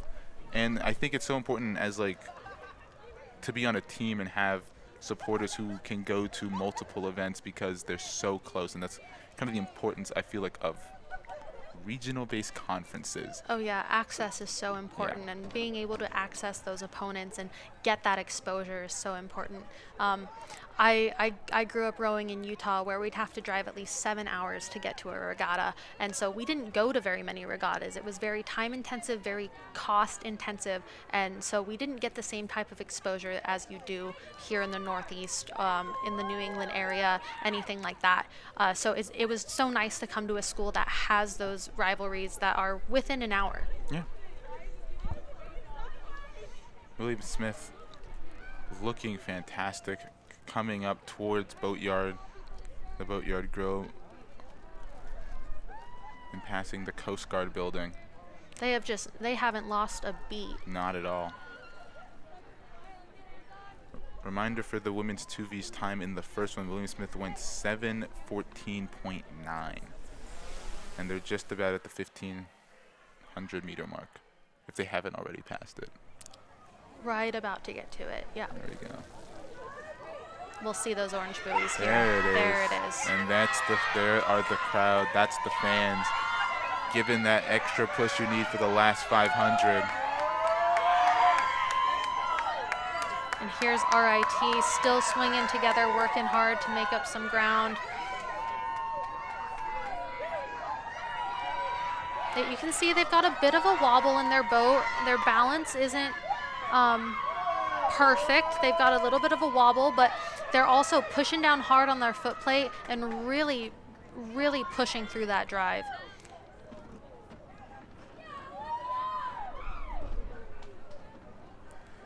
Coming up to around the 6-minute mark, the Tigers still pushing hard, still playing with their hearts right now, and that's really the most important thing. You can just see their stroke seat here, missing a little bit of water at the end of their drive. Their blades coming out a little bit early. That's going to cause a little bit of a lack of momentum because they're not getting pressure through the entire drive. But regardless of that, they're still putting their heart out there, and they're pressing against their foot plate hard. And you can just see that gap between William Smith and RIT from this drone cam. Shout out to the Ithaca College Drone Squadron. Those guys are talented. Oh yeah, I saw one of them fly a drone inside the other day. Ooh. Very impressive. Wow. Looks like they're pretty good at teaching people how to fly drones over there. Oh yeah, don't give me the controller. That would be bad. And it would be really bad if I had my hands on the drone. I had a drone once, crashed it onto the roof of my house, and I haven't seen it since. It's William Smith crossing the finish line around the 7:08 mark. And RIT fighting all the way to the end here. We'll see what kind of time they put down.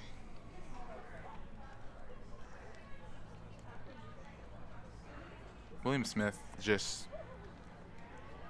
so amazing throughout the day. I don't think, if I'm correct here, I don't think they've lost a race yet. No, I don't across think any of they their have. boats.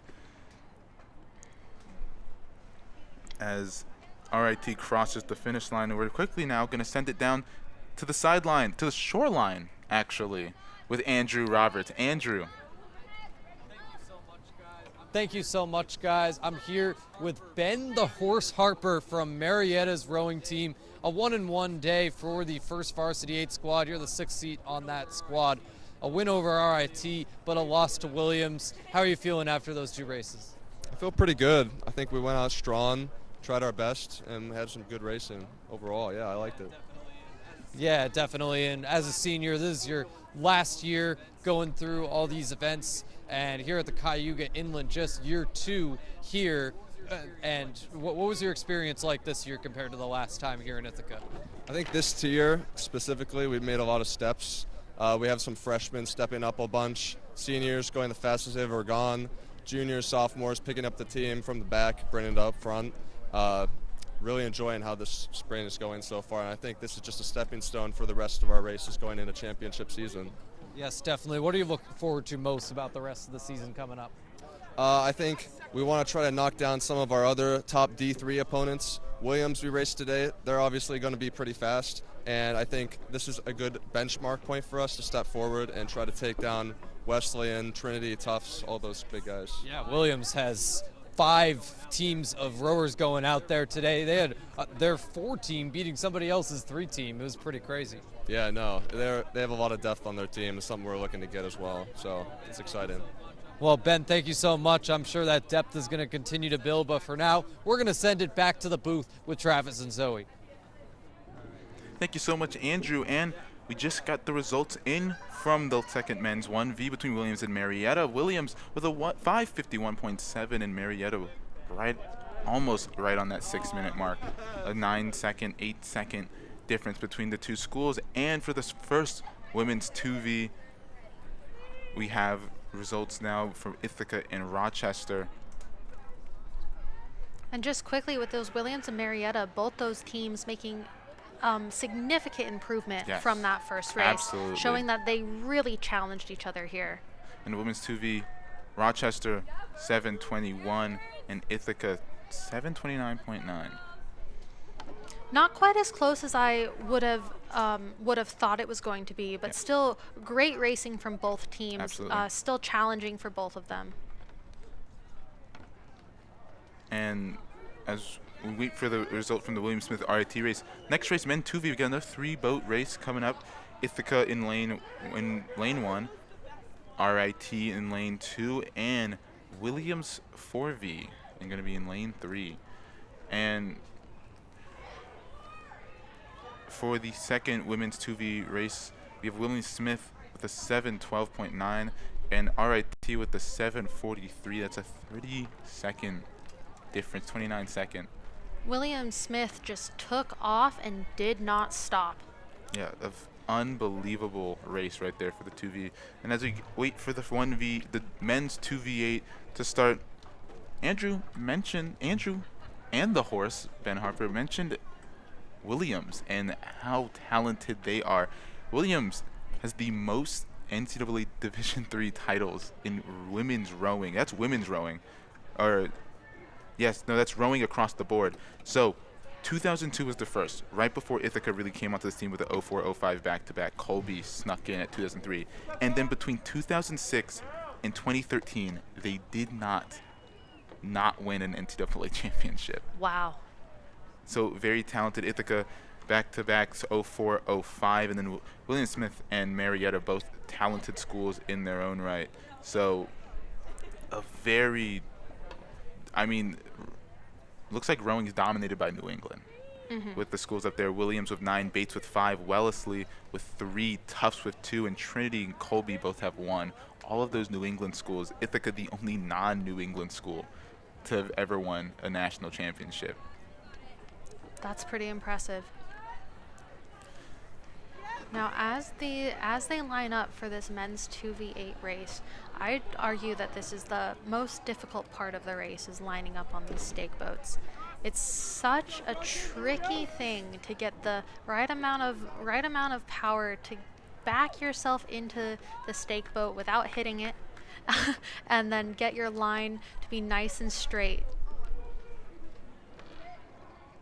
Now, looking at the lineups for the Ithaca College Bombers for this men's 2v8 race, we have Cox Knight Adkins, Max Detzer, Nolan Boswell, Tynan Fields, Leo Covello, Connor Brighton, Brody Hart, Henry Herbsberger, and Cameron Stanford at the bow.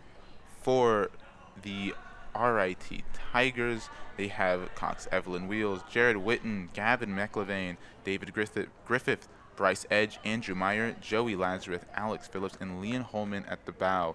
And for the Williams 4V boat, they'll have Holly Miller at Cox, Murray Marzad, Vaughn Sanders, Winslow Winter, Neil Verma, Aiden Rolfe, Felix Diaz, Alex Farman Mayan, and Blaz Vazpetic.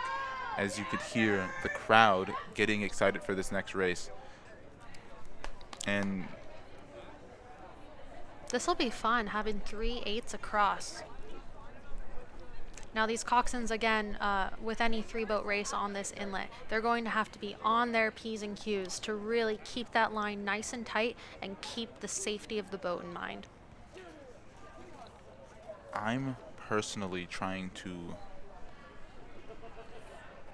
figure out, we're actually switching races here between the 2:10 and the 2 o'clock. So we're going to have another men's 2V, but we're going to have a different set of, which explains my confusion for a second. It's going to be Marietta's 3V in lane 1, Williams 3V in lane 1, Marietta in lane 2, and Williams 2V in lane 3. So that's going to have 2 Williams boats in lane 1, lane 3, Marietta in the middle for this men's 2v8. Change of plans there for a second. Looking at, as they're off to the races really quickly, looking at the Williams roster for the, looking at the Williams 2V, we have 3V Georgia Badenhope at Cox, Zach Cantrell, Simon Sokolow, Winslow Winterer, Soren Anderson Flynn, Halsey Sounder, Andrew Kurgan, Asher Rabinowitz, and Charlie Mayer. For Williams in lane 1. For Marietta in lane 2, we have Connor Rothlander at Cox, Nick Simone, Nico Invernizzi, Grayson Frady, Ryan Campbell, Rowan Streaker, Thomas Hart, Story Ruffner, and Nick Passarella at bow. And for Marietta's 2V, Emma Silk at the Cox, Travis Carroll, Luke Gilserain, Dalton Peters, Atlas Barnes, Justin Schoenfarber, Aiden Byer, Lucas Wu, and Aiden Spalacy Erkin at bow. And Williams 2V boat off to the races in that far lane on the far side. Marietta keeping up, but you can see Williams 2V pulling away with every stroke, but Marietta keeping pace, and even still, Williams 3V also keeping pace with the rest of them. Yep, we've got some overlap between Williams 3V and Marietta. Bow to stern here, bow seat sitting right about on the Cox of Marietta. And then Williams 2V just has still has some overlap with Marietta, but is looking to pull away here. We'll see what happens again at that slight angle change, see who takes advantage of that two-seat advantage. But it's looking like most of the coxswains have a pretty good line. Marietta in the middle seems like they're moving back and forth a little bit, trying to find that straight line down the course. But over in lane 1, Williams 3V, beautiful line from that coxswain, staying nice and straight. Williams 2V in the far side in lane 3.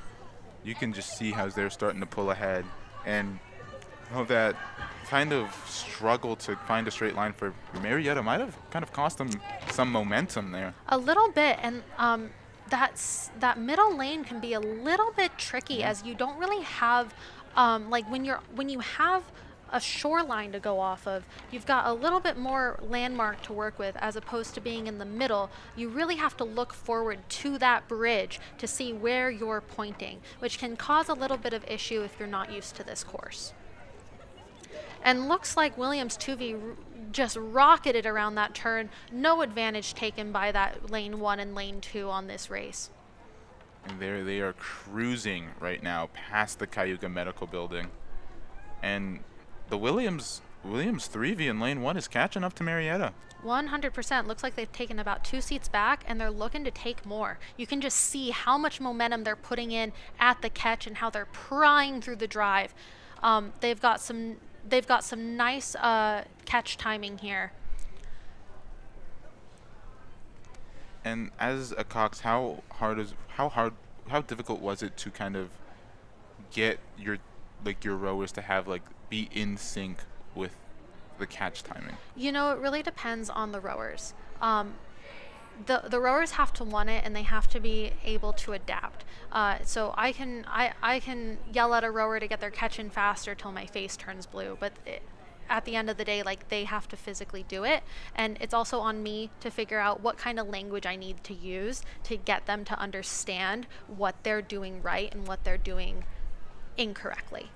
So it takes a lot. It's a two-way conversation. Yeah. So if what I'm saying isn't getting through to them, there's something that I need to change, and then there's also something that they need to change. So it takes hours upon hours of work to really get that catch timing perfectly, because we're all human. Yeah. There's human error, and to just keep working on that, that's the goal of every single practice, is to get those blades in at the same time all together. And you can see here with this Williams 2V how well they're swinging together. You can see the grimace on Six Seats face as they're pushing all of their weight onto that foot stretcher. As we pan back to these other two boats, you can see them working hard, especially that engine room of that Marietta crew really trying to catch up to that Williams 2V. But that Williams 2V just opening up, pushing through, and you can just see some really nice catch timing in that boat.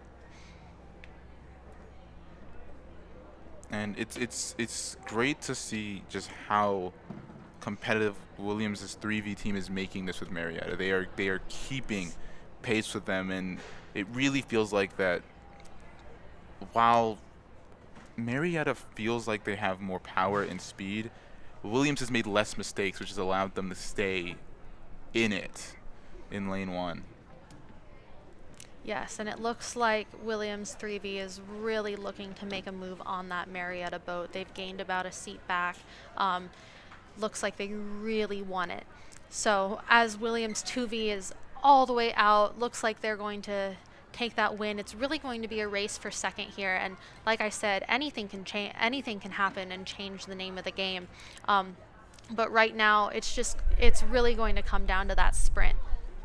And they're gaining. They're gaining. It's going to be close coming through this final edge. Marietta's going to stay about 3 seats ahead. But that's great racing by Williams' 3V right there. Absolutely fabulous. To stay in the hunt and almost, I mean, you can see as they're kind of coming there, they've kind of caught up. Like, oh yeah, like they took honestly, some seats back in that sprint. Honestly, like just a little longer course, they probably catch up to them at the end. So that is great discipline by that team. Oh yeah, and I do wonder when that coxswain called the sprint. At what point in time during that 500 did they call that sprint to see if they could make up some ground?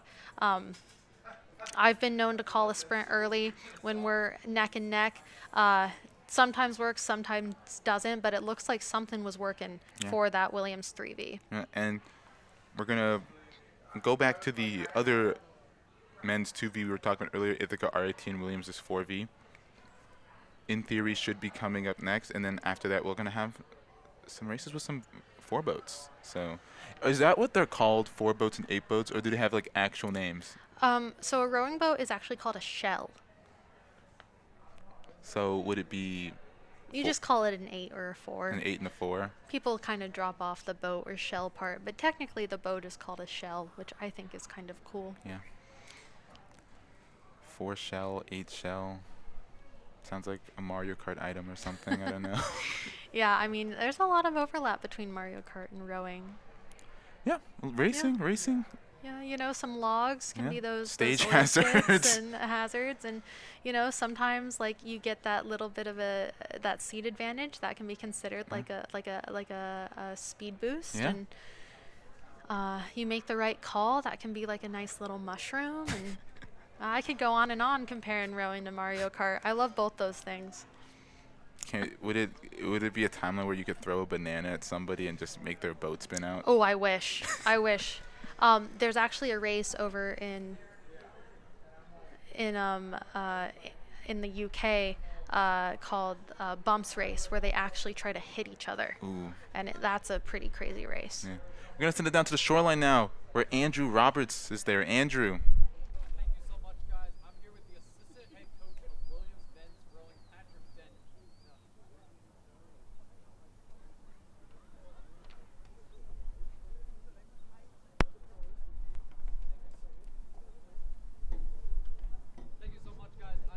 Thank you so much, guys. I am here with Patrick Dent of Williams men's rowing. He's the assistant head coach. And Patrick, it's been a great day for Williams out on this inlet. And yeah, you guys consistently winning races. What was the mindset headed in here today? And we're just trying to take good strokes. We don't get too caught up in the results, especially early on here.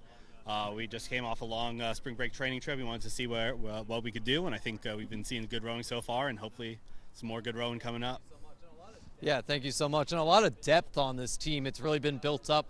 Was talking about it a little earlier with some other guys here. How has that depth been built by this coaching staff? What was the process?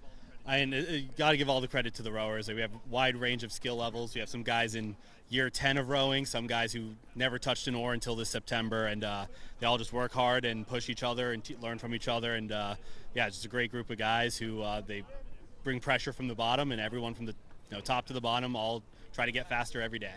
And Patrick, you mentioned those rowers. What are there any athletes in particular that you want to shout out here? And I could shout them all out. Love to shout out our novice rowers. We have Winslow, Peter, Toby, and Jacob. first 2K race of their lives was this morning. Second 2K race of their lives is coming up in a few minutes, and they're doing great. Really talented novice group, really just throwing themselves at it. All right, thank you so much, Patrick. We will send it back to the booth. Williams with another win.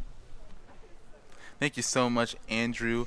And yeah, looking at that, he gave a shout out to the novice rowers. And to be honest, if you had told me that that was their first 2K ever, I would not have believed that. Yeah, they just had such great technique, and that's a shout out to the coach coaching that crew through with good technique, keeping them nice and consistent, and not just relying on off-water speed. Yeah, they were in that they were going to be there. I think they were in that 3V, who I might be wrong, or they're racing right here in this 4V, which if they are racing this 4V, which I think it's actually more correct than what I said initially. I mean, they've looked really good, and you would not have. First ever 2K, and they came and they beat Rochester by 22 seconds. Yeah, that's really impressive. They have to have a great novice program that's Absolutely. just cultivating such a good culture and such good technique. Yeah.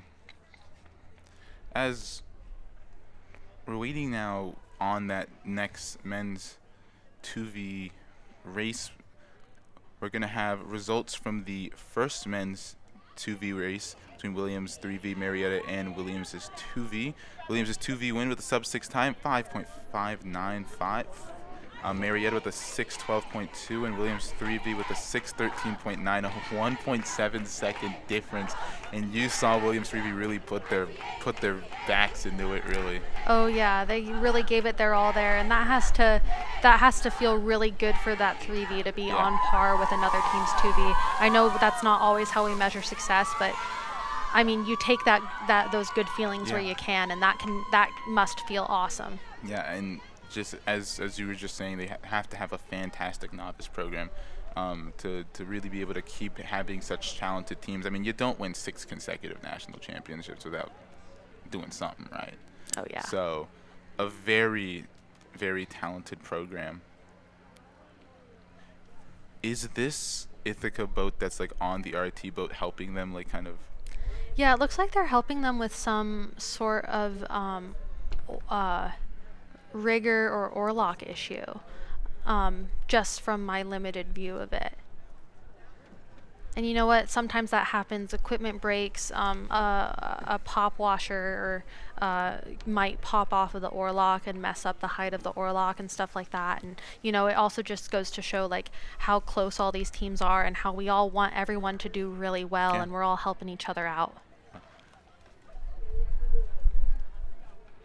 And really just kind of taking a second to talk about the city of Rochester. It's a great city. I haven't been back in a minute. My aunt lives up there. Your aunt lives in Rochester. They're not racing right now. They'll be in the men's 4 a little after.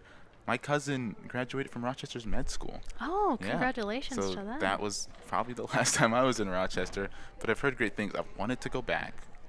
And I've wanted to go to RIT's campus because they've always been a school that people talk about where I'm from. Mm-hmm. A lot of my friends went into engineering and computer science, and did any of them leave the state? No, but they all talked about RIT and RPI and all these other great engineering and technical schools up in central New York. And Rochester, I mean, kind of talked about how they're in 2 conferences and they're kind of in the Division III Ivy, so that's a fantastic school. Oh yeah, it definitely is. I'd also like to check out the RIT campus. I've never been to it. My aunt lives outside Rochester, not in the city, and she's big into the Monroe Community College, I think it is up there, which has a beautiful campus. So I do wonder what RIT's is like. I've seen photos. So photos only do so much justice. I do think a lot of the colleges in central New York are stunning. Ithaca College has its view of the lake. We both know that view very well. Oh, yeah. And as much as I've heard people critique the buildings, I am an ardent defender of the Hill Center. Oh yeah, Hill Center till I die. Hill Center, and yes, it does not match standing next to Gannett and Whalen, but that does not matter. It is a great building, and I think they need to bring back the bowling alley that was in the Hill Center. Oh, Hill Center room 107. Shout out that classroom. Best classroom view on campus. Is that where the... That's the big one across from the court. Yes. That looks straight out at the lake. Oh. I'd always study in there when there weren't classes in there. Don't think I've ever been in that classroom when the sun's out. Oh. I've seen the view. I'm a tour guide, so I see that view very frequently. But I've only ever been in that room when in nighttime. You know, like. Yeah, you've got to check it out in the daylight. Yeah. Oh, and today is the debut of the Ithaca Farmers Market, as you can see on your screen right now. Fabulous place to go get breakfast, lunch, different kinds of wares. There's a bunch of different like artisan things going on. A fabulous place to go, and like we mentioned earlier, paved parking lot this year. Oh yes, that's the top story right now. The farmers market, as I've been told by so many people who've been to Ithaca or who've gone to college at Ithaca College or Cornell, is that it's the best thing about the city. It's the place to be. It's the place to be. They've done a fabulous job setting up all the booths, and it's almost right across from the finish line. Great place to watch from, and you get an abundance of different people going there, and I always run into someone I know when I go there. Yeah. Like without fail, doesn't matter, I'll always run into someone. It's a fabulous place to go. Again, great breakfast, great lunch, good coffee, and then if you're looking for something eclectic and special to Ithaca, they always have a good gift to get someone, like your parents, your grandparents, something like that. It's just a great time, and an Ithaca classic. Yeah, I really gotta make my way down there. You gotta get there early though. Gotta get there early. Gotta get there early and then leave early so you don't get stuck in that in the traffic. Giant traffic. Yeah. Somebody asked me to go last spring, and I did tell them no. Personally wasn't feeling it. I think I had a class later that day. And you can't skip classes, guys. To all my students watching. Don't skip Don't class. skip your classes. 2 of my classes got canceled on Friday, and frankly, I'll be honest, I was quite upset about it. Not because class got canceled. I was a little disappointed, but more so because I walked down the campus and I lived in circles, and I got there early for both classes, and then I'd be sitting there like, man, it's 1:50, nobody's here yet.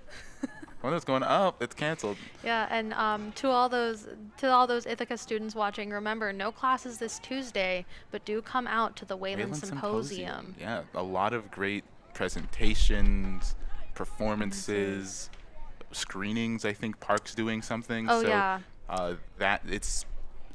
That's the best part about Ithaca, and my favorite part about the Ithaca website, like the Ithaca City website, is that it has the events of both colleges on there. So That's you lovely. know when something's happening. You do have to tell them to put your event on there. But they will. They will, and I think that's the best part about the city, especially coming from a college town that had no sense of community myself. No shade to Fairfax, but there's a reason George Mason's a commuter school. Let me not badmouth that campus. But being here, like you mentioned, you go to the farmers market, somewhere. Every event I've gone to in the city of Ithaca, even if it's the most obscure thing in the world, there was somebody I know, and it's like, oh, what are you doing here? I didn't know. And they're like, I know so and so, or I do such and such. Yeah. And you're like, I didn't know that. Yeah. Yeah. But Whalen Symposium on Tuesday, definitely check that out. Shout out to myself. I will be presenting at that. What are you presenting? I am presenting, my presentation is on comparing the efficacy of computerized cognitive training and cognitive behavioral therapy on improving executive functions in adults with ADHD.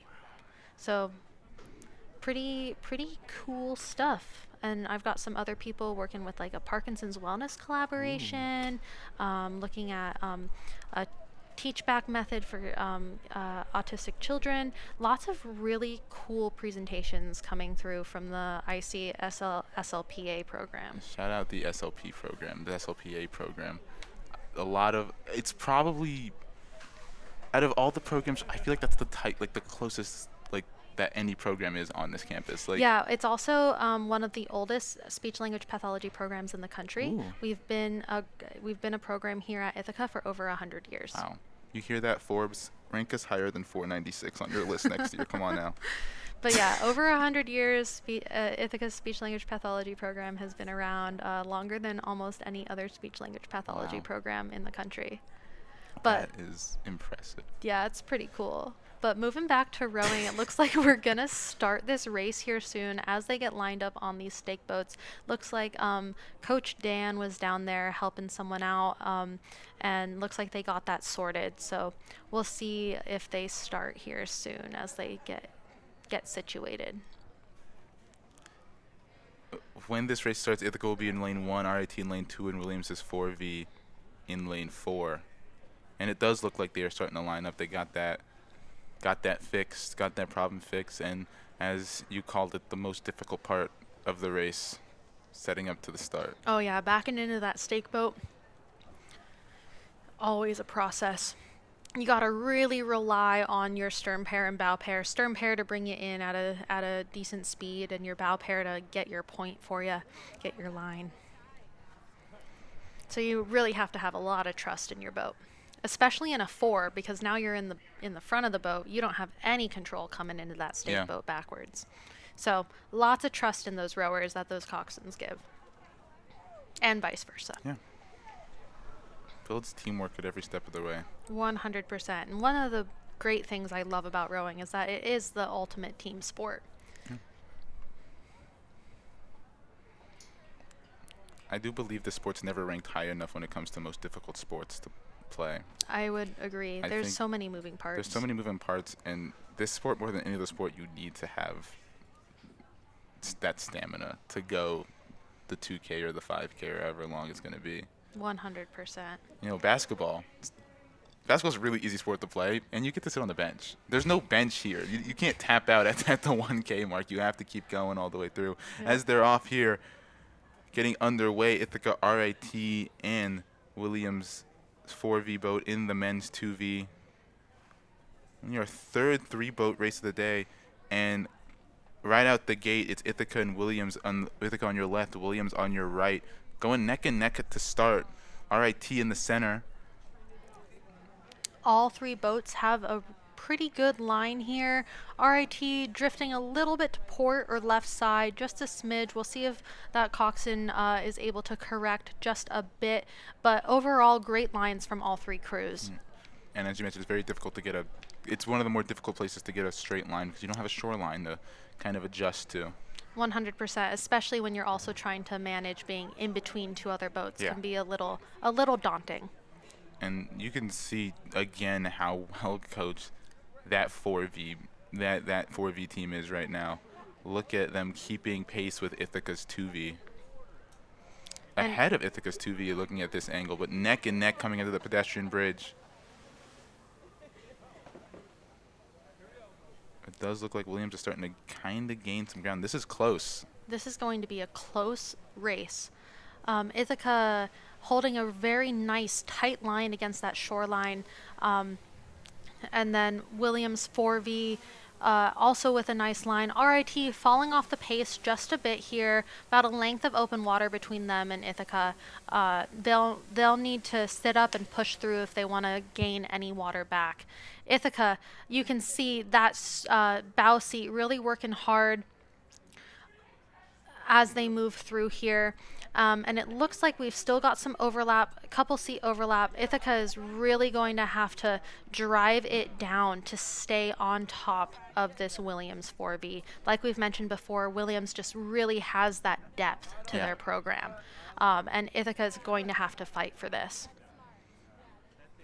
Williams lead getting incrementally bigger, but I feel like as I started to say that, Ithaca also started to bring it back a little bit.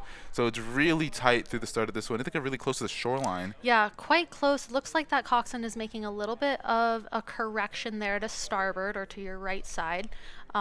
There we go. Nice straighten out. And they are in lane 1, so they are going to have that about 2-seat advantage right here through these bridges. We'll see if they can capitalize on that or if Williams is going to stave them off. And I think that Williams has kind of figured that. I imagine after you've raced, you kind of noticed that like there's a bit of an advantage here. So maybe going into this, we're going to go a little faster, not too fast so we don't crash into the shoreline. But they might take like a power 10 or something like that to really hold them off. Yeah. A power 10, a power 10 is when you take 10 really hard strokes all in a row. So a coxswain will call power 10 in 2 strokes, 1, 2, and then on that next stroke, you're going to put all your power, all your momentum in. It's kind of like it's a move. You make a move. Yeah. So taking 10 really big strokes, kind of maybe bring the rate up just a smidge or put a little bit more pressure on that foot plate to really get you through, to hold off another crew or move past another crew. And the goal is to then maintain that new momentum. That doesn't always happen, but the goal is to then get another burst of speed. Williams starting to pull ahead. And Ithaca just really trying to maintain position, I should say, as they're coming up with Cornell's clock towers and other tall buildings on the East Hill behind them.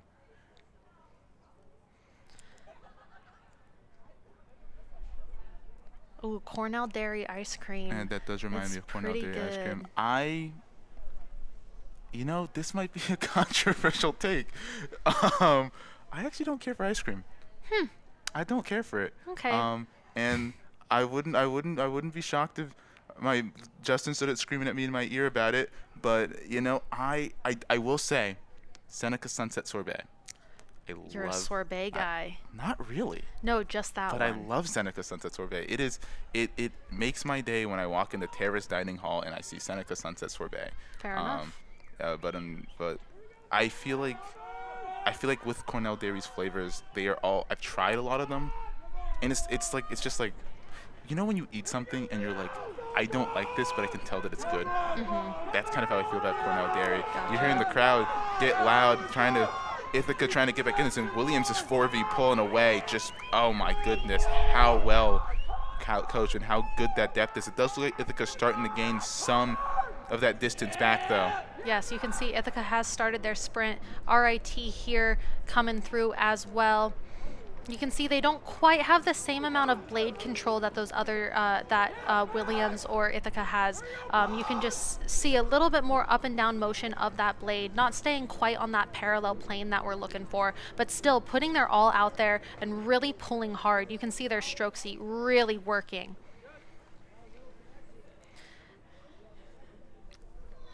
Just stern to bow through this final stretch. Williams maintaining that lead, not letting it go. Ithaca trying to gain any of that distance they can back in this final stretch. Ithaca just trying to keep contact here. Just trying to challenge Williams, see how far they can push themselves and each other on this. And they are gaining a little bit. Oh yeah. And that just goes to show how much a good sprint can do for you. But Williams gonna take this one in about 6:16. Ithaca not too far behind at around 6:19. About a 3-second difference from our viewpoint. We'll get those official results to you when we get them. And as that race finished, as we're starting to come to the end of that, we're waiting for RIT. There will be a 15-minute break. So afterwards, don't go anywhere. We'll be back.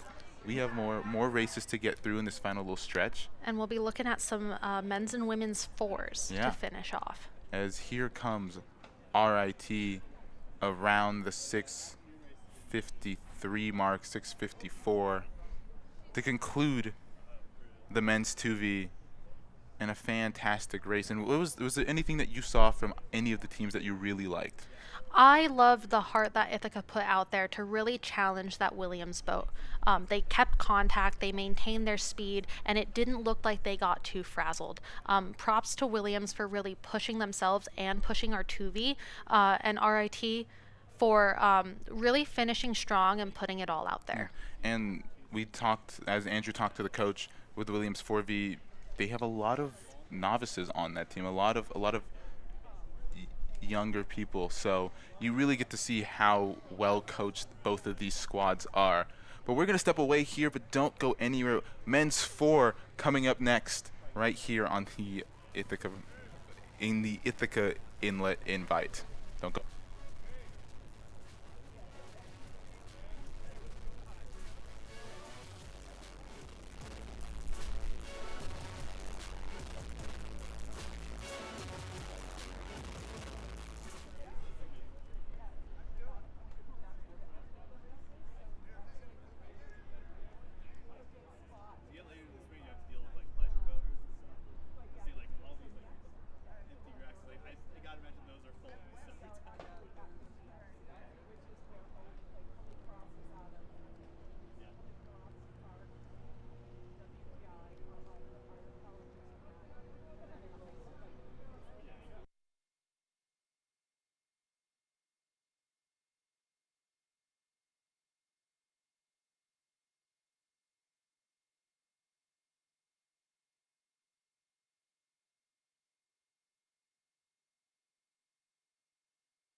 And we welcome you back to the Ithaca Rowing Inlet Invite as Ithaca RIT Williams have just finished a couple minutes ago, the men's 2v the second race. Williams 4v team with a 621.67, Ithaca with a 625.4, and William Smith with a 7.2.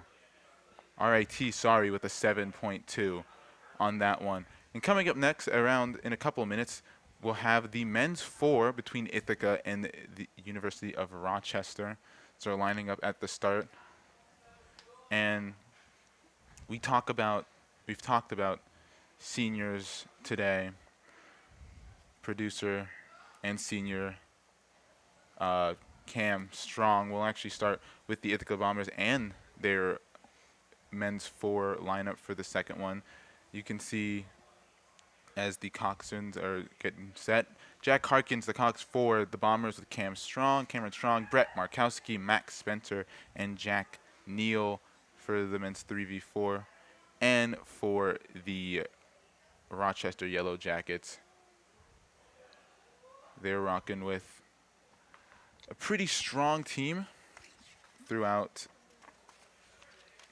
today as they're getting set up for this race. Rochester. We do not have, unfortunately, Rochester's lineup, but we're going to be off here. It is senior day, and the men's 4 has a couple of seniors. Cameron being one that's important to this team, but also to us here at the studio, as he's really been important in setting this up for us. And through the start, Rochester with a slight advantage. Yeah, slight early lead for Rochester here, but Ithaca holding strong. Nice, both of them nice and fast off that start line. Still really early in the race, but definitely setting the tone for a fast race here. And we're going to send it now down to the shoreline where our own Andrew Roberts is waiting. Andrew. Thank you so much, guys. I'm here with Peyton Fish, the coxswain for the 1v8 boat for Ithaca Women's Rowing, as well as a coordinating producer for this broadcast. But Peyton, we're going to focus on the rowing side of things today. And 2 big wins for the Bombers as we head into Liberty Leagues headed to this May. Wins over RIT, wins over Rochester. That's going to be big momentum for that. How'd that feel today? Yeah, I think like this past week, we've really just been focusing on details, like every single day, what can we do better, what gets us that 1% better every single day, and I think that really translated into today's racing. We were able to, pull away with 2 wins. We definitely have more to work on, just more to work on overall, but it's definitely giving us some momentum going into Liberty Leagues, and definitely helped our confidence a little bit. Yeah, and as the coxswain, what's your role in sort of establishing that those details are being executed? Yeah, so as a coxswain, I'm technically kind of like a second coach in a way. I'm like always paying attention to my crew, how they're responding to certain calls, making sure that their technique is just trying to perfect their technique every single day, day in and day out. And I think I have a large role of not only just helping with their technique, but motivating them every day, as well as just trying to call effective moves to move on other crews. Yeah, and I mean, the results looked pretty good today to me. I don't know if you felt this. Yeah, I think, we're very happy with the results. However, we still have a lot to work on, and we're really excited to get into Liberty League playoff. All right, thank you so much. Anything else you want to add? That'll be it for me. Go Bombs. Go Bombs indeed. We will send it back to the booth with Travis and Zoe. Thank you so much, Andrew, and thank you so much, Peyton. Peyton, again, coordinating producer and coxswain. So producing for 2 teams today. So very talented right there. Rochester's lead has extended throughout. It's kind of bow to stern now as they're making their way underneath this first set of car bridges. Yes, Rochester has that lead right here. We'll see how Ithaca responds through these bridges into the 1K mark. They're looking pretty strong, but Rochester just looking a little bit stronger, really using that momentum of being ahead to push themselves even further. Also looks like they have a little bit of a faster stroke rate than Ithaca right now. Ithaca taking that turn nice and tight, as you could see with that orange buoy on the left side of their oars. Great turn from Ithaca. I think they actually gained a seat or so back on that, but Rochester's still with the lead. You're getting a great view right there of Ithaca trying to get back in this as they're making it past, and Rochester out in front. And you can see that stroke rate difference in between the two of them as the cameras kind of go in between the two. So that Ithaca trying to regain any momentum, any distance, I should say. And you can see if we get into the nitty gritty here, how Ithaca's 2C isn't quite getting the extent, the reach in their catch as Rochester was. You could see that there was a lack of a splash when his blade got into the water, signaling to me that he's missing a little bit of water and could lengthen out that stroke just a bit more. So something for them to keep an eye on in the future. Yeah. And Rochester, that's probably made a huge difference with Rochester regaining that seat, that Ithaca seat or two that Ithaca took back on that turn. Oh, 100%. That technique is going to be so important, especially in a 4, as I've said before in this broadcast, of when you're in that 4, there's less people, and your little movements have a much greater impact in a smaller boat. And you can see here how those blades for Rochester are dropping in nice and quick. Still not the same amount of backsplash as we have been seeing from other crews in those 8s. You can see it a little bit better on this starboard side actually as they come through, but all of them looking strong, nice hinge in their hips, keeping their heads up and keeping that respiratory airway open as they move through. They're coming past the Cornell Boathouse now, and they're just really in control. Ithaca trying to catch up here. Ithaca looking a little bit tired to me. They put a lot out there this morning. If I were that coxswain right now, I'd be asking them to refocus back in, maybe a posture check, get them to sit up and swing all together. But, you know, it's a hard race. They're putting a lot of effort out there, so it wouldn't surprise me that they're tired. Yeah. And it seems like Ithaca has gained a little bit of distance in the last stretch as they're kind of entering the sprint now. Still doing a nice job moving together. Rochester just a little bit more crisp. Yeah. And those fine details really are a difference maker in a sport like this. 100%. And we'll see what kind of time they put down. Rochester's looking nice and strong. I'm excited to see what time they come out with. Because they're looking at Rochester in the first 4. They actually didn't do a 4 in the first set. So their novice team did for the women's 4, and they go 9:14 on the dot. So just to clarify, this is Rochester's first 4 of the day. Yes, first 4 of the day. Okay, so we've got a fresh 4 racing a 4 that's already raced. Yes. And that's going to, looks like about 7:04 on the time for Ithaca. They're coming in about 5-6 seconds behind, not too far. Not too far, especially for a crew that's racing a fresh crew today. Yeah. Ithaca's 4 went 7:35.5 earlier. So an improvement. A great improvement, yeah. Absolutely. And, you know, I'm just being nitpicky on these technique things, just trying to point some stuff out to the crowd. Obviously, I'm not down there on the water. Yeah. I'm not that athlete, but it's nice to see some feedback from just trying to get some technique calls in there. And coming up next, the next race, men's 4, it's going to be Marietta, Rochester's B, and Williams' 5V.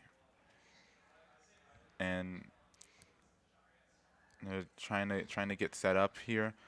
Is there like a point that the guys in like the starting boats are kind of measuring them to, so they're all equal? Yeah, so there's someone on the shoreline measuring to make sure that the bow balls are all lined up at bow. So they might look not exactly the same at the stern because the boats are all a little bit different lengths. But there's someone on shore lining them up at bow ball. And as these teams get ready to go on to the second men's four of this kind of second set, we do have some rosters as they're off.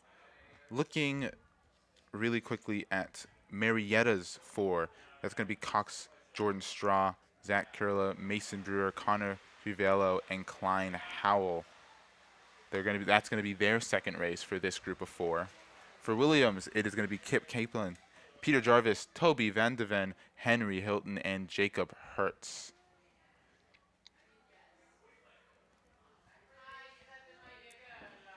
And the men's four underway here. It's looking like Marietta on the left side of your screen. A little ahead of Rochester to start. Looking like they have a much faster stroke rate, and correct me if I'm wrong, I'm feeling like Rochester's missing some water here. That's what it's looking like. Yeah, it looks like Rochester's missing a little bit of water here. Blade's coming out just a touch early. It's kind of hard to tell with the camera at the moment. But a little bit of a wobble in the Rochester boat as they move through. Oh, here we go. This is a nice view of the inlet. We can see as they come under that footbridge, Marietta coming through.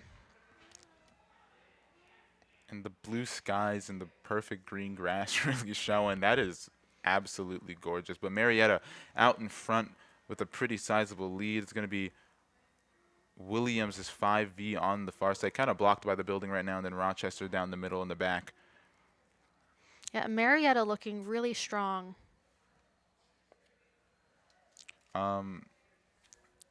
So it's been a pretty far race. We have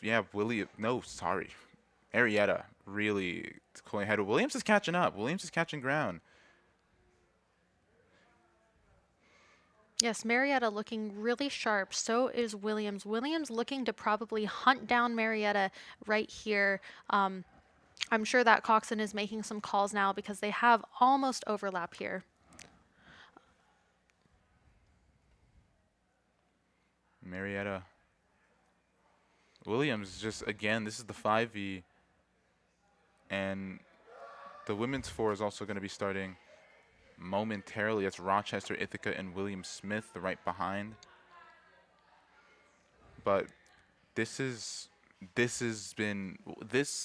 showed me this day is really how far along Williams' program is. Oh, 100%. They just have that depth to their program. Their technique runs deep. It's not just reserved for their top one or top two boats. It runs throughout their entire program all the way into their 5V, which is very impressive. So that just goes to show how good their coaching staff is. Yeah, and for Marietta, I mean, still very talented, and still just to themselves. As we mentioned, it's kind of like sharpening the blade, and that's a great turn by Marietta, as you were just pointing out right there. Yeah, that was a beautiful line, nice and tight to that 1K buoy. Definitely took a couple more seats on Williams as they moved through that, moving past Cayuga Health. Marietta just opening it up now. Yeah, they're pulling ahead. On these straightaways, you see Williams kind of start to regain that distance, but again, the technical skills are so important. Oh, 100%, especially in these smaller boats, because one little thing can offset the whole boat, catch a crab, or catching a crab, if you don't know, is when your blade goes in the water a little bit wrong and your blade just gets sucked into the water and the oar may get like ripped out of your hands and your whole boat comes to a stop. And that's not something anyone wants and not something we want to see any crew have to go through. And all these teams are doing a great job with their blade handling. But just nice and sharp from Marietta with some really good momentum, opening it up. Williams trying to hunt them down, but just Marietta maintaining that lead. And as they're coming up to the Coast Guard building, it is still just all Marietta. And then we get this shot of Rochester right in back. Does look like they have about the same stroke rate as that Williams boat.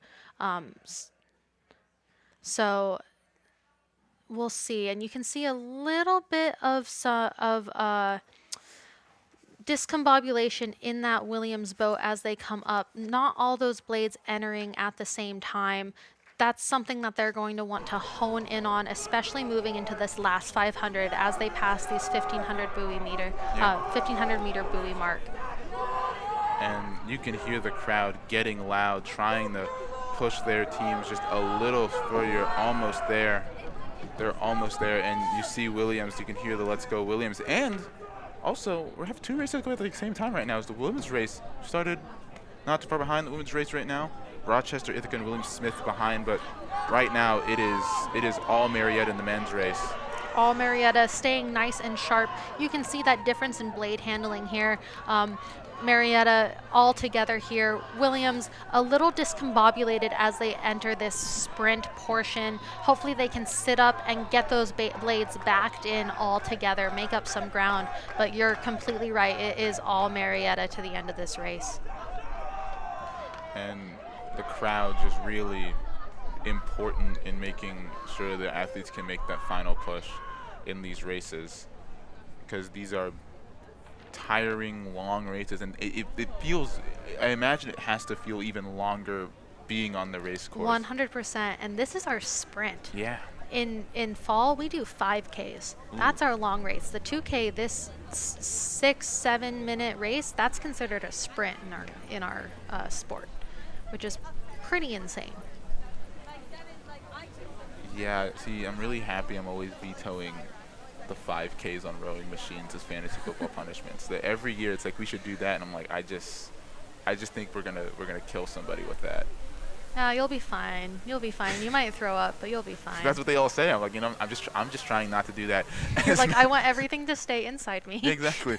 Marietta's gonna cross the finish line at about 7:08 on that one. And Williams, you can really see how much Marietta extended that gap. Williams coming in at about 7:24, and Rochester bringing up the back, still fighting, still working hard to get across that finish line. Like Bryce Williston said earlier from the Ithaca team, you don't measure your success based on other people. Yes. You have to measure it based on yourself, because you can't control what these other teams do. Yeah. So Rochester, depending on what their time was before, this may very well be a good race for them. They can't measure their success just based on their competitors. Yeah. And as that race concludes, we should have the women's race not too far behind. Rochester, Ithaca, and William Smith looking at those rosters really quickly for the fours. In session 2 for the University of Rochester, coxswain is going to be Ella Petticore, Leah Gillette, Devin LaRue, Olivia Sochia, and Anjali Ramdin for the Yellow Jackets. As you get a great shot of Cayuga Lake right there. Absolutely beautiful. And Ithaca and William Smith also, this is like the Finger Lakes Liberty League rivalry match between these three right now. Three schools that are always at the top of the Liberty League, whatever sport it is, with maybe the exception of one. You can always expect to find one of these three schools topping those things, as they're hitting about the 1K mark right now in the women's race in the center lane. That is going to be Ithaca in the lead. William Smith on their left, on their right, our left, and in the back is going to be the University of Rochester. Ithaca looking nice and strong, getting some nice distance between puddles and really just charging forward here. William Smith also looking to hunt them down. Rochester looking to hunt William Smith down, maybe make a move. But Ithaca just looking so strong as they move into the second half of the race. Yes, for the women's team is going to be coxswain Cameron Silberman with Brianna Mendoza Arias, Marie Nemeth, Maya Verka, and Brandy Landis.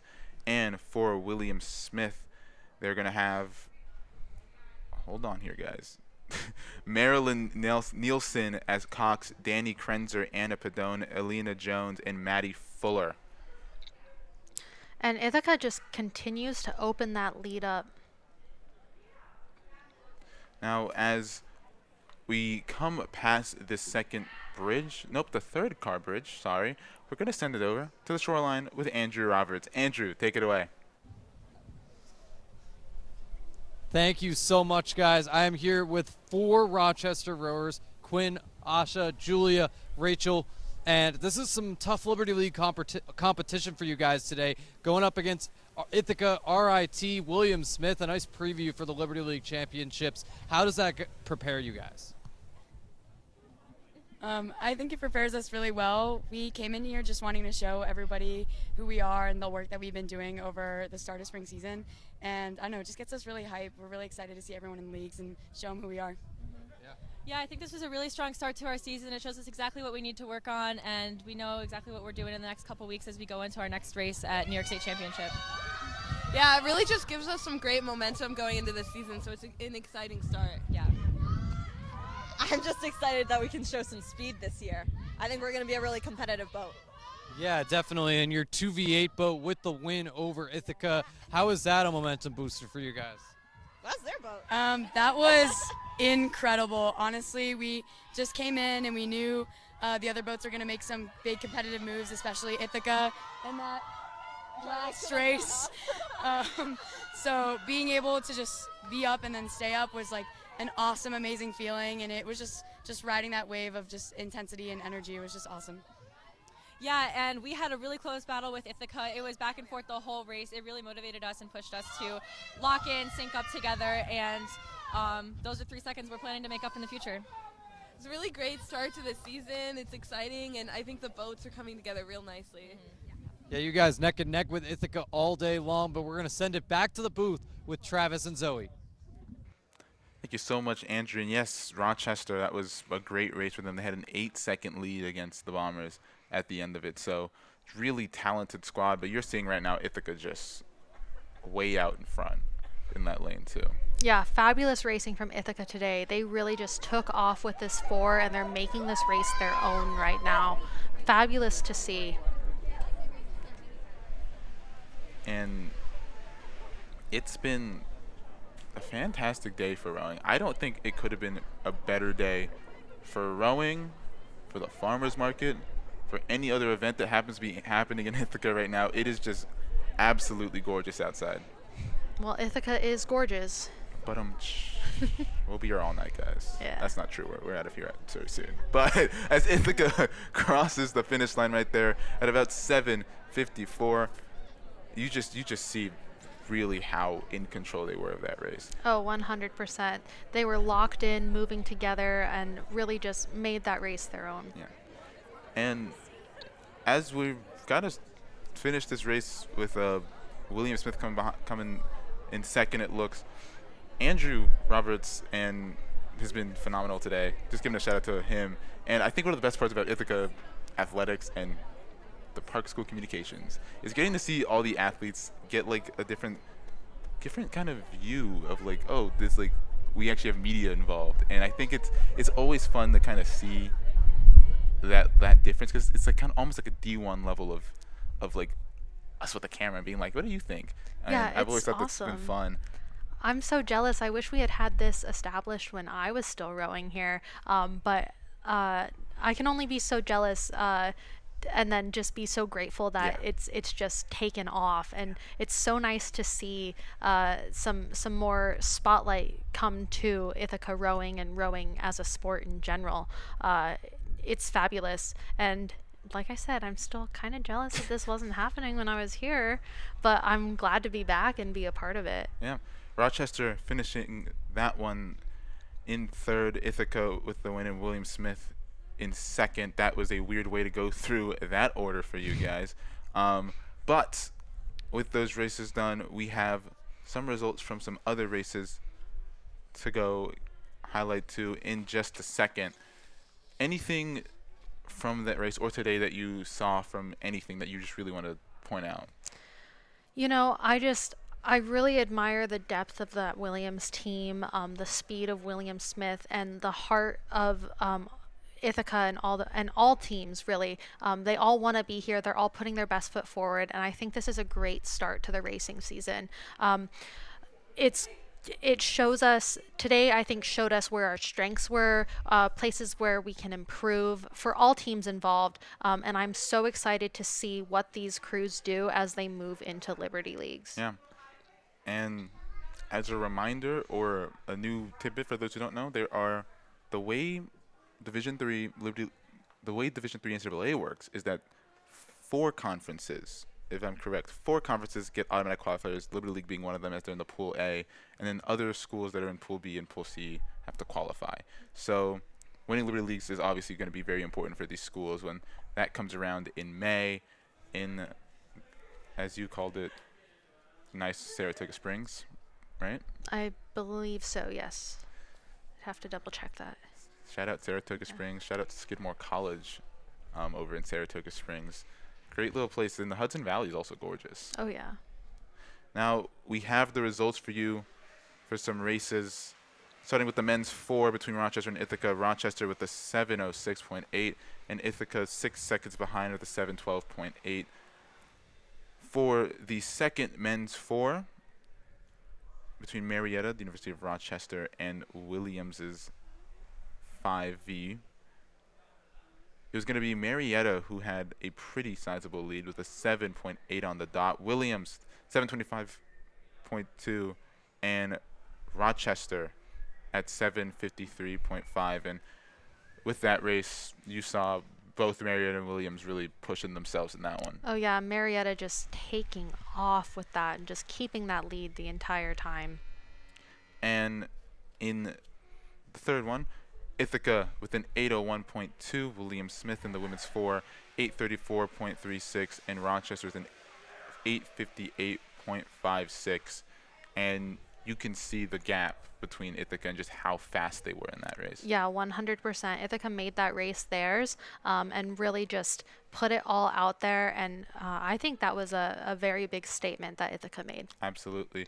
And as they get deeper and deeper into the season, it is important to see just like these races and these little invites and duels are so unbelievably important as the season gets deeper. And with it being senior day, it's every senior's last time racing in the Inlet, and it's just really amazing.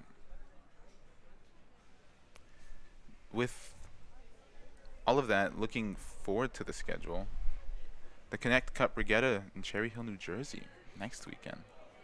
Did you ever race in that one? I did. I can't say that I ever had great weather.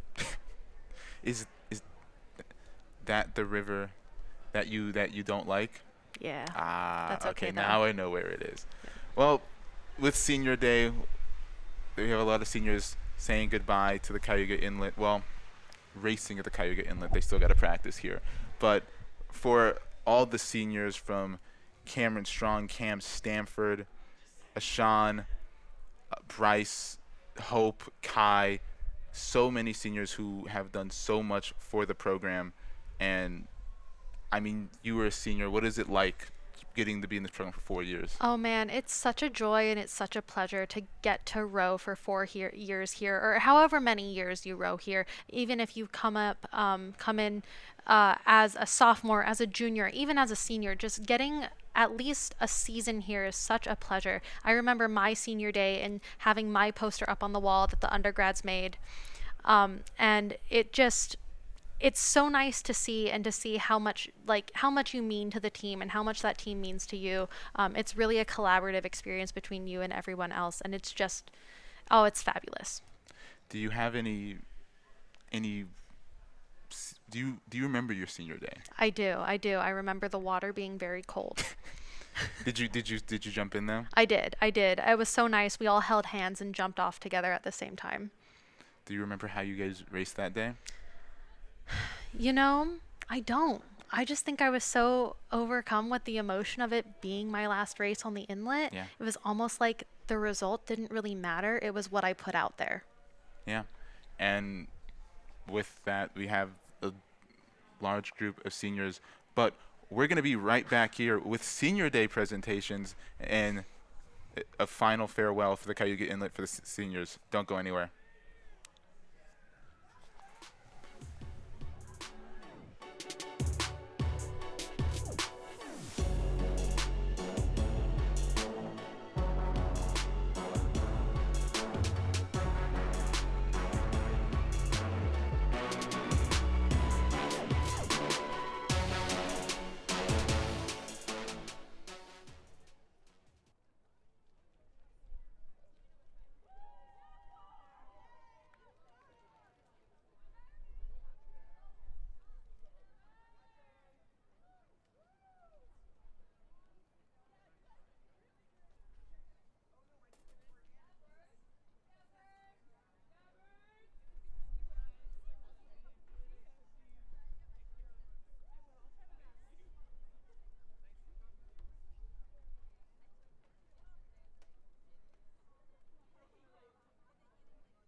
So, in pandemic times and the right amount of ambition, you can make your own trophy. And here we are today in the third running of it. And I think it's just a good embodiment of what these two programs are about in upstate New York, and giving it all you got every time we line up. So, we know every time we race you guys that you're going to bring your best, and it's one that we have on the calendar that we're bringing our best for too. So, with that, why don't we have the captains come up? Oh, Carol, yeah, sorry. You got some words? Words? I don't have any words. You don't have any words? I'm like new to it too. I think it's really cool to have a rivalry. Yeah. Like I think it's awesome to have a trophy and have tradition and build that out historically speaking. So it's fun to be part of it. Awesome. All right. So captains. Everyone can touch it, I guess. I don't know. Maybe we'll get a picture.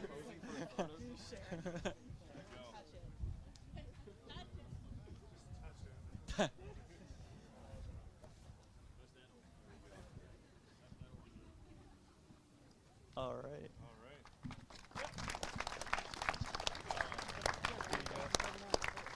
Thank you. Yeah, thanks, guys. I always encourage, since we have a nice day, I encourage you to find your counterpart from your racing. It's always good to meet some more people and get a feel for it. And then for the Ithaca folk, we're gonna run our senior ceremony. So we'll give these guys about 5 minutes, just kind of chat, and then we'll meet in front of the name of the college on the boathouse, and we'll start honoring our seniors. So thank you very much, everybody.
Yeah, juniors, if you have things to grab for your senior friends.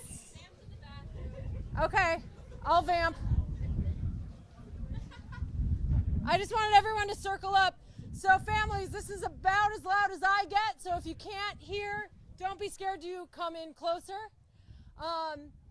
First of all, I just want to, I think most of our competitors are now packing up. I think our rowing community is an incredibly special one.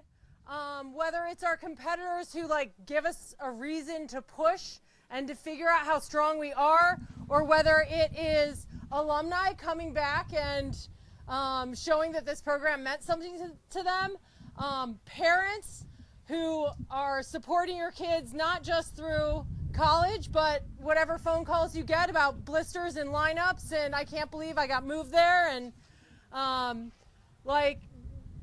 families, thank you so much for lending us these athletes for 4 years.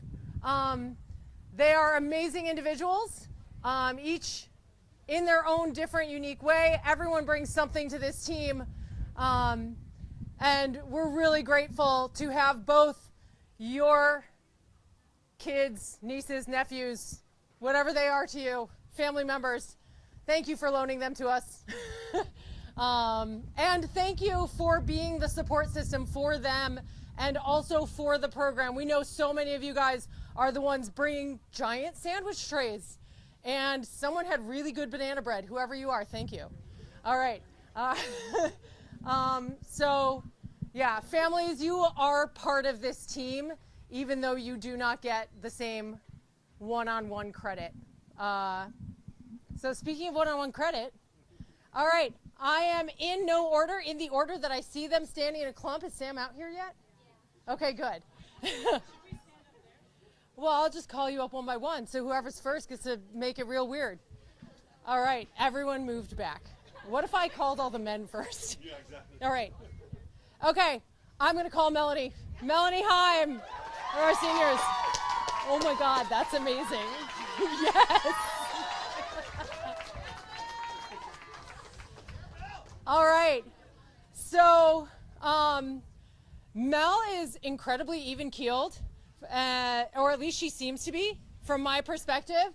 I think she does an amazing job of balancing her different priorities, whether it's park productions and putting on her own shows, and being part of that, and then still coming and putting in her best here.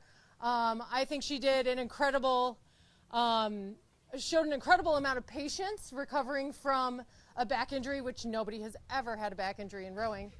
And yeah, just thank you for being you, even-keeled and working hard and not giving up. All right.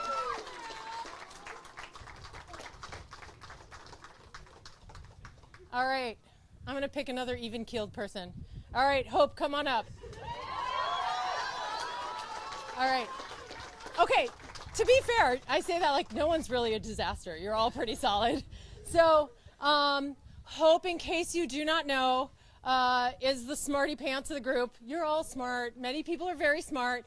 Hope won the, how many is it? Elite 90 award for being the D3 student athlete with the highest GPA at the NCAA championships last year. And I'll say that's not even the thing that her teammates noticed first. She has the most identifiable and infectious laugh from freshman year through now. That's she makes the boat go beyond what she should be able to do on paper. I think it's the laugh, or her mind is so strong that she just moves the boat with her mind. One of those. All right. All right. Ooh, yep. Hug time. All right, Brandy, come on up.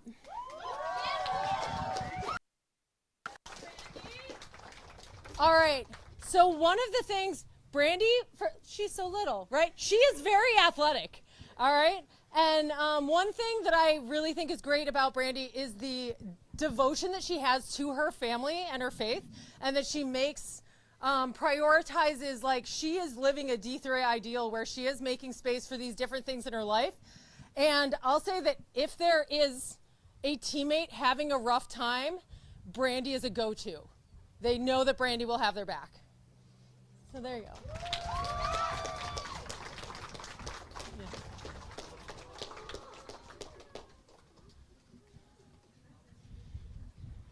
All right, Emmeline, come on up.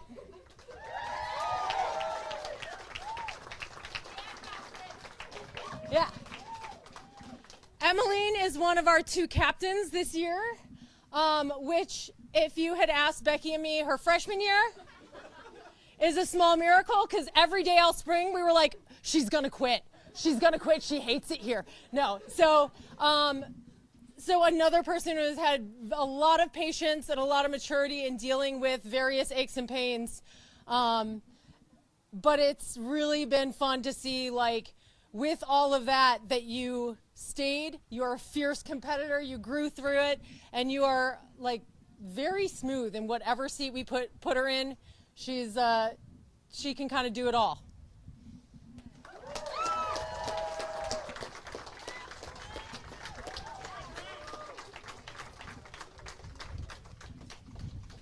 All right, Murph.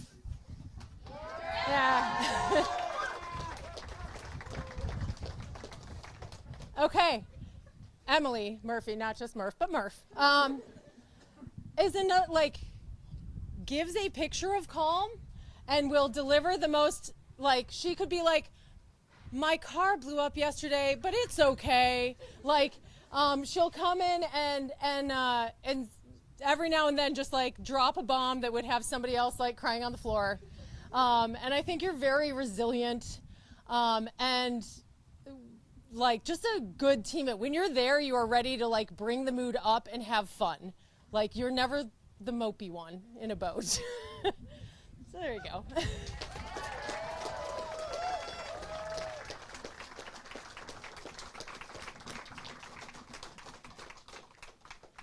All right, Sam. Woo-woo! Okay, so Sam can be wrapped up in exactly how she walked up here, like, oh, I'm so demure. This woman will rip your face off in a race. Okay, so I think that's one of the hallmarks of Sam, is sort of she does this, like, cute, like, gosh me, and then she'll, like, outlift you and out 2K you, and she wants to be in the racing, and I think that you bring a bubbliness that is very needed, and you bring an intensity that is very needed. So thank you for sharing that.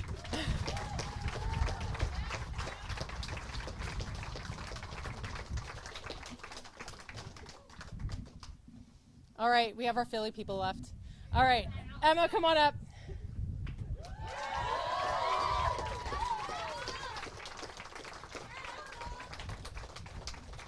All right, so Emma has a special place in my heart because there's always someone that gets my sense of humor, and when I make a bad joke from the coaching launch and everyone's grumpy about it, Emma, even from freshman year, would be like, okay. I think that she's one of the first to embrace when, I don't know, you're out having a nice day row and then there's a giant torrential rainstorm in the middle of your practice. Like, she's one of the first who can laugh about it. And you've just gotten stronger and fiercer throughout your 4 years. And she is also one of our captains. There you go.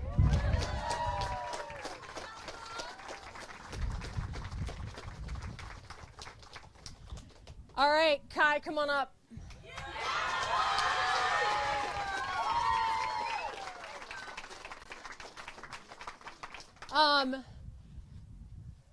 Kai has said thank you to the coaches every single day for 4 years. I don't think I've ever seen someone embody the idea that gratitude can make you excellent so much as I have seen from Kai. She has continued to just get better and better and better throughout 4 years.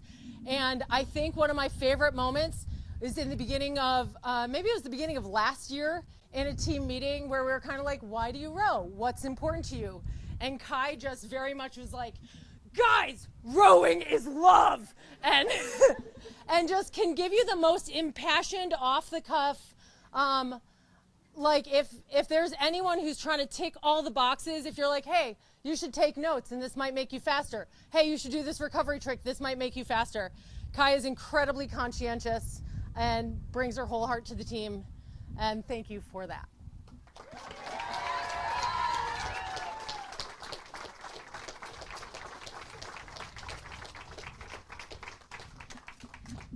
Your turn. All right. Sweet.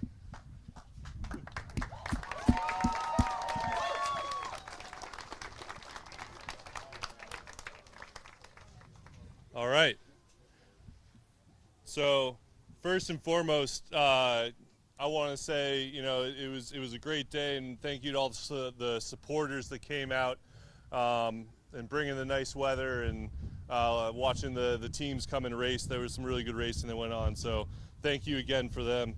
The seniors that we're honoring today, we all joined the Ithaca College family at the same time. So I came in July of the same time that they were freshmen on campus. So it's been a fun, 3.5, 4 years figuring life out together. So it's been a whirl and a trip, and I feel honored that they gave me, Sean made some playing cards, so they made life easy for me so I can talk about them.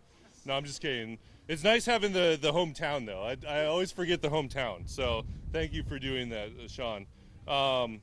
And with that, we'll start with, hold on. Sean, Anthony's, I can never roll my R's. Chandrasena.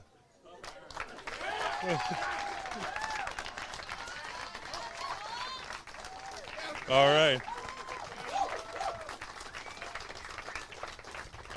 So Sean was one of our walk-on athletes who joined us that fall, and is originally from Colombo, Sri Lanka. There we go. And is majoring in politics and writing. And next year, am I allowed to say this? All right, just want to make sure. Next year, he earned a place to go get his master's at Oxford University.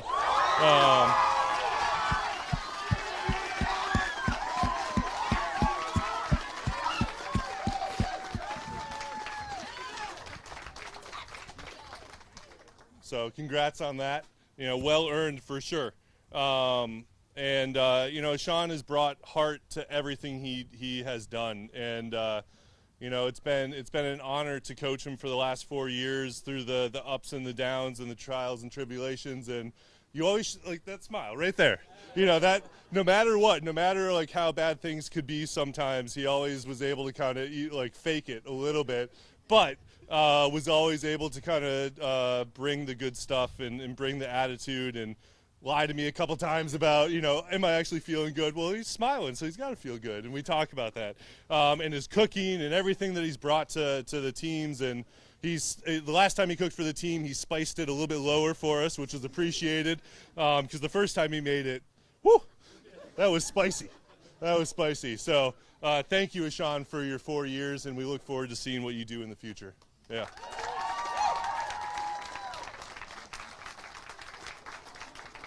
There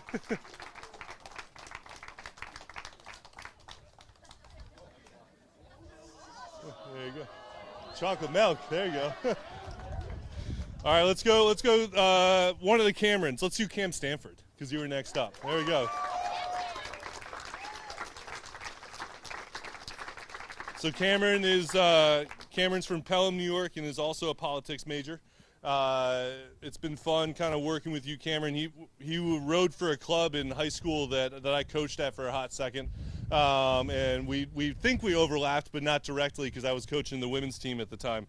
Cameron has brought the attitude every day of, let's just go out and see what happens. Let's go bring, can we make it better? And, really challenge ourselves. And, always kind of brings a good smile from time to time, and trying to keep things light. And I think he's been a really good teammate in the boat, trying to kind of keep the attitude positive, even when, even this past week, we had a bit of a doldrum row, and he came off the water. He's like, guys, we got this. He tries to bring it and make it better.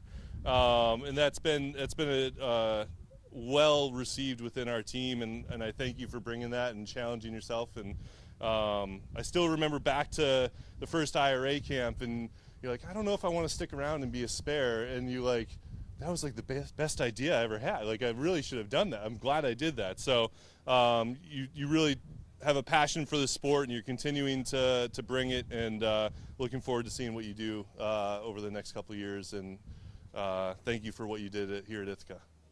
Yeah.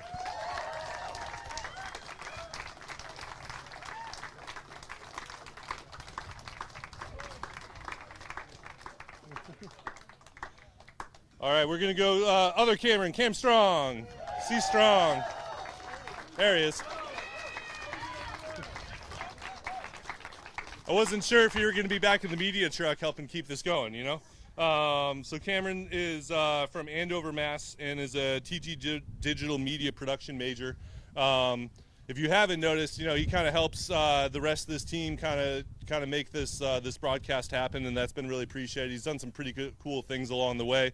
And kind of hearing his stories, you know, when he was working at NBC, helping with the Olympic stuff, and I loved hearing about his hikes that he would go on with his dad, and was it the 46ers, right?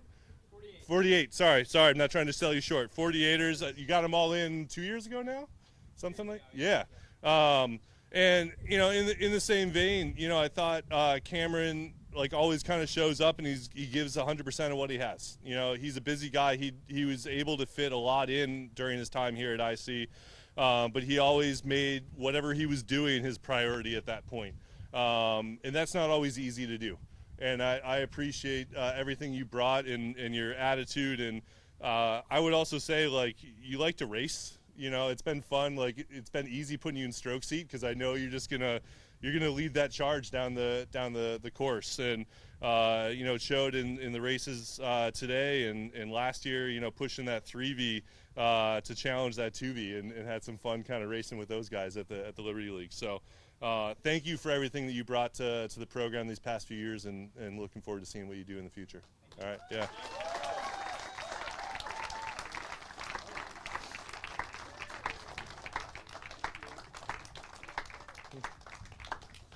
Oh, Brody. All right. Next one up is going to be Bryce Williston.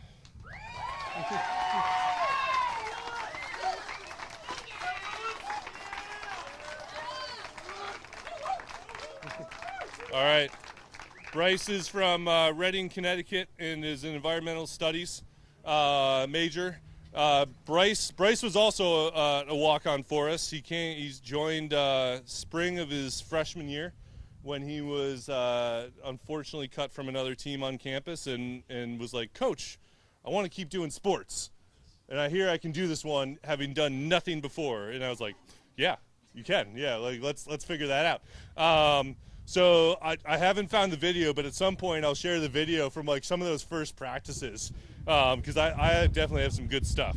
Like, I think back to the Washington College trip, when I think you caught like 2 over-the-head crabs in about 5 minutes, learning how to like figure this wild sport out, and like to where you've come now, and kind of brought the energy and the tenacity that I think is important within a team and within a crew, and kind of challenging yourself and those around you to be their best. I think you've really embodied that and made the team better. And you know, Bryce has been a 2-time captain for us, and he was also a second-team All-American from the IRCA last year. So he's walked the walk and talked the talk, and you know, really kind of helped continued to elevate our program and make us all better. So that was really appreciated, and I look forward to seeing what you do. I know we were talking about maybe some coaching gigs, and but looking forward to seeing what you do in the future. So thank you for everything you brought.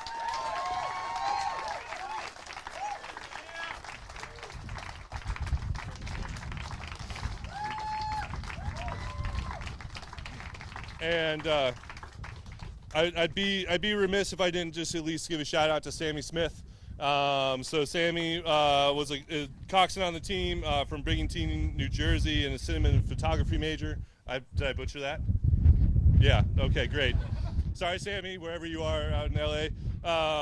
But she same thing. Always tried to better herself. Kept busy. Really enjoyed what she brought to this team, and is, even though she's not here physically, I know she's been here in spirit cheering for us, and looking forward to hopefully going and seeing her in California at the IRA at the end of May. So hoping we'll be able to see her there. So thanks to Sammy and in this group. So thank you. You want?